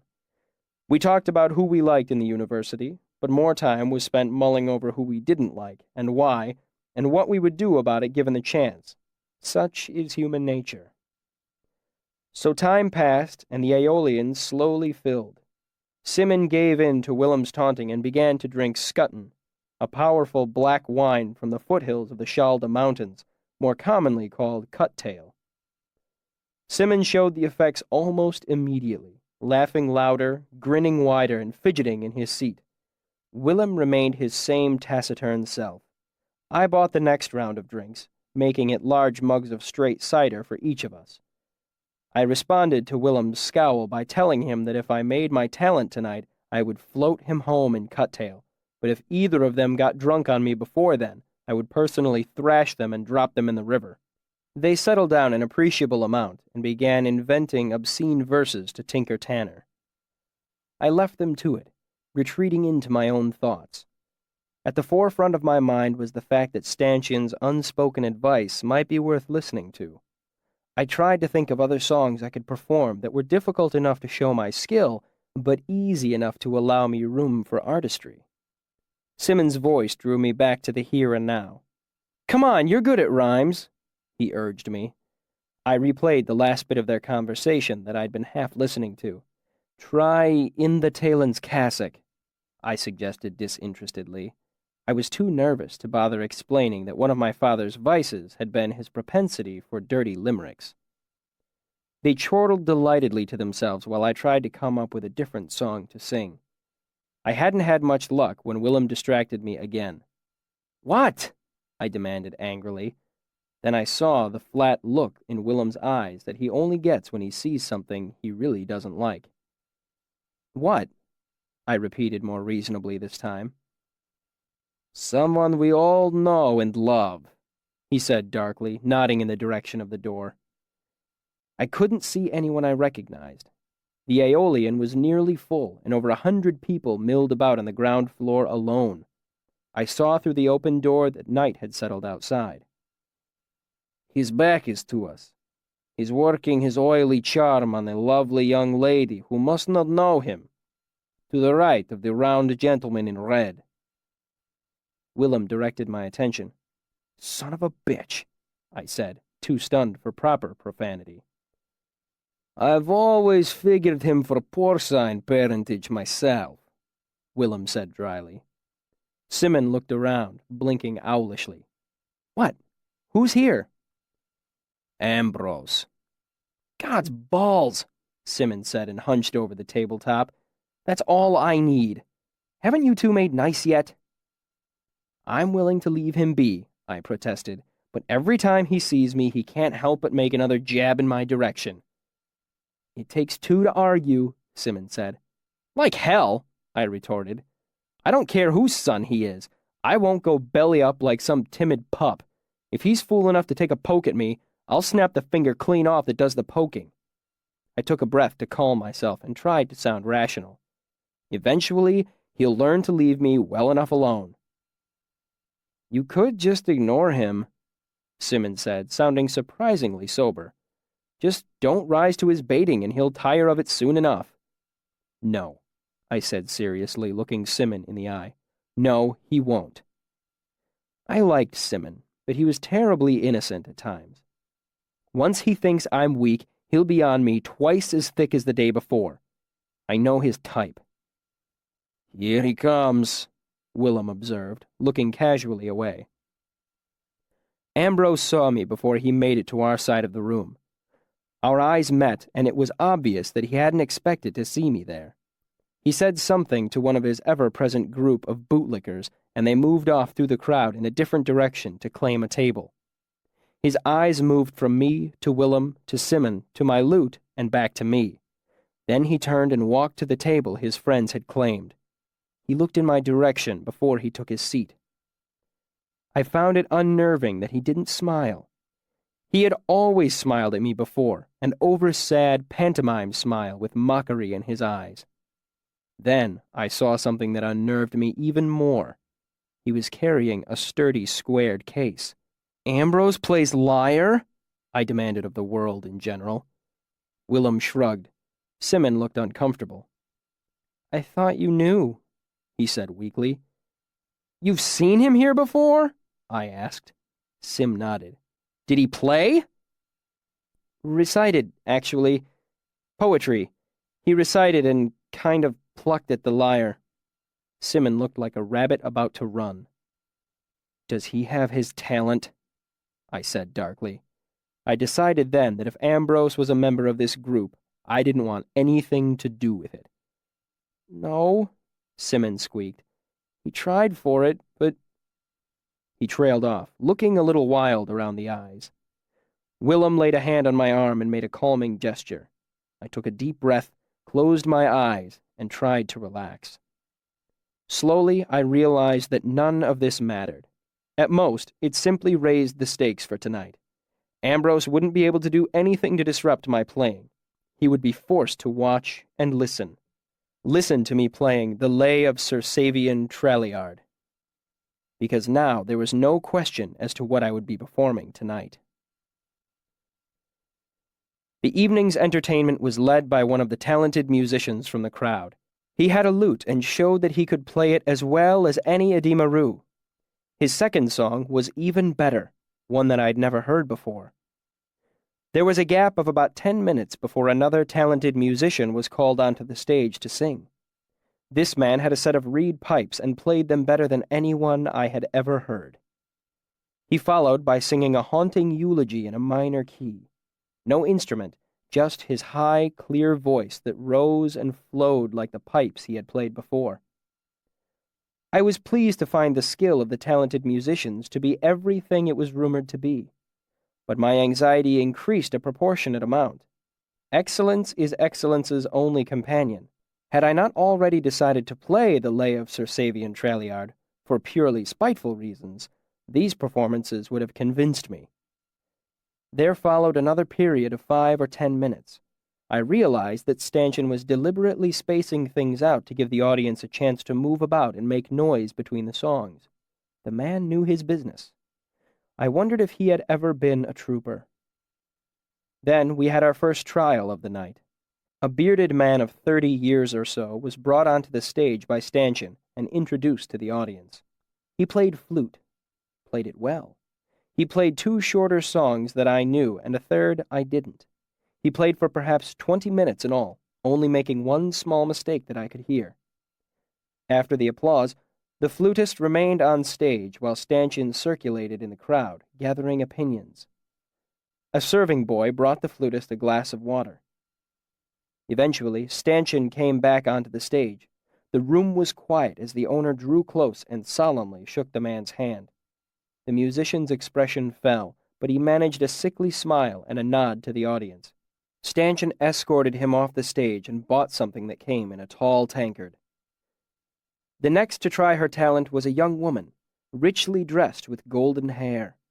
After Stanchion introduced her, she sang an aria in a voice so clear and pure that I forgot my anxiety for a while and was ensnared by her song. For a few blessed moments I forgot myself and could do nothing but listen. Too soon it was over, leaving me with a tender feeling in my chest and a vague prickling in my eyes. Simmons sniffled a little and rubbed self-consciously at his face. Then she sang a second song while accompanying herself on a half-harp. I watched her intently, and I will admit that it was not entirely for her musical ability. She had hair like ripe wheat. I could see the clear blue of her eyes from where I sat some 30 feet away. She had smooth arms and small, delicate hands that were quick against the strings, and the way she held the harp between her legs made me think of, well, the things that every boy of 15 thinks about incessantly. Her voice was as lovely as before, enough to set a heart aching. Unfortunately, her playing could not match it. She struck wrong notes halfway through her second song, faltered, then recovered before she made it to the end of her performance. There was a longer pause as Stanchion circulated this time. He milled through the 3 levels of the Aeolian, talking with everyone, young and old, musician and not. As I watched, Ambrose caught the eye of the woman on stage and gave her one of his smiles that seemed so greasy to me and so charming to women. Then, looking away from her, his gaze wandered to my table and our eyes met. His smile faded, and for a long moment we simply watched each other, expressionless. Neither of us smiled mockingly or mouthed small, insulting nothings to each other. Nevertheless, all our smoldering enmity was renewed in those few minutes. I cannot say with certainty which of us looked away first. After nearly 15 minutes of gathering opinions, Stanchion mounted the stage again. He approached the golden-haired woman and took her hand as he had the previous musicians. The woman's face fell in much the same way his had. Stanchion led her from the stage and bought her what I guessed was the consolation tankard. Closely on the heels of this failure was another talented musician who played fiddle, excellent as the 2 before him. Then an older man was brought onto stage by Stanchion as if he were trying for his talent.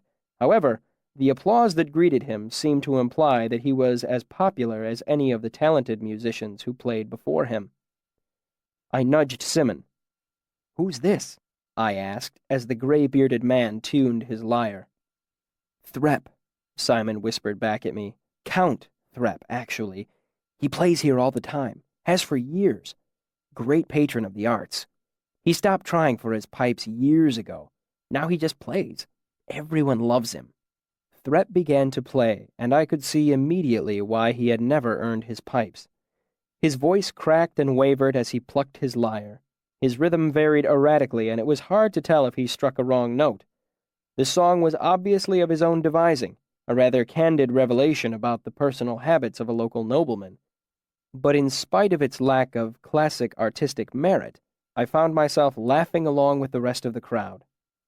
When he was done, everyone applauded thunderously, some people pounding on the tables or stamping as well. Stanchion went directly onto the stage and shook the Count's hand, but Threp didn't seem disappointed in the least. Stanchion pounded him enthusiastically on the back as he led him down to the bar. It was time. I stood and gathered up my loot. Willem clapped my arm and Simon grinned at me, trying not to look almost sick with friendly worry. I nodded silently to each of them as I walked over to Stanchion's vacant seat at the end of the bar where it curved toward the stage. I fingered the silver talent in my pocket, thick and heavy. Some irrational part of me wanted to clutch it, hoard it for later, but I knew that in a few more days a single talent wouldn't do me a bit of good. With the set of talent pipes, I could support myself playing at local inns. If I was lucky enough to attract the attention of a patron, I could earn enough to square my debt to Devi and pay my tuition as well. It was a gamble I had to take. Stanchion came ambling back to his spot at the bar. "I'll go next, sir, if it's all right with you." I hoped I didn't look as nervous as I felt. My grip on the loot case was slippery from my sweating palms. He smiled at me and nodded. You've got a good eye for a crowd, boy. This one is ripe for a sad song. Still planning on doing Savian?" I nodded. He sat down and took a drink. "Well then, let's just give them a couple of minutes to simmer and get their talking over with." I nodded and leaned against the bar. I took the time to fret uselessly about things I had no control over. One of the pegs on my lute was loose, and I didn't have the money to fix it. There had not been any talented women on the stage yet. I felt a twinge of unease at the thought of this being the odd night where the only talented musicians at the Aeolian were men, or women who didn't know Eiloween's part. It seemed only a short time before Stanchion stood and raised a questioning eyebrow at me. I nodded and picked up my lute case. It suddenly looked terribly shabby to me. Together, we walked up the stairs. As soon as my foot touched the stage, the room hushed to a murmur. At the same time, my nervousness left me, burned away by the attention of the crowd. It has always been that way with me. Off stage, I worry and sweat. On stage, I am as calm as a windless winter night. Stanchion bade everyone consider me as a candidate for my talent. His words had a soothing, ritual feel. When he gestured to me, there was no familiar applause, only an expectant silence. In a flash, I saw myself as the audience must see me. Not finely dressed as the others had been, in fact, only one step from being ragged. Young, almost a child. I could feel their curiosity drawing them closer to me. I let it build, taking my time as I unclasped my battered second-hand lute case and removed my battered second-hand lute. I felt their attention sharpen at the homely sight of it. I struck a few quiet chords, then touched the pegs, tuning it ever so slightly. I fingered a few more light chords, testing, listened, and nodded to myself. The lights shining onto the stage made the rest of the room dim from where I sat. Looking out, I saw what seemed to be 1,000 eyes. Simon and Willem, Stanchion by the bar. Dioc by the door. I felt a vague flutter in my stomach as I saw Ambrose watching me with all the menace of a smoldering coal.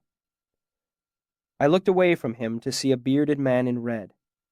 Count Threp. An old couple holding hands. A lovely, dark-eyed girl. My audience. I smiled at them.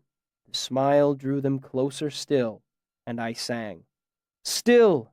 Sit! For though you listen long, long would you wait without the hope of song. So sweet as this, as Ilion himself set down, an age ago. Master work of a master's life, of Savian and Eiloween, the woman he would take to wife. I let the wave of whisper pass through the crowd. Those who knew the song made soft exclamation to themselves, while those who didn't asked their neighbors what the stir was about. I raised my hands to the strings and drew their attention back to me. The room stilled, and I began to play. The music came easily out of me, my lute like a second voice. I flicked my fingers, and the lute made a third voice as well. I sang in the proud, powerful tones of Savian Trailiard, greatest of the Aemir. The audience moved under the music like grass against the wind. I sang as Sir Savian, and I felt the audience begin to love and fear me. I was so used to practicing the song alone that I almost forgot to double the third refrain, but I remembered at the last moment in a flash of cold sweat. This time, as I sang it, I looked out into the audience, hoping at the end I would hear a voice answering my own. I reached the end of the refrain before Eiloween's first stanza. I struck the first chord hard and waited as the sound of it began to fade without drawing a voice from the audience. I looked calmly out to them, waiting. Every second a greater relief vied with a greater disappointment inside me. Then a voice drifted onto the stage, gentle as a brushing feather, singing, "Savian, how could you know? It was the time for you to come to me. Savian, do you remember the days we squandered pleasantly? How well, then, have you carried what have tarried in my heart and memory?" She sang as Eowyn, I as Savian.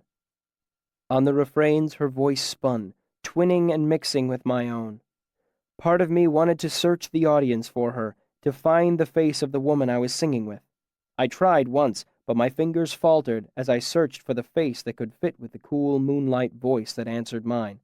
Distracted, I touched a wrong note and there was a burr in the music. A small mistake. I set my teeth and concentrated on my playing. I pushed my curiosity aside and bowed my head to watch my fingers, careful to keep them from slipping on the strings. And we sang. Her voice like burning silver, my voice an echoing answer. Savian sang solid, powerful lines, like branches of a rock-old oak. All the while, Eowyn was like a nightingale, moving in darting circles around the proud limbs of it. I was only dimly aware of the audience now, dimly aware of the sweat on my body.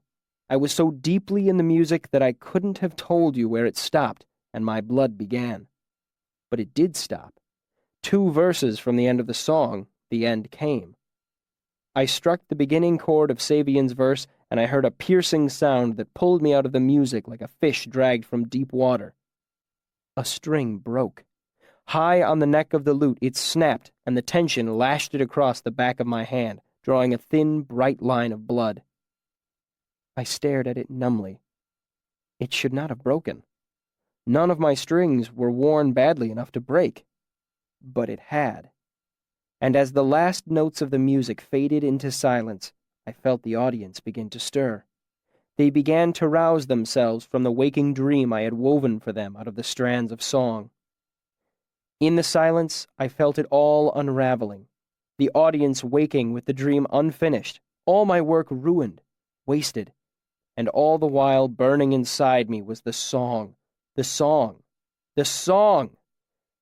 Without knowing what I did, I set my fingers back to the strings and fell deep into myself, into years before, when my hands had calluses like stones and my music had come as easily as breathing.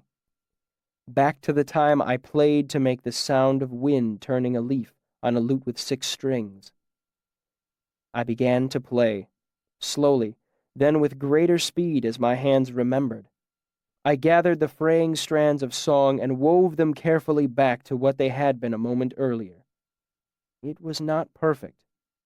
No song as complex as Sir Savian can be played perfectly on 6 strings instead of 7. But it was whole, and as I played the audience sighed, stirred, and slowly fell back under the spell that I had made for them. I hardly knew they were there, and after a minute I forgot them entirely. My hands danced, then ran, then blurred across the strings as I fought to keep the lute's 2 voices singing with my own. Then, even as I watched them, I forgot them. I forgot everything except finishing the song. The refrain came, and Eowyn sang again. To me, she was not a person, or even a voice. She was just a part of the song that was burning out of me. And then it was done. Raising my head to look at the room was like breaking the surface of the water for air. I came back into myself, found my hand bleeding and my body covered in sweat.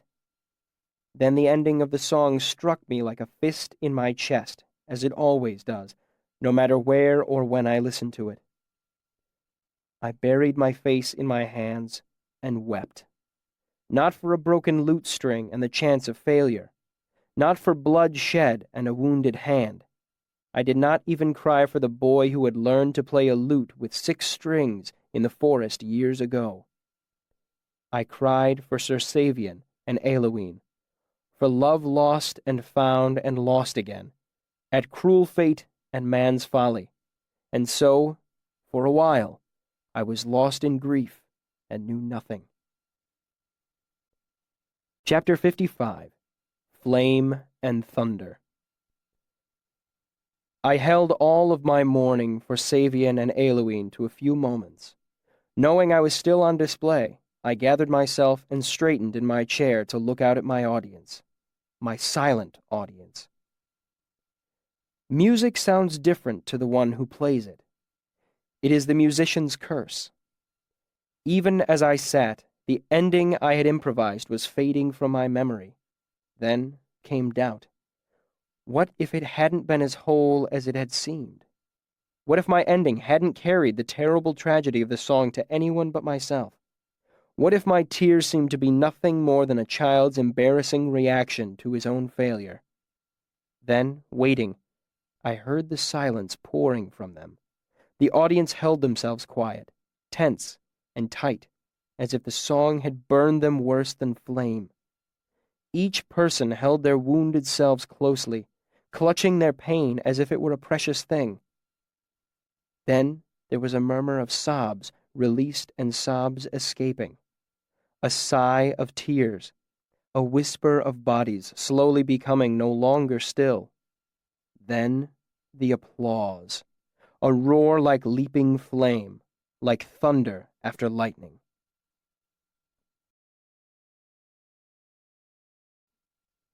Chapter 56. Patrons, Maids, and Metheglin. I restrung my lute. It was a fair distraction while Stanchion gathered opinions from the crowd. My hands went through the routine motion of stripping the broken string away while I fretted to myself.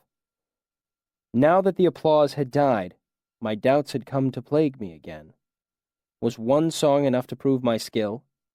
What if the audience's reaction had been due to the power of the song rather than my playing of it? What of my improvised ending? Perhaps the song had only seemed whole to me. As I finished removing the broken string, I gave it an idle look, and all my thoughts fell to a jumble at my feet. It wasn't worn or flawed as I had thought it would be. The broken end was clean, as if it had been cut with a knife or snipped with a pair of scissors. For a while, I simply stared at it dumbly. My lute had been tampered with? Impossible! It was never out of my sight. Besides, I had checked the strings before I left the university, and again before I had come on stage. Then how?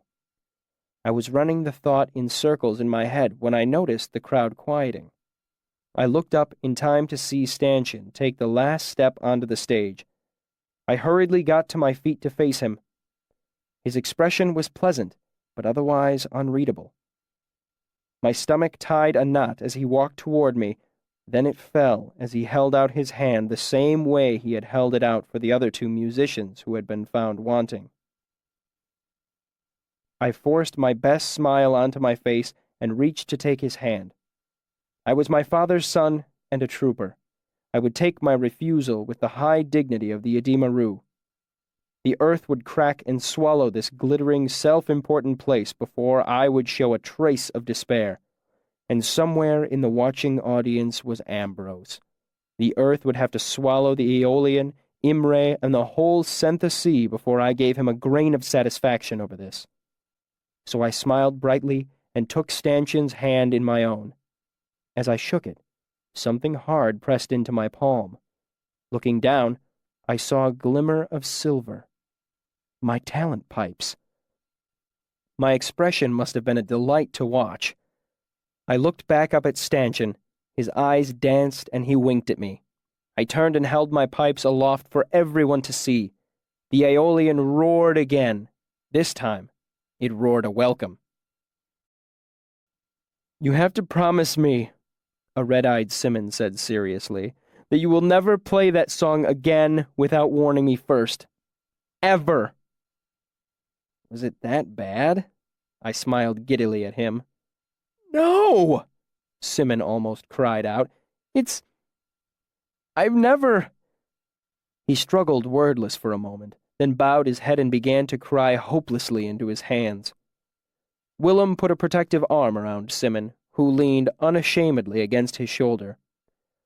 "Our Simon has a tender heart," he said gently. "I imagine he meant to say he liked it very much." I noticed that Willem's eyes were red around the edges too. I lay a hand on Simon's back. "It hit me hard the first time I heard it too," I told him honestly. "My parents performed it during the midwinter pageantry when I was 9, and I was a wreck for 2 hours afterward. They had to cut my part from the swineherd and the nightingale because I wasn't in any shape to act. Simon nodded and made a gesture that seemed to imply that he was fine, but that he didn't expect to be able to talk any time soon, and that I should just carry along with whatever I was doing. I looked back at Willem. I forgot that it hits some people this way, I said lamely. I recommend Scutton, Willem said bluntly. Cuttail, if you insist on the vulgar. But I seem to remember you saying that you would float us home tonight if you got your pipes, which may be unfortunate as I happen to be wearing my lead drinking shoes. I heard Stanchion chuckle behind me. These must be the two non-castrati friends, eh? Simon was surprised enough at being called a non-castrati to collect himself slightly, rubbing his nose on his sleeve. Willem, Simon, this is Stanchion. Simon nodded. Willem gave a slight stiff bow. Stanchion, could you help us to the bar? I've promised to buy them a drink. Tss, Willem said. Drinks. Sorry, drinks. I stressed the plural. I wouldn't be here if it wasn't for them. Ah, Stanchion said with a grin. Patrons, I understand completely. The Victory tankard turned out to be the same as the Consolation one. It was ready for me when Stanchion finally managed to get us through the throng of people to our new seats at the bar. He even insisted on buying Scutton for Simon and Willem, saying that patrons have some claim to the spoils of Victory as well. I thanked him earnestly from the bottom of my rapidly thinning purse. While we were waiting for their drinks to come, I tried to peer curiously into my tankard, and found that doing so while it was sitting on the bar would require me to stand on my stool. Metheglin, Stanchion informed me. Try it and you can thank me later. Where I am from, they say a man will come back from the dead to get a drink of it. I tipped an imaginary hat to him. At your service. Yours and your family's, he replied politely. I took a drink from the tall tankard to give myself a chance to collect my wits, and something wonderful happened in my mouth. Cool spring honey, clove, cardamom, cinnamon, pressed grape, burnt apple, sweet pear, and clear well water. That is all I have to say of metheglin. If you haven't tried it, then I'm sorry I cannot describe it properly. If you have, you don't need me to remind you what it is like. I was relieved to see the Cuttail had come in moderately sized glasses, with one for Stanchion, too. If my friends had received tankards of the black wine, I would have needed a wheelbarrow to get them back to the other side of the river. To Savian, Willem toasted. Hear, hear, Stanchion said, lifting his own glass. Savian, Simon managed, his voice sounding like a stifled sob. And Eloine, I said, and maneuvered my great tankard to touch glasses with them. Stanchion drank off his Scutton with a nonchalance that made my eyes water. So, he said, before I leave you to the adulation of your peers, I have to ask, where did you learn to do that? Play missing a string, I mean. I thought for a moment. Do you want the short or the long of it? I'll take the short for now. I smiled. Well, in that case, it's just something I picked up. I made a casual gesture as if tossing something away. A remnant of my misspent youth. Stanchion gave me a long look, his expression amused. I suppose I deserve that. I'll take the long version next time. He took a deep breath and looked around the room. His golden earrings swung and caught the light. I'm off to mix the crowd. I'll keep them from coming at you all at once. I grinned relief. Thank you, sir. He shook his head and made a peremptory motion to someone behind the bar who quickly fetched him his tankard. Earlier tonight, sir, was proper and good, but now it's Stanchion. He glanced back in my direction, and I smiled and nodded. And I should call you? Kvothe, I said. Just Kvothe. Just Kvothe, Willem toasted behind me. And Eloine, Simon added, and began to cry softly into the crook of his arm. Count Threp was one of the first to come to me. He looked shorter up close, and older. but he was bright-eyed and laughing as he talked about my song. "Then it broke," he said, gesturing wildly, "and all I could think was, not now, not before the ending. But I saw the blood on your hand and my stomach knotted up.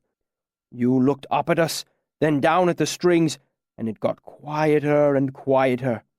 Then you put your hands back on the lute, and all I could think was, there's a brave boy.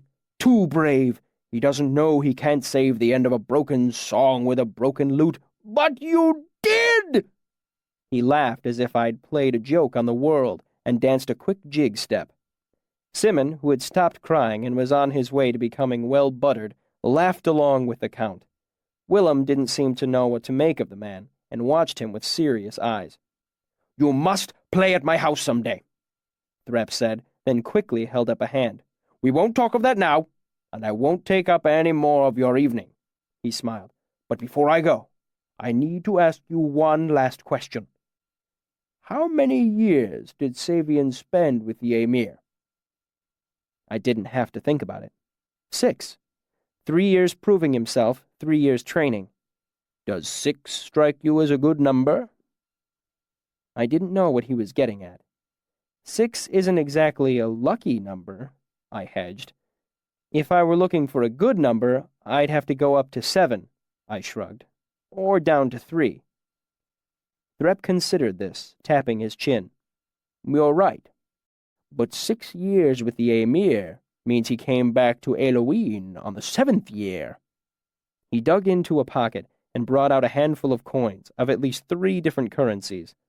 He sorted 7 talents out of the mess and pushed them into my surprised hand. "My lord," I stammered, "I cannot take your money." It wasn't the money itself that surprised me, but the amount. Threp looked confused. "Why ever not?" I gaped a little bit, and for a rare moment I was at a loss for words. Threp chuckled and closed my hand around the coins. "It's not a reward for playing. Well, it is that, but it's more of an incentive for you to keep practicing. Keep getting better. It's for the sake of the music." He shrugged. "You see, a laurel needs rain to grow. I can't do much about that. But I can keep that rain off a few musicians' heads, can't I?" A sly smile wound its way onto his face. "So God will tend the laurels and keep them wet, and I will tend the players and keep them dry, and wiser minds than mine will decide when to bring the two together." I was silent for a moment. "I think you might be wiser than you give yourself credit for." "Well," he said, trying not to look pleased, "well, don't let it get around, or people will start expecting great things from me." He turned and was quickly swallowed by the crowd. I slid the 7 talents into my pocket and felt a great weight lift from my shoulders. It was like a stay of execution, perhaps literally, as I had no idea how Devi might have encouraged me to pay my debt. I drew my first carefree breath in 2 months. It felt good. After Threp left, one of the talented musicians came to offer his compliments. After him, it was a Sealdish moneylender who shook my hand and offered to buy me a drink. Then there was a minor nobleman, another musician, and a pretty young lady that I thought might be my Elohim until I heard her voice. She was the daughter of a local moneylender, and we talked of small things, briefly, before she moved on. I remembered my manners almost too late and kissed her hand before she left. They all blurred together after a while. One by one they came to give me their regards, compliments, handshakes, advice, envy, and admiration. Though Stanchion was true to his word and managed to keep them all from coming at me in a mass. It wasn't long before I began having trouble telling one from another. The metheglin wasn't helping matters either. I'm not sure how long it was before I thought to go look for Ambrose. After scanning the room, I nudged Simon with an elbow until he looked up from the game he and Willem were playing with shims. "Where's our best friend?" I asked. Simon gave me a blank look, and I realized that he was too far into his cups to catch sarcasm. "Ambrose," I clarified. "Where's Ambrose?" Scoffered off, Willem announced with an edge of bellicosity. As soon as you finished playing, before you'd even got your pipes. He knew. He knew, Simmons sing-songed delightedly. He knew you would get them and couldn't bear to watch. Looked bad when he left, Willem said with a quiet malice. Pale and shaking, like he'd found out someone had been lanting in his drinks all night. Maybe someone was, Simmons said with uncharacteristic viciousness. I would. Shaking? I asked. Willem nodded, trembling, like someone had gut-punched him. Linton was giving him an arm to lean on when he left. The symptoms sounded familiar, like binder's chills. A suspicion began to form. I pictured Ambrose listening to me glide through the most beautiful song he'd ever heard and realizing I'm about to win my pipes. He wouldn't do anything obvious, but perhaps he could find a loose thread or a long splinter from the table. Either one would provide only the most tenuous sympathetic link to my lute string, 1% at best, perhaps only a tenth of that. I imagined Ambrose drawing on his own body heat, concentrating as the chill slowly worked into his arms and legs. I pictured him, trembling, his breath growing labored until finally the string breaks, and I finish the song in spite of him. I grinned at the thought. Pure speculation, of course, but something had certainly broken my lute string, and I didn't doubt for a second that Ambrose would try something of the sort. I focused back in on Simmons.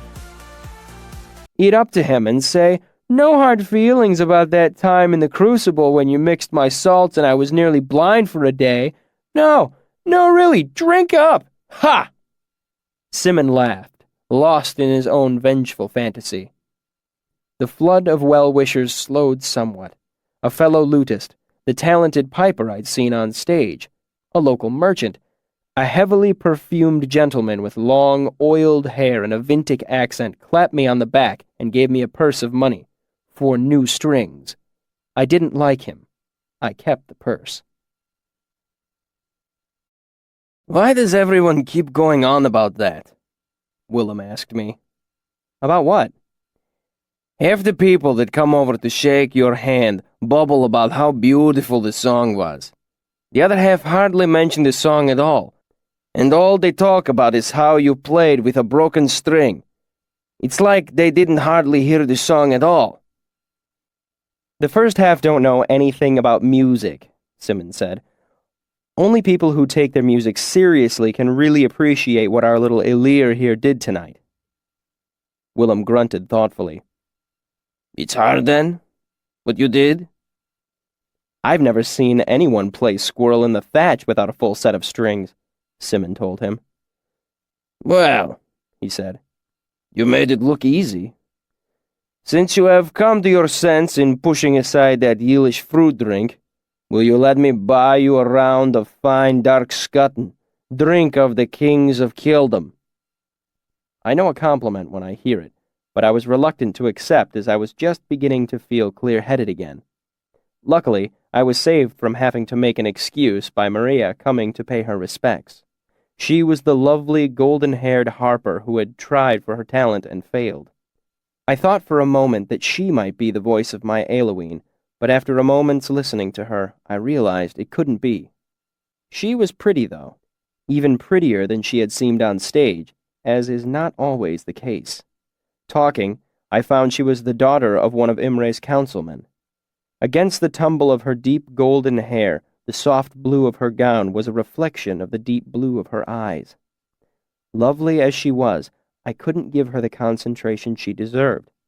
I itched to be away from the bar to find the voice that had sung Eowyn with me. We talked a while, smiled, and parted with kind words and promises to speak again. She disappeared back into the crowd, a wonderful collection of gently moving curves. What was that shameful display? Willem demanded after she had gone. What? I asked. What? He mocked my tone. Can you even pretend to be that thick? If a girl as fair as that looked at me with one eye the way she looked at you with two, we'd have a room by now, to say it carefully." "She was friendly," I protested, "and we were talking. She asked me if I would show her some harp fingerings, but it's been a long time since I played harp." "It'll be a lot longer if you keep missing passes like that," Willem said frankly. "She was doing everything but taking down another button for you." Sim leaned over and lay his hand on my shoulder, the very picture of the concerned friend. "Kvothe, I've been meaning to talk to you about this very problem. If you honestly couldn't tell that she was interested in you, you might want to admit the possibility that you are impossibly thick when it comes to women. You may want to consider the priesthood." "The both of you are drunk," I said to cover my flush.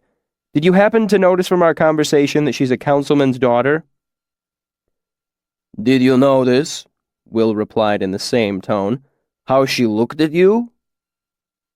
I knew I was woefully inexperienced with women, but I didn't have to admit to it, so I waved his comment away and got down off my stool. Somehow I doubt that a quick romp behind the bar was what she had in mind. I took a drink of water and straightened my cloak. Now, I must go find my Ailuene and offer her my earnest thanks. How do I look? "What does it matter?" Willem asked. Simon touched Willem's elbow. "Don't you see? He's after more dangerous game than some low-bodiced councilman's daughter." I turned from them with a disgusted gesture and headed off into the crowded room. I didn't really have any idea how I would find her. Some foolish romantic part of me thought I would know her when I saw her. If she were half as radiant as her voice, she would shine like a candle in a dark room. But as I thought these things, the wiser part of me was whispering in my other ear. "Do not hope," it said. "Do not dare hold hope that any woman could burn as brightly as the voice that sang the part of Ailuene." And while this voice was not comforting, I knew it to be wise. I had learned to listen to it on the streets of Tarbean, where it had kept me alive. I wandered through the first level of the Aeolian, searching without knowing who I was looking for. Occasionally, people would smile or wave. After 5 minutes, I had seen all the faces there were to see and moved to the second level. This was actually a converted balcony, but instead of tiers of seats, there were rising ranks of tables that looked onto the lower level. As I wended my way through the tables, looking for my Ailuene, my wiser half kept murmuring in my ear, "Do not hope. All you will earn is disappointment. She will not be as beautiful as you imagine, and then you will despair." As I finished searching the second level, a new fear began to rise in me. She might have left while I was sitting at the bar, drinking in metheglin and praise. I should have gone to her straight away, fallen to one knee, and thanked her with my whole heart. What if she was gone? What if no one knew who she was or where she had gone? A nervousness settled into the pit of my stomach as I took the stairs to the highest level of the Aeolian. "Now look what your hope has gotten you," the voice said. "She is gone, and all you have is a bright, foolish imagining to torment yourself with." The last level was the smallest of the three, hardly more than a thin crescent that hugged 3 walls, high above the stage. Here, the tables and benches were more widely spaced and sparsely populated.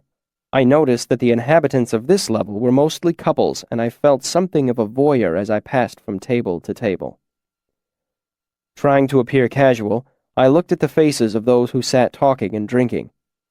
I grew more nervous the closer I came to the last table. It was impossible for me to do so casually, as it was in a corner. The couple sitting there, one light-haired and one dark, had their backs to me. As I approached, the light-haired one laughed, and I caught a glimpse of a proud, fine-featured face. A man. I turned my attention to the woman with the long, dark hair. My last hope. I knew she would be my Ailuene. Coming round the corner of the table, I saw her face, or rather, his face. They were both men. My Ailuene had left. I had lost her, and with that knowledge I felt as if my heart had been tipped from its resting place in my chest to topple and fall somewhere deep inside me near my feet. They looked up, and the fair-haired one smiled at me, Look, Threa, young Six-String has come to offer us his respects. He eyed me up and down. You're a fair one. Would you like to join us for a drink? No, I murmured, embarrassed. I was just looking for someone. Well, you found someone, he said easily, touching my arm. My name is Fallon, and this is Threa. Come and have a drink. I promise to keep Threa here from trying to take you home. He has a terrible weakness for musicians. He smiled charmingly at me. I murmured an excuse and took my leave, too distraught to worry whether or not I had made an ass of myself. As I made my desolate way back to the stairs, my wise self took the opportunity to berate me. That is what comes of hope, it said. No good. Still, you are better having missed her. She could never have been equal to her voice. That voice, fair and terrible as burning silver, like moonlight on river stones, like a feather against your lips. I headed to the stairs, eyes on the floor lest anyone try to catch me in a conversation. Then I heard a voice like burning silver, like a kiss against my ears. Looking up, my heart lifted and I knew it was my Aileen. Looking up, I saw her and all I could think was beautiful. Beautiful. Chapter 57. Interlude. The Parts That Form Us. Moving slowly, Bast stretched and looked around the room. Finally, the short fuse of his patience burned out. Reshi? Kvothe looked at him. And then what, Reshi? Did you talk to her? Of course I talked to her. There would be no story if I hadn't. Telling that part is easy. But first, I must describe her. I'm not sure how to do it. Bast fidgeted. Kvothe laughed, a fond expression wiping the irritation from his face. So, is describing a beautiful woman as easy as looking at one for you? Bast looked down and blushed, and Kvothe laid a gentle hand on his arm, smiling. My trouble, Bast, is that she is very important. Important to the story. I cannot think of how to describe her without falling short of the mark. I think I understand, Reshi, Bast said in conciliatory tones. I've seen her too. Once. Kvothe sat back in his chair, surprised. You have, haven't you? I'd forgotten. He pressed his hands to his lips. How would you describe her, then? Bast brightened at the opportunity. Straightening up in his chair, he looked thoughtful for a moment, and then said, She had perfect ears. He made a delicate gesture with his hands. Perfect little ears, like they were carved out of something. Chronicler laughed, then looked slightly taken aback, as if he'd surprised himself. Her ears? He asked, as if he couldn't be sure if he had heard correctly. You know how hard it is to find a pretty girl with the right sort of ears, Bast said matter-of-factly. Chronicler laughed again, seeming to find it easier the second time. No, he said.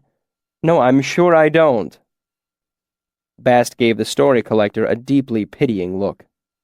Well then, you'll just have to take my word for it. They were exceptionally fine. I think you've struck that chord well enough, Bast, Kvothe said, amused. He paused for a moment, and when he spoke again, it was slowly, his eyes far away. The trouble is, she is unlike anyone I have ever known. There was something intangible about her, something compelling, like heat from a fire. She had a grace, a spark. She had a crooked nose, Reshi, Bast said, interrupting his master's reverie. Kvothe looked at him, a line of irritation creasing his forehead. What? Bast held his hands up defensively. It's just something I noticed, Reshi. All the women in your story are beautiful. I can't gainsay you as a whole, as I've never seen any of them, but this one I did see. Her nose was a little crooked, and if we're being honest here, her face was a little narrow for my taste. She wasn't a perfect beauty by any means, Reshi. I should know. I've made some study of these things. Kvothe stared at his student for a long moment, his expression solemn. "We are more than the parts that form us, Bast," he said with a hint of reproach. "I'm not saying she wasn't lovely, Reshi," Bast said quickly. "She smiled at me. It had a sort of... It went right down into you, if you understand me." "I understand, Bast. But then again, I've met her." Kvothe looked at Chronicler. "The trouble comes from comparison, you see. If I say she was dark-haired, you might think, I've known dark-haired women, some of them lovely. But you would be far off the mark, because that woman would not really have anything in common with her. That other woman wouldn't have her quick wit, her easy charm. She was unlike anyone I have ever met." Kvothe trailed off, looking down at folded hands. He was quiet for such a long moment that Bast began to fidget, looking around anxiously. "There's no sense worrying, I suppose," Kvothe said at last, looking up and motioning to Chronicler. "If I ruin this as well, it'll be a small thing as far as the world is concerned." Chronicler picked up his pen, and Kvothe began to speak before he had the chance to dip it. "Her eyes were dark. Dark as chocolate, dark as coffee, dark as the polished wood of my father's lute. They were set in a fair face, oval, like a teardrop." Kvothe stopped suddenly, as if he had run himself out of words. The silence was so sudden and deep that Chronicler glanced briefly up from his page, something he had not done before. But even as Chronicler looked up, another flood of words burst out of Kvothe. Her easy smile could stop a man's heart. Her lips were red, not the garish painted red so many women believe makes them desirable. Her lips were always red, morning and night, as if minutes before you saw her she had been eating sweet berries or drinking heart's blood. No matter where she stood, she was in the center of the room. Kvothe frowned. "Do not misunderstand. She was not loud or vain. We stare at a fire because it flickers, because it glows. The light is what catches our eyes. But what makes a man lean close to a fire has nothing to do with its bright shape. What draws you to a fire is the warmth you feel when you come near. The same was true of Denna." As Kvothe spoke, his expression twisted, as if each word he spoke rankled him more and more. And while the words were clear, they matched his expression, as if each one was rasped with a rough file before it left his mouth. "She..." Kvothe's head was bowed so low, he seemed to be speaking to his hands laying in his lap. "What am I doing?" he said faintly, as if his mouth was full of gray ash. "What good can come of this? How can I make any sense of her for you when I have never understood the least piece of her myself?" Chronicler had written most of this out before he realized that Kvothe had probably not intended him to. He froze for a bare moment, then finished scratching down the rest of the sentence. Then he waited a long, quiet moment before he stole a look upward at Kvothe. Kvothe's eyes caught and held him. They were the same dark eyes that Chronicler had seen before. Eyes like an angry god's. For a moment, it was all Chronicler could do not to draw back from the table. There was an icy silence. Kvothe stood and pointed at the paper that lay in front of Chronicler. "Cross that out," he grated. Chronicler blanched, his expression as stricken as if he'd been stabbed.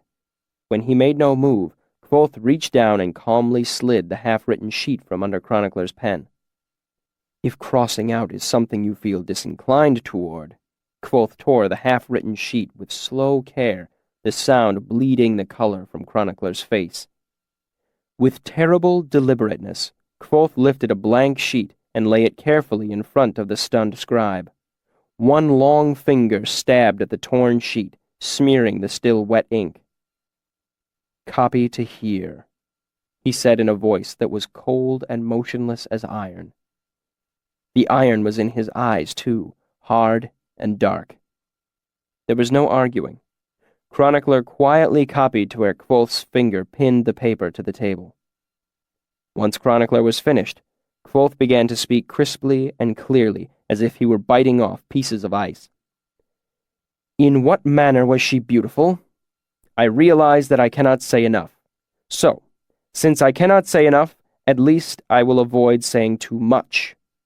Say this, that she was dark-haired. There. It was long and straight.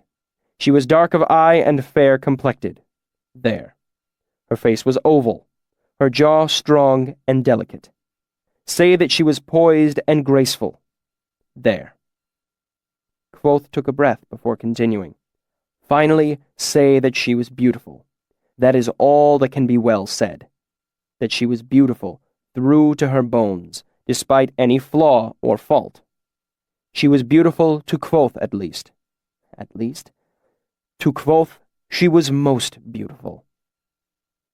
For a moment, Kvothe tensed as if he would leap up and tear this sheet away from Chronicler as well. Then he relaxed, like a sail when the wind leaves it. But to be honest, it must be said that she was beautiful to others as well. Chapter 58. Names for Beginning. It would be nice to say that our eyes met and I moved smoothly to her side. It would be nice to say that I smiled and spoke of pleasant things in carefully metered rhyming couplets, like Prince Gallant from some fairy story. Unfortunately, life is seldom so carefully scripted. In truth, I simply stood. It was Denna, the young woman I had met in Rowan's caravan so long ago. Come to think of it, it had only been half a year. Not so long when you're listening to a story, but half a year is a great long while to live through, especially if you are young. And we were both of us very young. I caught sight of Denna as she was climbing the final step onto the third level of the Aeolian. Her eyes were downcast, her expression thoughtful, almost sad. She turned and began to walk in my direction without lifting her eyes from the floor, without seeing me. The months had changed her. Where before she had been pretty, now she was lovely as well. Perhaps that difference was only that she wasn't wearing the road clothes I had met her in, but a long dress instead. But it was Denna without a doubt. I even recognized the ring on her finger, silver set with a pale blue stone. Since we parted ways, I had kept foolish, fond thoughts of Denna hidden in a secret corner of my heart. I had thought of making the trip to Annalyn and tracking her down, of meeting her by chance on the road again, of her coming to find me at the university. But deep down, I knew these thoughts were nothing more than childish daydreams. I knew the truth. I would never see her again. But here she was, and I was entirely unprepared. Would she even remember me, the awkward boy she had known for a few days so long ago? Denna was barely a dozen feet away when she looked up and saw me. Her expression brightened, as if someone had lit a candle inside her and she was glowing from its light. She rushed toward me, closing the distance between us in 3 excited skipping steps. For a moment, she looked as if she would run straight into my arms, but at the last moment she pulled back, darting a glance at the people sitting around us. In the space of half a step, she transformed her delighted, headlong run into a demure greeting at arm's length. It was gracefully done, but even so, she had to reach out a hand and steady herself against my chest, lest she stumble into me due to her sudden stop. She smiled at me then. It was warm and sweet and shy, like a flower unfurling. It was friendly and honest and slightly embarrassed. When she smiled at me, I felt... I honestly cannot think of how I could describe it. Lying would be easier. I could steal from 100 stories and tell you a lie so familiar you would swallow it whole. I could say my knees went to rubber, that my breath came hard in my chest. But that would not be the truth. My heart did not pound or stop or stutter. That is the sort of thing they say happens in stories. Foolishness, hyperbole, tripe, but still. Go out in the early days of winter, after the first cold snap of the season. Find a pool of water with a sheet of ice across the top, still fresh and new and clear as glass. Near the shore, the ice will hold you. Slide out farther. Farther. Eventually, you'll find the place where the surface just barely bears your weight. There, you will feel what I felt. The ice splinters under your feet. Look down, and you can see the white cracks darting through the ice like mad, elaborate spiderwebs. It is perfectly silent, but you can feel the sudden sharp vibrations through the bottoms of your feet. That is what happened when Denna smiled at me. I don't mean to imply I felt as if I stood on brittle ice about to give way beneath me. No. I felt like the ice itself, suddenly shattered, with cracks spiraling out from where she had touched my chest. The only reason I held together was because my 1,000 pieces were all leaning together. If I moved, I feared I would fall apart. Perhaps it is enough to say that I was caught by a smile, and though that sounds as if it came from a storybook, it is very near the truth. Words have never been difficult for me. Quite the opposite, in fact. Often I find it all too easy to speak my mind, and things go badly because of it. However, here, in front of Denna, I was too stunned to speak. I could not have said a sensible word to save my life. Without thinking, all the courtly manners my mother had drilled into me came to the fore. I reached out smoothly and clasped Denna's outstretched hand in my own, as if she offered it to me. Then I took a half-step backward and made a genteel 3/4 bow. At the same time, my free hand caught hold of the edge of my cloak and tucked it behind my back. It was a flattering bow, courtly without being ridiculously formal, and safe for a public setting such as this. What next? A kiss on the hand was traditional, but what sort of kiss was appropriate? In a tour, you merely nod over the hand. Sealdish ladies, like the moneylender's daughter I had chatted with earlier, expect you to brush the knuckles lightly and make a kissing sound. In Modeg, you actually press your lips to the back of your own thumb. But we were in Commonwealth, and Denna showed no foreign accent.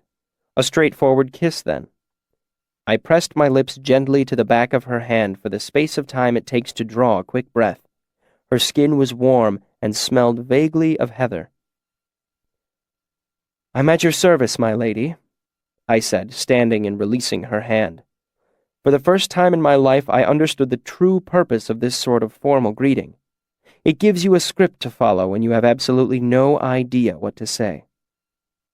"My lady?" Denna echoed, sounding a little surprised. "Very well, if you insist." She took hold of her dress with one hand and bobbed a curtsy, somehow managing to make it look graceful and mocking and playful all at once. "Your lady." Hearing her voice, I knew my suspicions were true. She was my Eiloween. "What are you doing up here in the third circle alone?" She glanced around the crescent-shaped balcony. "Are you alone?" "I was alone," I said. Then, when I could think of nothing else to say, I borrowed a line from the song fresh in my memory. "Now unexpected Eiloween beside me stands." She smiled at that, flattered. "How do you mean unexpected?" she asked. "I had more than half convinced myself that you had already left." "It was a near thing," Denna said archly. 2 hours I waited for my Savian to come." She sighed tragically, glancing up and to one side like a statue of a saint. "Finally, filled with despair, I decided Eiloween could do the finding this time, and damn the story." She smiled a wicked smile. "So, we were ill-lit ships at night," I quoted.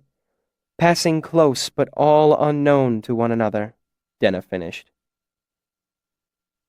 "Fellward's Falling," I said with something that touched the outward boundary of respect. "Not many people know that play." "I am not many people," she said. I will never forget that again. I bowed my head with exaggerated deference. She snorted derisively. I ignored it and continued in a more serious tone. "I can't thank you enough for helping me tonight." "You can't?" she said. "Well, that's a shame. How much can you thank me?" Without thinking, I reached up to the collar of my cloak and unpinned my talent pipes. "Only this much," I said, holding them out to her. Denna hesitated, somewhat taken aback. You can't be serious. Without you, I wouldn't have won them, I said, and I have nothing else of any value unless you want my loot. Denna's dark eyes studied my face as if she couldn't decide if I was making fun or not. I don't think you can give away your pipes. I can, actually, I said. Stanchion mentioned if I lost them or gave them away, I'd have to earn another set. I took her hand, uncurled her fingers, then laid the silver pipes on her palm. That means I can do with them as I please, and it pleases me to give them to you. Denna stared at the pipes in her hand, then looked at me with deliberate attention, as if she hadn't entirely noticed me before. For a moment, I was painfully aware of my appearance. My cloak was threadbare, and even wearing my best clothes, I was a short step from shabby. She looked down again and slowly closed her hand around the pipes. Then she looked up at me, her expression unreadable. I think you might be a wonderful person, she said. I drew a breath, but Denna spoke first. However, she said, this is too great a thanks. More payment than is appropriate for any help I've given you. I would end up in your debt. She caught hold of my hand and pressed the pipes back into it. I would rather have you beholden to me. She grinned suddenly. This way, you still owe me a favor. The room grew noticeably quieter. I looked around, confused due to the fact that I'd forgotten where I was. Denna lay a finger to her lips and pointed over the railing to the stage below. We stepped closer to the edge and looked down to see an old man with a white beard opening an oddly shaped instrument case. I sucked in a surprised breath when I saw what he was holding. What is that thing? Denna asked. It's an old court lute, I said, unable to keep the amazement out of my voice. I've never actually seen one before. That's a lute? Denna's lips moved silently. I count 24 strings. How does that even work? That's more than some harps.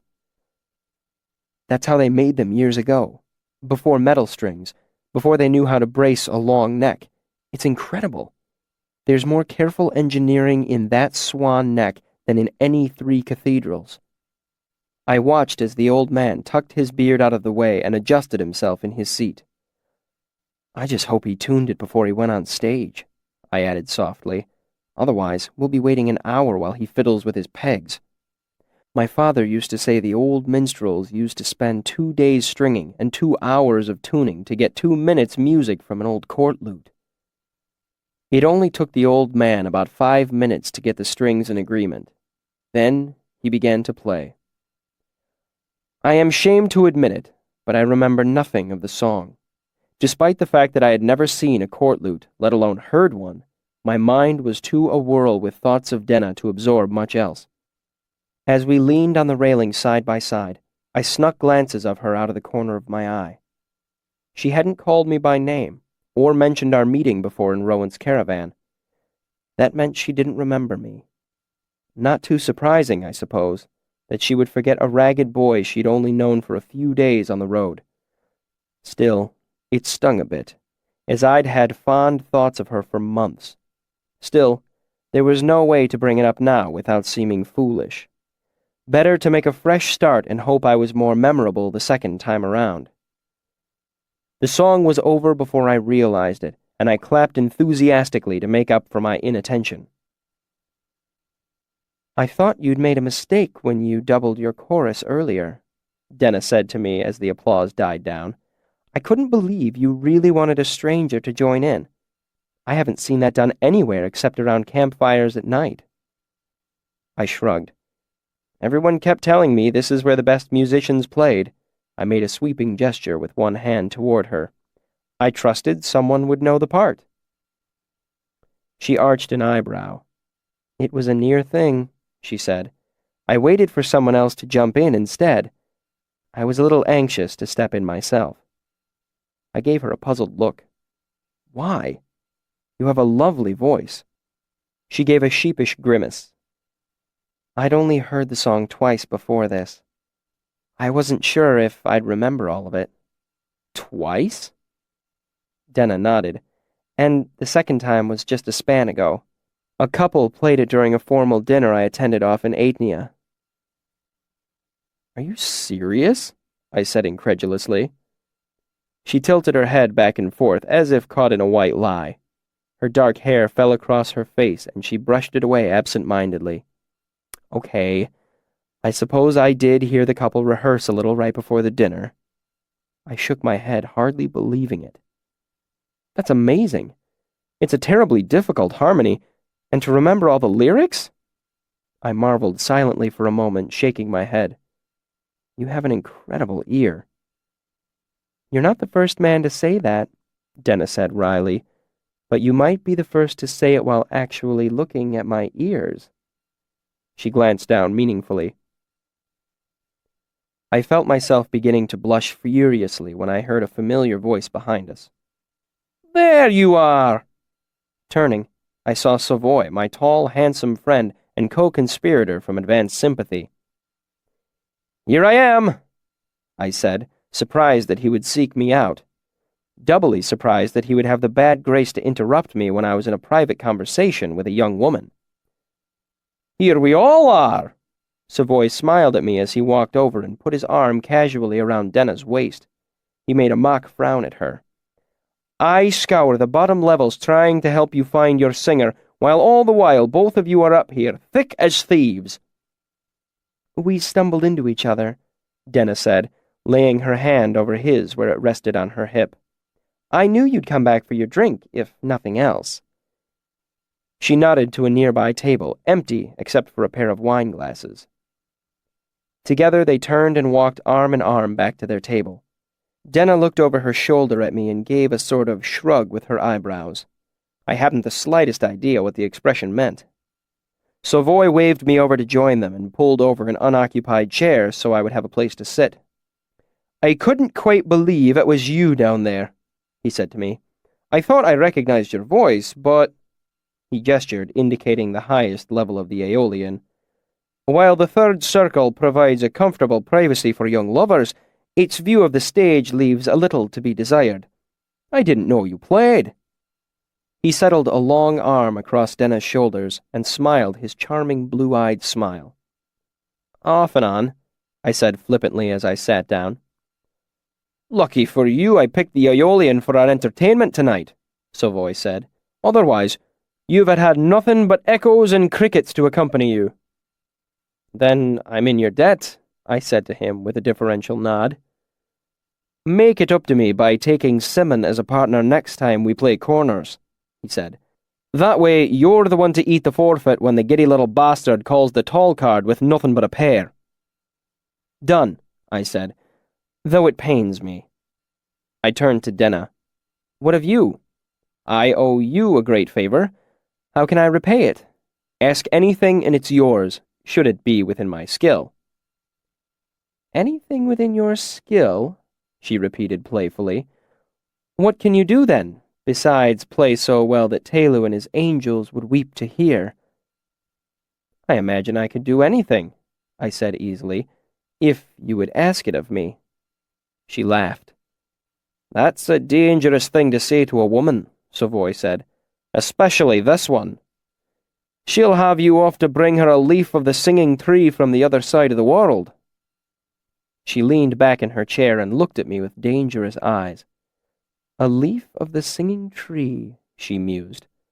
That might be a nice thing to have. Would you bring me one? I would, I said, and was surprised to find that it was the truth. She seemed to consider it, then shook her head playfully. I couldn't send you journeying so far away. I'll have to save my favor for another day. I sighed. So I'm left in your debt. Oh, no! She exclaimed. Another weight upon my Savian's heart. The reason my heart is so heavy is that I fear I might never know your name. I could keep thinking of you as Philurian, I said, but that could lead to unfortunate confusion. She gave me an appraising look. Philurian? I might like that if I didn't think you were a liar. A liar? I said indignantly. My first thought in seeing you was, Felurian, what have I done? The adulation of my peers below has been a waste of hours. Could I recall the moments I have careless cast away, I could but hope to spend them in a wiser way, and warm myself in light that rivals light of day. She smiled. A thief and a liar. You stole that from the third act of Daonica. She knew Daonica, too. Guilty, I admitted freely, but that doesn't make it untrue. She smiled at Savoy, and then turned back to me. Flattery is fine and good, but it won't win you my name. Savoy mentioned you were keeping pace with him at the university. That means you meddle with dark forces better left alone. If I give you my name, you would have a terrible power over me. Her mouth was serious, but her smile showed itself around the corners of her eyes, in the tilt of her head. That is very true, I said with equal seriousness, but I will make you a bargain. I'll give you my name in exchange. Then I will be in your power as well. You'd sell me my own shirt, she said. Savoy knows your name. Assuming he hasn't told me already, I could have it from him as easy as breathing. True enough, Savoy said, seeming relieved that we remembered he was there. He took up her hand and kissed the back of it. He can tell you my name, I said dismissively, but he cannot give it to you. Only I can do that. I lay one hand flat on the table. My offer stands, my name for yours. Will you take it? Or will I be forced to think of you always as an Elohim, and never as yourself? Her eyes danced. Very well, she said. I'll have yours first, though. I leaned forward and motioned for her to do the same. She let go of Savoy's hand and turned an ear toward me. With due solemnity, I whispered my name in her ear. Kvothe. She smelled faintly of flowers, which I guessed was a perfume, but beneath that was her own smell, like green grass, like the open road after a light spring rain. Then she leaned back into her seat and seemed to think of it for a while.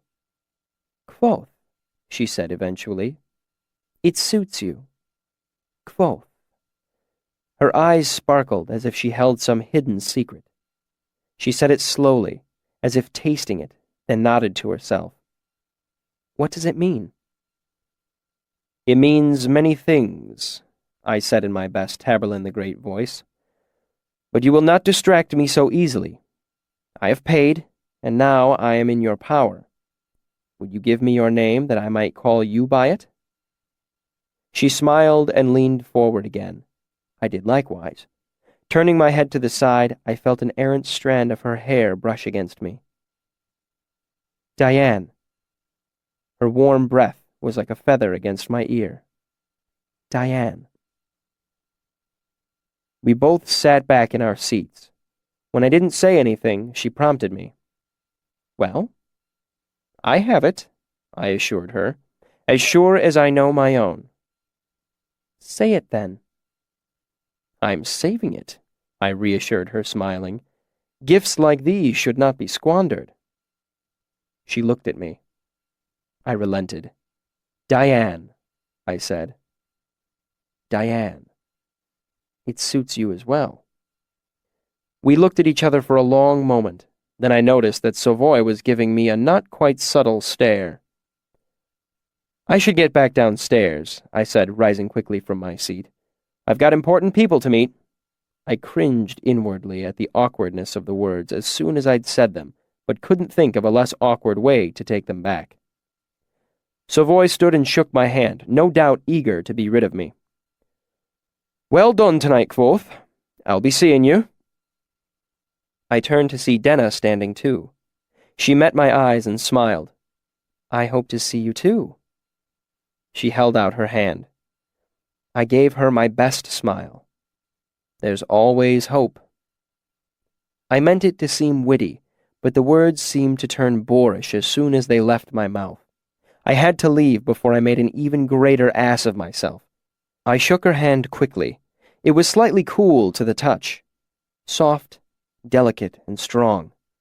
I did not kiss it, as Savoy was my friend, and that is not the sort of thing friends do. Chapter 59. All This Knowing. In the fullness of time, and with considerable help from Dioc and Willem, I became drunk. Thus it was that 3 students made their slightly erratic way back to the university. See them as they go, weaving only slightly. It is quiet, and when the belling tower strikes the late hour, it doesn't break the silence so much as it underpins it. The crickets, too, respect the silence. Their calls are like careful stitches in its fabric, almost too small to be seen. The night is like warm velvet around them. The stars, burning diamonds in the cloudless sky, turn the road beneath their feet a silver gray. The university and Imre are the hearts of understanding and art, the strongest of the 4 corners of civilization. Here on the road between the two there is nothing but old trees and long grass bending to the wind. The night is perfect in a wild way, almost terrifyingly beautiful. The 3 boys, one dark, one light, and one, for lack of a better word, fiery, do not notice the night. Perhaps some part of them does, but they are young and drunk, and busy knowing deep in their hearts that they will never grow old or die.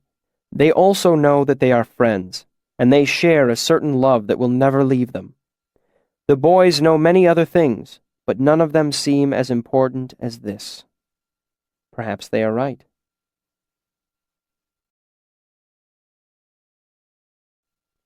Chapter 60. Fortune.